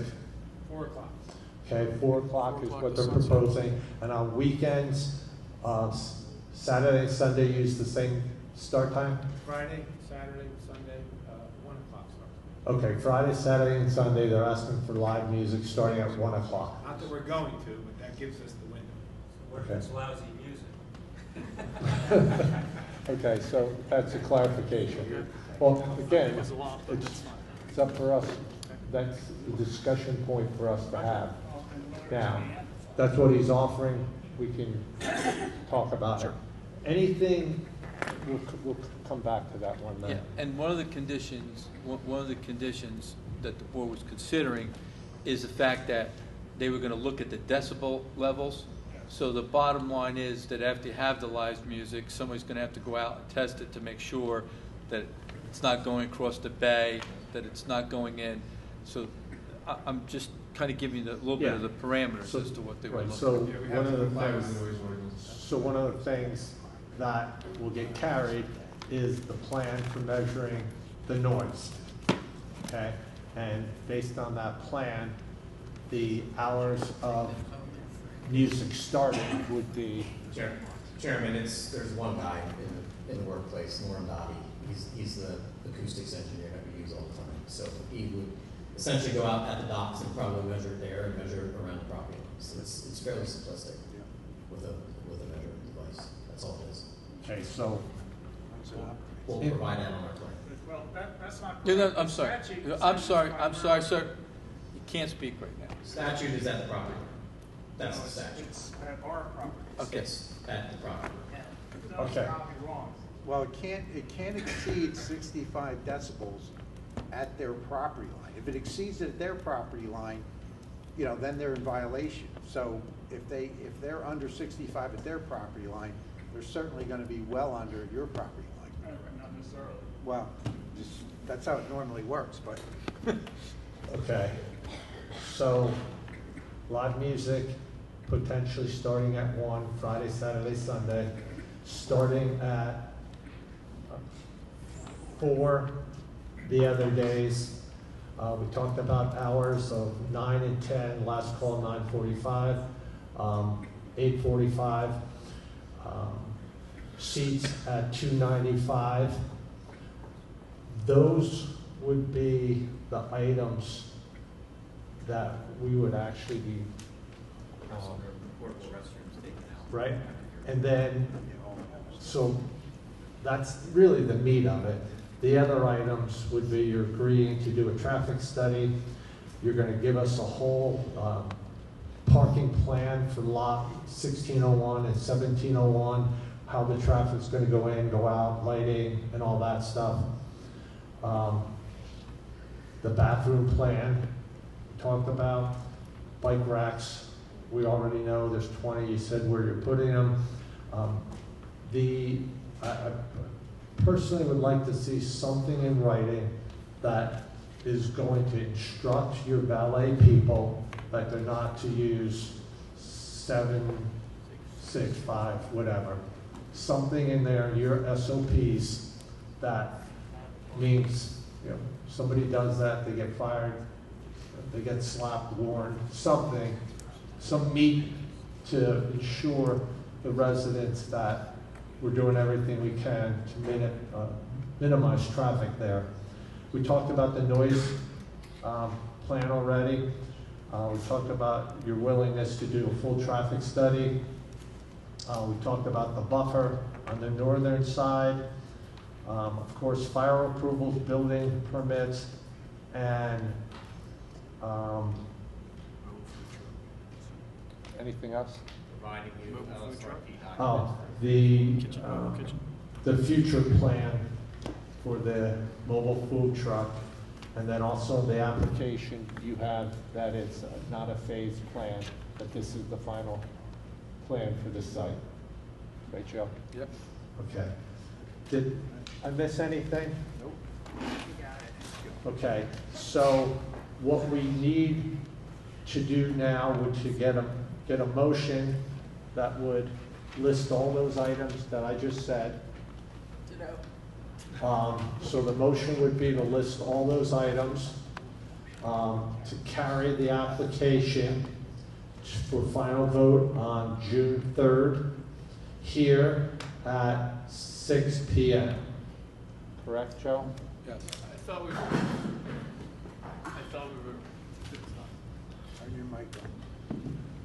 I thought the plan was to have put it to a vote tonight, and then the documents we would be supplying would be part of resolution compliance. No, I think I think what they're going to do, it's up to the board. You can do a final vote tonight, or at the same time, you can carry it until June 3rd. I will have a proposed resolution completed, okay, subject to some amendments depending on what is the final decision as they come through. But I don't think that they're prepared until they have all the information. Well, as I stated before, I just didn't know what outstanding items would be preventing the board from putting it to a vote tonight. I didn't think there was anything. Well, I think they want to take a look at the lighting plan for they want to see, and the public needs to see exactly how they're exiting on 1601, 1602, what's on 1702. Also, how many cars are going to be on there? Do you know how many cars are going to be on there? We indicated that the plan that we presented before you tonight is fully compliant for the ordinance. Those are just ancillary to the discussion. Because we're reducing it down to 295, what our intent is, if it shows that our traffic study allows us to go up to 360, we would certainly come back with another application to go up to there. Okay, why don't we do this? I don't want to get into, it's not my decision, okay? The board can decide what they want to do, whether they want to vote for it tonight or whether they want to carry it. I get a good feeling as to what I would need to put into a resolution if you were going to adopt at least somewhat, but the final vote's up to them. You guys make the call. So my question to you would be, what would prevent you from carrying this to the 3rd? What would? I just think that it's best to have the vote tonight while, yeah, we're all here, everybody's just heard the testimony, and like I said, I don't think there's any additional information that we're submitting that's going to impact the board's decision. It's basically resolution compliance documents that we would be submitting. It's common anytime there's approval for the resolution to say that items it's conditioned upon items being submitted in 30 to 45 days, something of that nature. So it's basically, we're getting that even sooner by agreeing to have that ready by June 3rd. That's the idea. Yeah. Chairman, if it's at all possible, the time that we have now, because of the building permit process, even though we'll be able to do some work, there's always something, and we say June 3rd, but we were supposed to have this meeting and then over capacity of the original. So I'm just worried that we're never going to have enough time to go through the next steps of process. That if we agree to do everything we get the vote of support tonight, we'll go in on the 3rd, get the resolution compliance, and it'll give us the runway and the vote to now move forward as quickly as we can to get everything teed up, the building plans. On June 3rd, if we were to vote, we're trying to open June 1st, or July 1st. That gives us 3 weeks to get the building permits, the inspections, and all the other resolution compliance items. If I do now, and I'm able to get the vote, it allows us to have somewhat of a possible chance. That's going to be a heavy lift.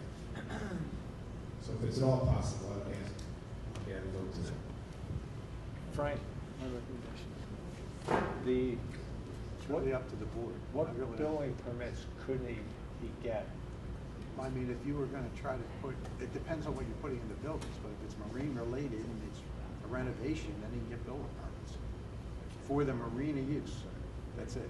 But I can't do a bar or a bar sink. Can't do bar, can't do a bar sink, anything like that.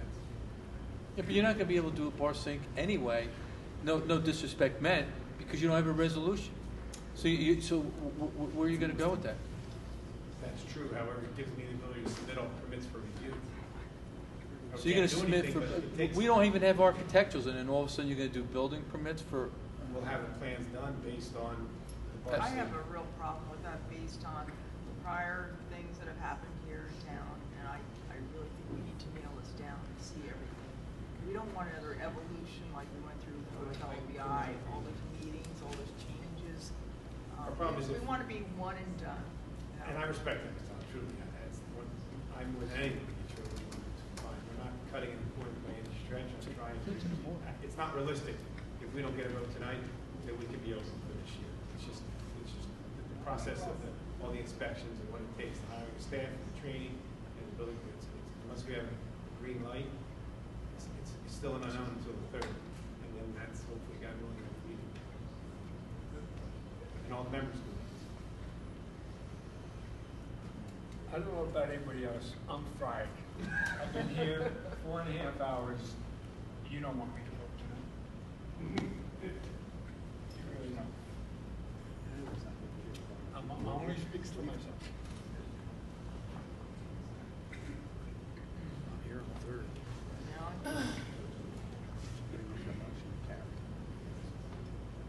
Yeah, I mean, I think the challenge that we all have is when we look at this application, if everything is true that we talked about, I believe the vote would carry. And I don't know what everyone is going to vote, but I believe it would carry. And ultimately, you'd be moving forward. My concern now, listening to the board, as Mr. Buck has said very clearly, you may not want to have a vote tonight. Mr. Chairman, is it all possible to get an earlier special meeting instead of the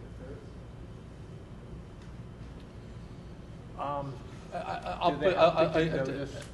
One. Wait a minute, if we carry it, do they have to give notice? Yeah. This is what I did. I wasn't sure whether or not we would conclude tonight. So I came up with another night in which I contacted the school to see when it would be available. The next day that this room here was available was June 3rd.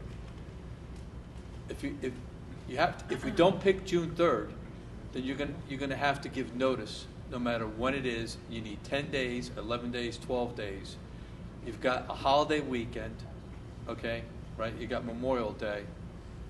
I don't know. And quite honestly, you could bring it back to the normal day in which the board meets. But if there's more than 150 people that show up, okay, you're going to get carried again because they have a right to come in and to express their opinion. And that's really my concern, to be honest with you, Mr. Vernon. And the fact is that once the board sees everything before, I am going to require the board to open this back up to the public to have any more public comment with regard to that. And if you don't, I think you're subject to having this matter reversed because the public has a right to listen to and know exactly what the board voted on or what's really going to happen. So, to me, I think June 3rd is the date. I think they come back, present the stuff, the board then comes back in, They open to the public. The public now knows exactly what is proposed at exact time, what's happening with the parking lots. They look at the light. It comes in what the conditions are, and there you go. 2 weeks from Wednesday. I think that's fine. Have the resolution. I will attempt to have a resolution prepared based on this stuff, and then I will adjust it if it needs to be adjusted based on the vote. So if they decide on that night that they're going to cut it back from 10 o'clock to 9 o'clock, Monday through Sunday, I'll be able to do that for you. Okay? That's fair. Okay, so clarification, we hammered out a number of items. There's some open items that we need you to bring forward so the board can be comfortable with the discussion, so it's in writing, just not discussion. And we will be prepared if all those things play out based on our conversation. We'll be prepared to vote on it and prepare to vote on the resolution as well, for all on June 3rd. Okay, so with that being the case. And Mr. Chairman, if we could just clarify, I guess, with respect to the submission of the additional documents, I guess they would have to be in 10 days before that meeting, which would be... You're going to be working Memorial Day. They have to, right? Mr. Cormack says he can have it done by tomorrow morning. Right? Okay. Is that Yeah, basically by Friday. Same time as the resolution. Resolution's tomorrow too, right? The resolution, so everything can be done by tomorrow So morning. by Friday this week, that would give 10 days, and then the public would have the availability to review those documents prior to the hearing. Yes. Yes. Okay. So with that being the case, do we have a motion to carry this application based on all those points that we listed? I'll make the motion, we carry the meeting to June 3rd based on all the points that you said previously. That's at 6 p.m.? 6 p.m. June 3rd. Okay, so we have a motion. Do we have a second? Second. Okay. Sarah, will you call the roll, please? Mr. Bishop? Approved. Mr. Zarzasti? Approved. Vice Chairwoman Fallon? Approved. Councilman Buckus? Approved. Mr. Basile? Mrs. Valerio? Mr. Platt? Approved. Chairman Yankowski? Approved. Members of the public, docket number 2026-04, Baldwin Grill LLC, Block 111, Lots 1, 1.01, 1.02, 706 Shore Ave, and also, Block 115, Lots 1502, 1601, 1701, is being carried to June 3rd. This facility, 6 o'clock at night. There'll be no further notice required. Thank you. Thank you. Do I have a motion to adjourn the meeting? All in favor? Aye. Meeting adjourned. Very well. Take that.